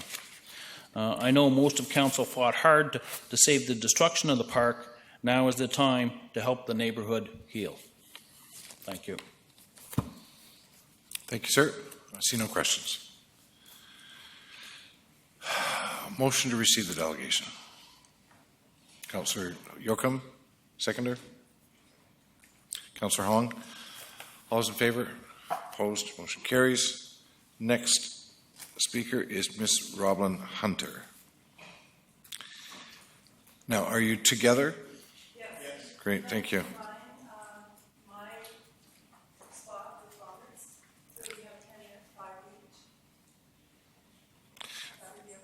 Well, you're listed as a single delegation. Yeah, I'm single, and then Robert comes after. Your worship, is there only 3 then, if these are combined as one? No, they want 10. No, just a moment. Okay, yes, that's, yeah. Yeah. And who's the final speaker? Me. Mr. Wager?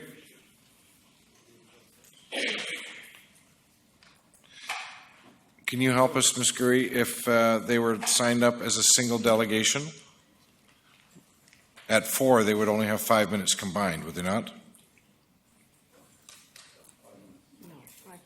No, there is a single delegation. 1, 2, 3, no, pardon me. That would give everybody 10 then. We're just doing back to back. That's all it is. We have 2 spots, and we like to do it back to back. Rather than I go and sit down and Robert comes. No, I'm just showing you as a single delegation. I'm just trying to get clarification, that's all. That's not how we listed it at the beginning. The beginning was there'd be 4 delegations with the addition of Mr. Therefore, each of them got 5 minutes. So for both of them to go back together, back to back together, 5 at the same time at this podium doesn't contravene our procedure bylaw. Away we go. And Robert would like to speak first. Can we start me off at the start here? We can certainly do that. Thank you. That's from the last delegation, sir. Robert Fuller, 3350 Hammond Bay Road. As a member of the community, the Planning and Improvement Committee, and a representative of the Colliery Dam Park Preservation Society, I would like to thank all city staff members that have worked with both us and in turn the community as a whole. Entering into our conversations, I relayed my thoughts as to this exercise and the entire issue being a very painful subject to many folk in our community. Feelings were hurt upon the imposition of the monstrosity of the auxiliary spillway upon both the citizens and the sensitive ecosystem. It is my heartfelt opinion that city staff not only took this to heart, but went over and above and have listened well to not only our concerns, but to the wants and needs, the feelings of concern, and all of our requests from the community at large. As a committee, both ourselves and the Harewood Community Association endeavored to gain public input at either informal gatherings or set meetings. The city and its park staff took it upon themselves to set up a public workshop to gauge and consider community wants and needs. The result is sitting in front of you folk at this meeting, the Colliery Dam Park Improvement Process and Action Plan. All of the recommendations were brought to our committee through public consultation. Not all will make the grade, and I'm sure some may even be found not to be sound or suitable. Some, such as the fishing dock, which comes to mind, may even have to be located to a different area. It is through consultation and talk between our parties that this is the fruition of the improvements that will take place. Both ourselves, the CDPPS, and the Harewood Community Association want, I must stress want, our park to remain the pristine ecosystem it has been for many years. For generations to come, enjoy the beauty of our flora and fauna, to be the place where one can sit and hike in peacefulness, a wonderful setting where one can initiate their children to the joys of fishing, a peaceful setting in which one may converse with their neighbors while listening to the hoots of owls, the wonders of otters cavorting in the waters, the sight of the occasional deer rustling in the underbrush. This is our park, our treasure, our little jewel amongst life's pressures and hubbub.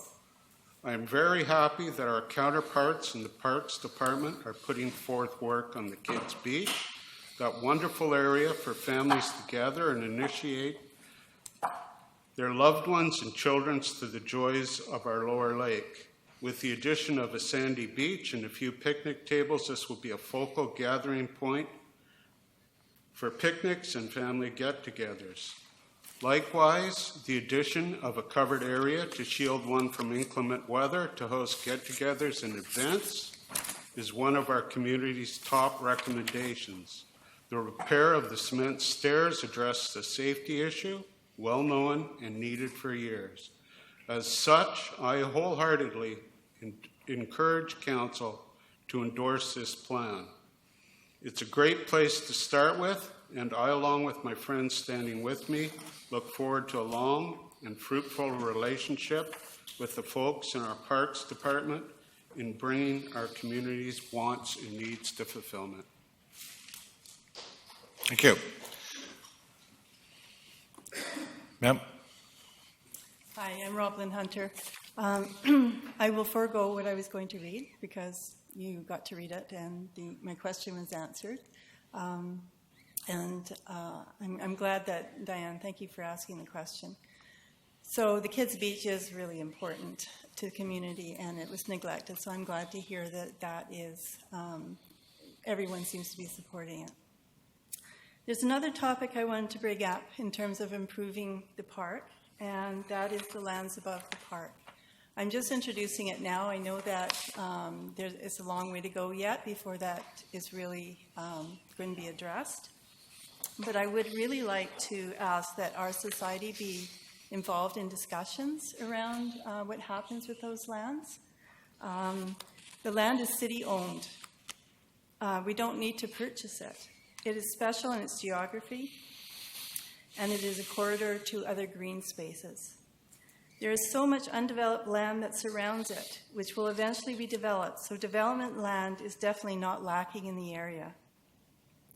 In conclusion, including these lands would be an asset to our community, one that offers a corridor to other green spaces, as well as protecting and preserving land that is steeped in the history of the area.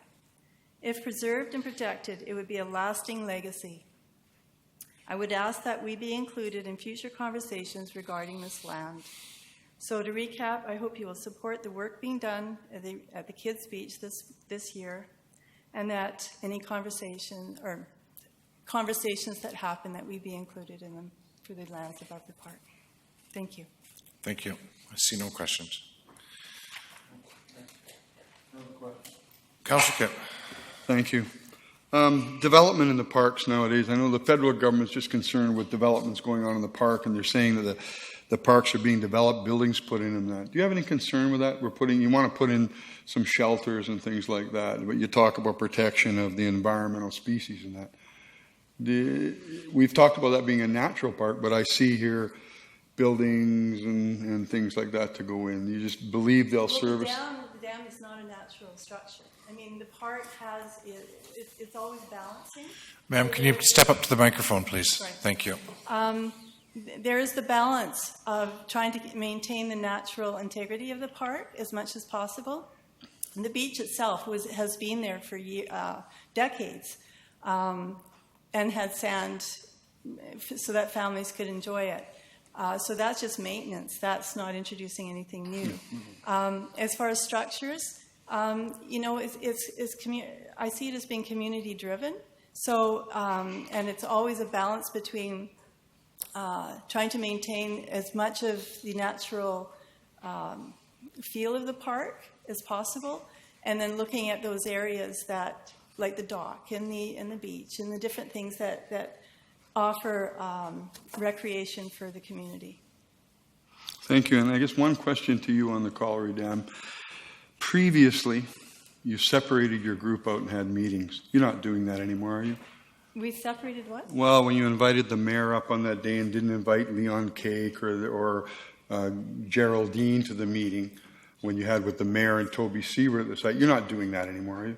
You're inviting your whole organization to these things and informing I think them? you're misinformed. That never happened. I was at the meeting. You met with the mayor, you, and we were there, and I was taking pictures, and Leon Cake was not advised in the meeting, and neither was Geraldine. So I'm sorry, if you had come and talked to us, we could have explained to you, because there was a lot of misinformation about that, but I'm not talking I've about asked that about right it. I've asked for it before. That isn't something that we talk about. I'm asking you if you're going to do that again. You can come and speak to me privately about that. No, I'm asking you right now. I'm sorry.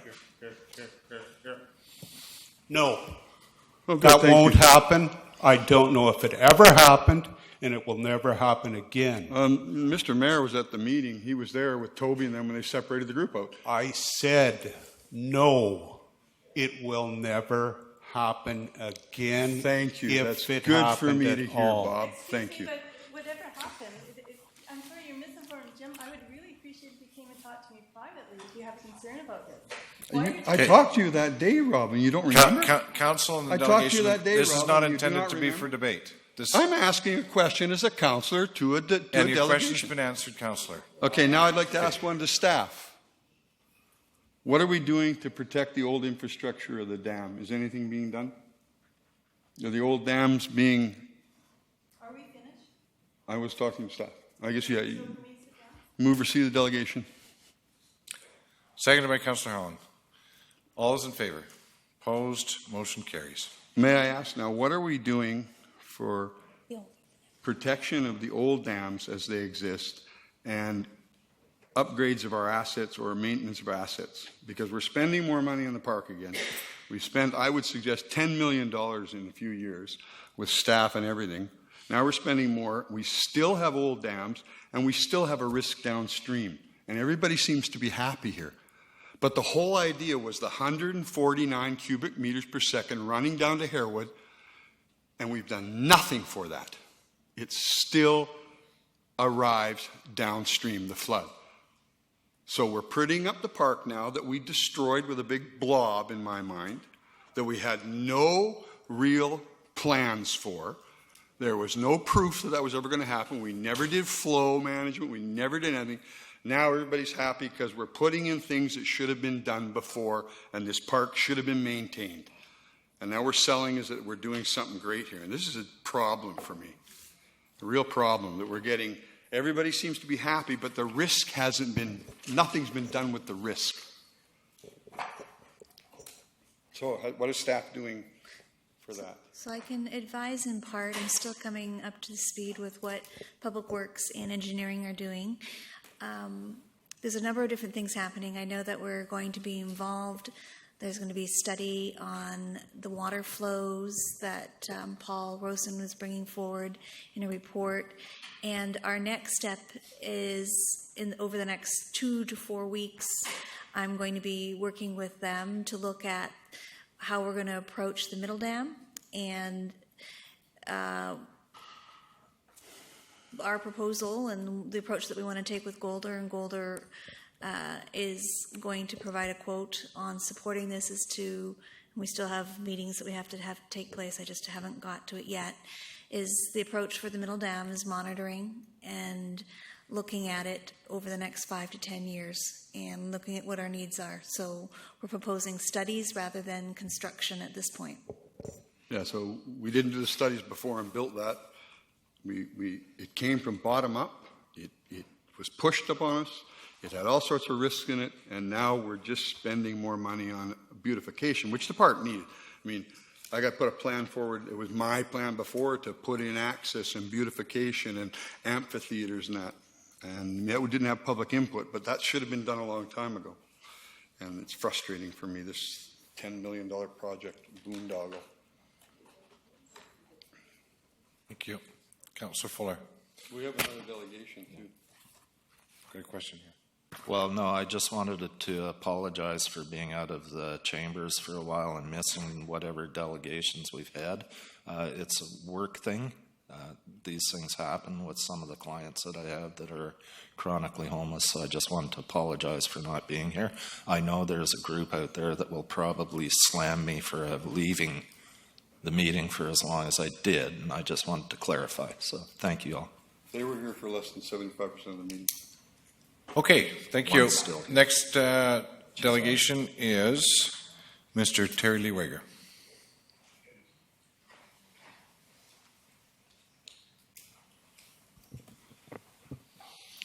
Thanks for letting me speak at almost midnight. Thanks for sticking it out so long.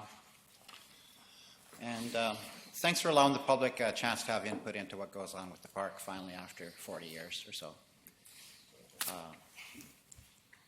I've been going up to the dam, as I like to call it, since 1973, so I've seen plenty of changes go on up there. And I became involved with the movement to preserve the park in May of 2013, and I guess it's fair to say that I've been involved in pretty much everything that you can be involved with. I helped with both the main Facebook groups. I was one of the first members of the Colliery Dam Society. Acted as a director for the first year. I've also been involved with the more militant Dams Direct Action Group and served with their, what they call the Core Planning Committee. So I've seen both sides of it. I've helped with the so-called more diplomatic and also the less diplomatic angles. And that's why I feel honor-bound to say that many of us will not forget that it was never proven that this dam, our old dam up there that was built in 1910 or whenever it was never proven that it would fail in a flood or an earthquake at all. But yet, here we have a monument to waste and incompetence that's going to end up costing us about $10 million. So there you go. Now council seems to want to, well, hey, we're going to fix up the park and everybody will feel better about it now. Well, I'm glad that you're going to fix up the park. I'm grateful that you're going to allow public input onto it. I myself got input into it, and when I look at the plan for it, I see that everything that I ever wanted and discussed with everybody is in it, with the exception of that floating fish dock, which I've never heard anybody mention until this plan came out. But other than that, I have to say I really like everything that's on that plan. The thing that I'm not so sure about is the priorities placed on everything. I too like the idea of having children playing on a sandy beach, just like they can at every oceanfront around this beautiful island we have. But when I think of the Colliery Dam Park, far more so than children's beaches, I think of the park itself, the trees, the trails, the forest, and that's why when I read the environmental assessment back in the day when I was studying up on the city's plans to rip out the dams, I saw that the city of Nanaimo had done an environmental assessment. And I read it, and in that assessment I read that the undergrowth underneath the trees, around the dam for a distance of about 25 meters has been trampled by humans and or dogs for the last 100 years or so. And this has basically destroyed all the habitat for the animals that used to live there. And that's why, I always tried to push for having farm fencing put up along the trails, which we could utilize that wood that was cut down. Remember all those nice, beautiful trees that used to be where that ugly concrete thing is? Well, there's still a bunch of them laying around up there, and it occurs to me that they could be used as split rail fencing along those trails. And also, at no great cost, the native flora that is already up there in the dam could be transplanted into many areas around the trails and the shore that are now trampled, as was recommended in that environmental assessment. I see it's on the plan, but I see it's not on the high priority list. So I'm asking respectfully that it be bumped up to the high priority list, because it occurs to me that the actual park itself is more important than the people that use it. It was there before us, and our goal is to try to preserve it. And it occurs to me that, well, I think I've said why. The trails are what makes the dam for most people, and the forest is what they see when they're up there. It can be enhanced by simple means. Put some fences up. It's more important than a beach, I think. Of course, a beach is important too. And it's not on the list. At least I didn't see it, but there's a lot of invasive species out there. The park is being eaten up by ivy and dahlia and other invasive species. And if something isn't done about them, it will ruin it. It's already ruining it. So I ask that that be added to it somehow. And I see I'm out of time, so I'll finish. But please move up the trails, the forestry enhancement, and the invasive species up to a higher priority. Thank you. Thank you. Councillor Fuller, do you have a question for the delegation? Yeah, I was just going to tell him I disagree with him again. And we're up at the park all the time. Terry has been graciously walking my dog for well over a year. So we do frequent the park together, and we may not agree on everything that Terry likes. Personally, I think you put up little fences. People are going to go over those suckers anyway. It's kind of like that spillway we put in. Gee, did you think no one was going to climb on top of that and jump off? So I appreciate. The one that said they wouldn't do that. I appreciate everything you put into this, Terry, and you've been a phenomenal asset to keeping those ponds there that are there. So thank you. Thank you. Thank you. I see no further questions. Thank you. Move receipt of the delegation. Councillor Kipp, seconded by Councillor Hong. Thank you.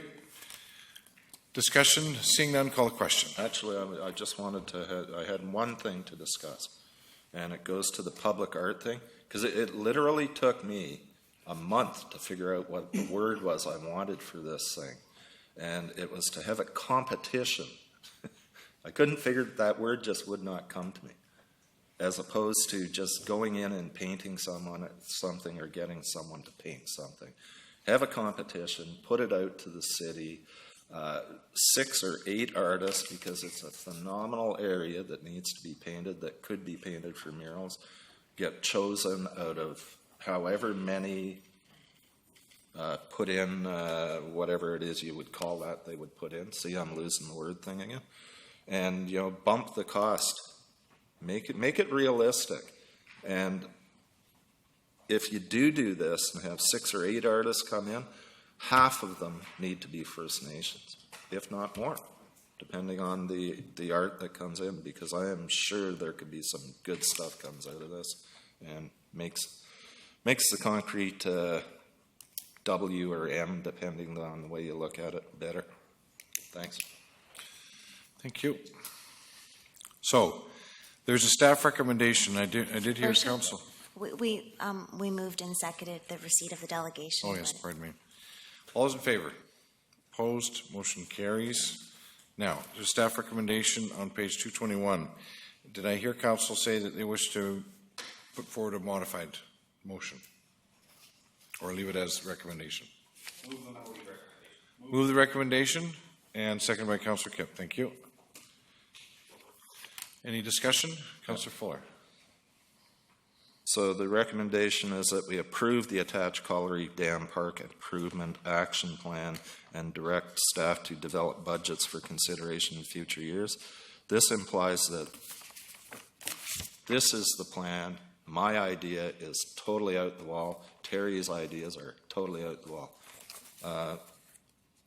If there was some way to rephrase number 1, approve the attached Colliery Dam Park Improvement Action Plan with potential for other feedback or whatever, something that would allow some of this to be adjusted, I would go for it. Otherwise, I will not support it.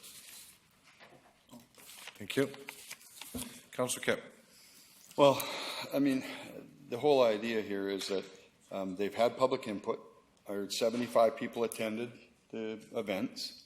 They've got the Park Preservation Society involved, got the Harewood Community Group involved, had people, we heard from Terry, who wasn't fussy about the thing, but to me, this is moving forward with what the community wants. I mean, I'm not fussy about spending any more money at that place, but I want to make it look beautiful again, and with indigenous plants. So I think I disagree with Gord on this. I believe that the public input has spoken. There will be changes. They are still going to meet. The committee, is the committee dissolved? The committee's not dissolved, is it? Should be. No, it's not. We can meet at any time again. And actually, as the improvements unfold, I would expect the committee to be part of helping to place those items. Just to clarify, restoration of the native plants is actually in there as a 2016 item.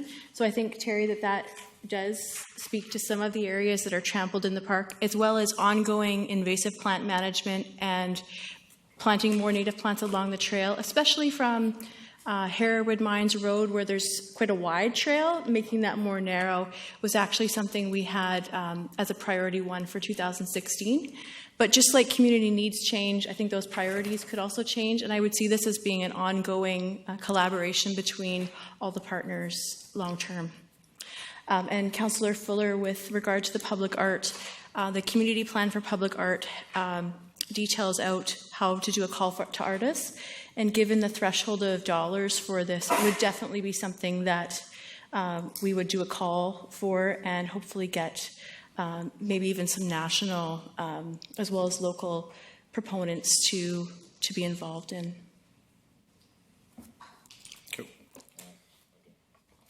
Okay, and any other speakers? Seeing none, call the question. Actually, I just wanted to follow up on what Kirsty was saying. That I appreciate what you're saying, and you said threshold of dollars. Well, it says 40 grand there. You're not going to get an international artist for that price. So I think we might need to adjust some of these figures, and that is all I was going at with this. Once we approve this, this is locked in. You can say it. We'll be coming back as the budget discussions unfold with more discussions about all of these items.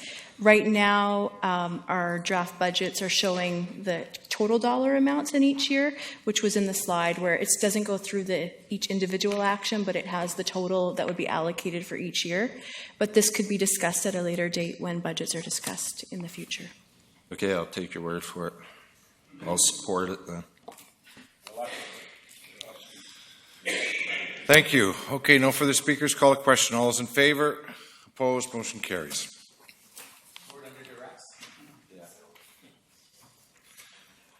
Next item, proposed bylaw amendments to subdivision control bylaw 1989, number 3260, Schedule A, the Manual of Engineering Standards and Specifications. There is a recommendation on page 231. Moved and seconded. Any discussion? Councillor Kipp. Thank you.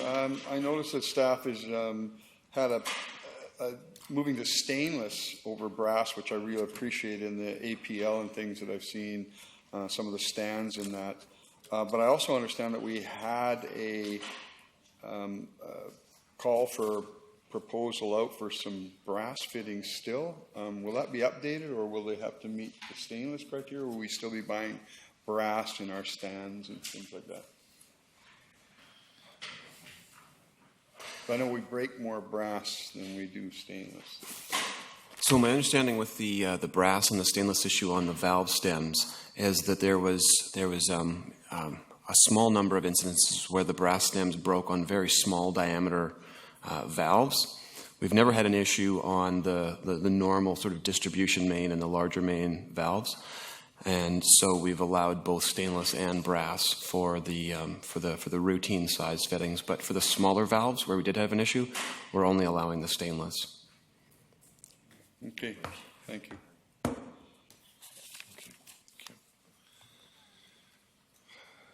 Councillor Brennan is advising that she has got to leave, so we still have quorum. Thank you. So the motion's been moved and seconded. Ms. Samra? What? I see you're on the list. No? Must be a mistake. All right then, thank you. No further speakers. Call the question. All those in favor? Opposed? Councillor Kipling opposed. Motion carries. So we've got three bylaw 3 times. Who wants to read that out? Acting Mayor. Subdivision Control Amendment Bylaw 2016, number 3260.03, to amend Schedule A Manual of Engineering Standards and Specification number 10, pass first reading. Seconded by Councillor Pratt. Thank you. Any discussion? Seeing none, call the question. All those in favor? Opposed? Motion carries. Councillor Kip opposed. I'll move the Subdivision Control Amendment Bylaw 2016, Your number Worship? 3260.03. I don't believe that you can move if you're going to vote opposed. Well, nobody was moving it, so I decided to step in. I think I can still move and vote against. I believe I can. I believe I can vote for some. I think Councillor Pratt made a motion a little while ago and then voted against it. Okay, but I wonder if, Councillor, if we could have... somebody else move it. Yeah, I think so. We're talking about bylaws here. We need you, otherwise we lose quorum, Councillor. 1, 2, 3, We're 4, good, 5. we're Okay, good. fine. Okay. All right, Councillor Pratt. All right, do we need to start again? Start beginning.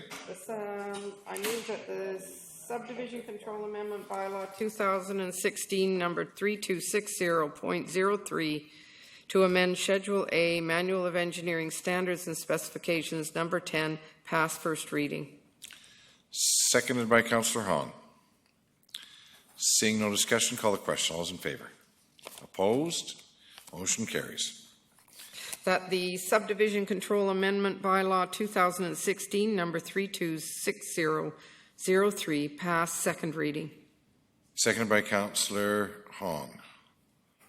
No discussion, call the question. All those in favor? Opposed? Motion passes. That the Subdivision Control Amendment Bylaw 2016, number 326003, pass third reading. Seconded by Councillor Hong. Thank you. Seeing no discussion, call the question. All those in favor? Opposed? Motion carries.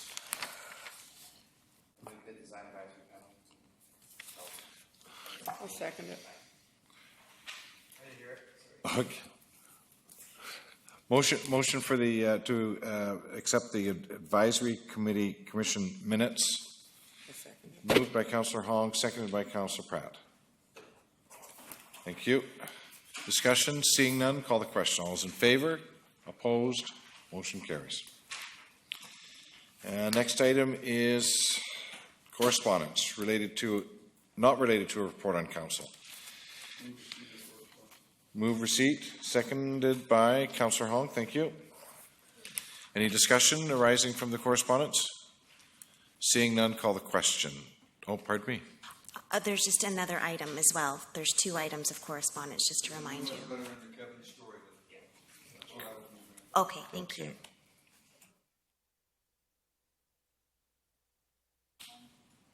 Move receipt of the first one. Okay, so all those in favor? Opposed? Motion carries. And we need a mover and a seconder for the second one. Moved and seconded by Councillor Hong. Thank you. Discussion? Councillor Kipp. Well, Kevin Story's letter brings up a number of issues. Can we refer it to staff to see if there's correction or if it is, if it's appropriate, if it's true, I'd like to send that through to staff for a review. So I need a motion. Motion to send it to staff for review. Thank you. Seconded by Councillor Hong. Very good. Any discussion? Do you wish to speak to it at all? Okay, thank you. Call question. All those in favor? Opposed? Motion carries. Next item, notice of motion. Councillor Kipp advised to be bringing forward the following motion for consideration at the regular council meeting to be held August 8th, 2016. That council, as part of the council procedure bylaw process, consider hosting community town hall sessions monthly or as determined before a regular regularly scheduled council meeting or after a committee of the whole meeting where members of the public can register to address council in an informal environment. The length and frequency of the webcast that is recorded and responded to would be determined by the council procedure bylaw review process. There's no action required on that one. Thank you. Would you like to speak if I could? One of my purposes is because we feel that question period has kind of ran its course. It's 12:15. People might get up in questions. It's kind of after everything's happened. So whether it is attached to a council meeting or not, I'd almost say after I've had input from the public on this, that it would be better away from council. So if we can, when that comes forward, I'll do it. And I'm supposed to be on holidays in August, so we'll see what we can do and how I can bring it forward. Thank you. Councillor Yoakum. Just quickly, I like that. I like Jim's motion as well. It brings to what Mr. Story mentioned here, what we heard. I think Mr. Barkley mentioned a couple times now. So it hits a few birds with one stone. It makes a lot of sense as well. So definitely in support of it, Jim. Thank you. Councillor Fuller. I don't like it. Thank you. No other business. We move into question period. Motion to adjourn. Certainly.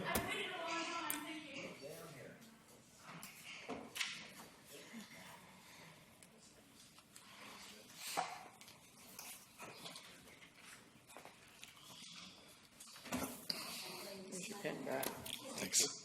Good evening, councillors. Your worship, it's been a long evening for all of us and trying, absolutely trying. Can you move the microphone down a little bit closer to your mouth, please? Oh, thank you. Hello? Oh, Thank my name you. is Shauna Morgan. My question to council, and I live on Lark Crescent. Thank you. My question to council, and it goes back to the select committees. I was kind of like listening to a few comments from different ones of you. And what I understand, we have two different kinds of committees. We have a select committee, which I understand is based on the will of council and the majority of council on doing this committee for a specific time and for a specific purpose. Then we have what I understand, it came out later, we have a standing committee or a standout committee, which is actually structured and orchestrated and oversaw by the mayor.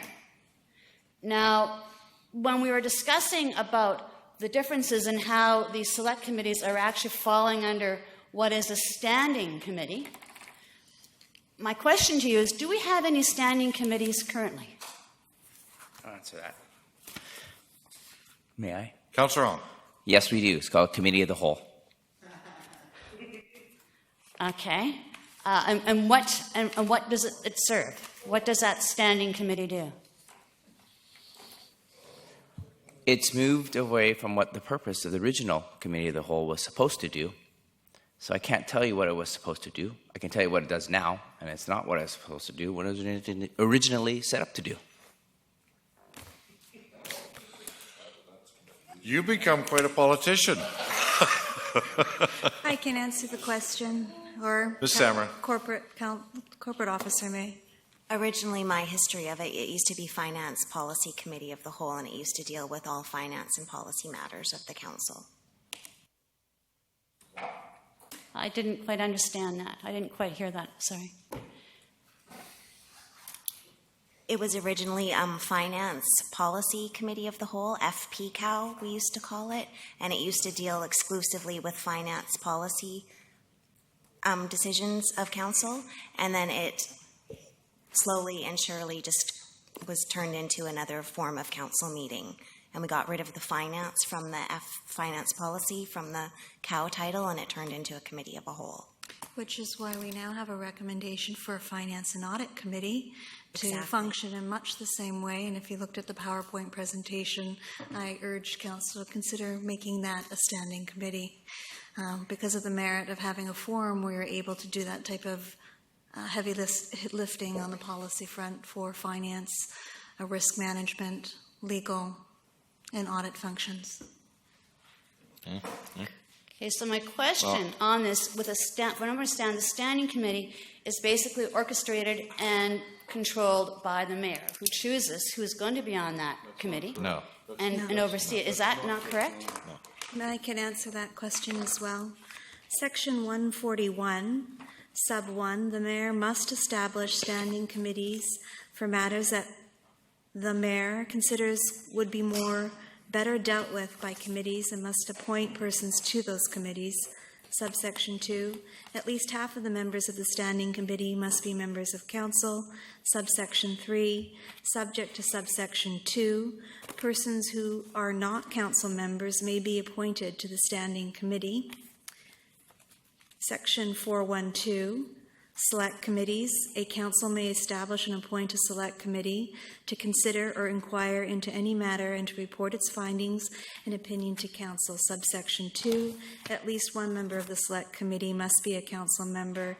And subsection 3, subject to subsection 2, persons who are not council members may be appointed to a select committee. So neither of those sections have anything express about timing. Thank you, Tracy. So my Ms. question to the Samra mayor. or the city manager, you may refer to me as that. Pardon? Ms. Samra or the city manager. My question is to the mayor. Your worship, from what I understand, where have you made a committee? I mean, what have you put together as a committee, as a standing committee, since you've been in office?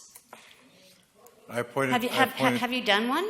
I appointed all of the members from council originally to those committees upon inauguration.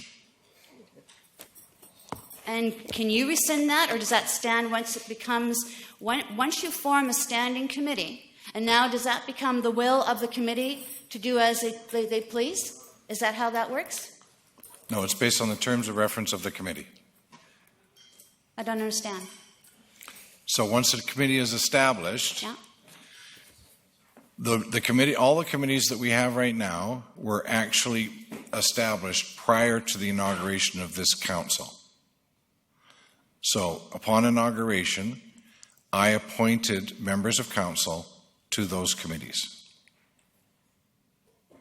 And are these They all the were already committees? operating.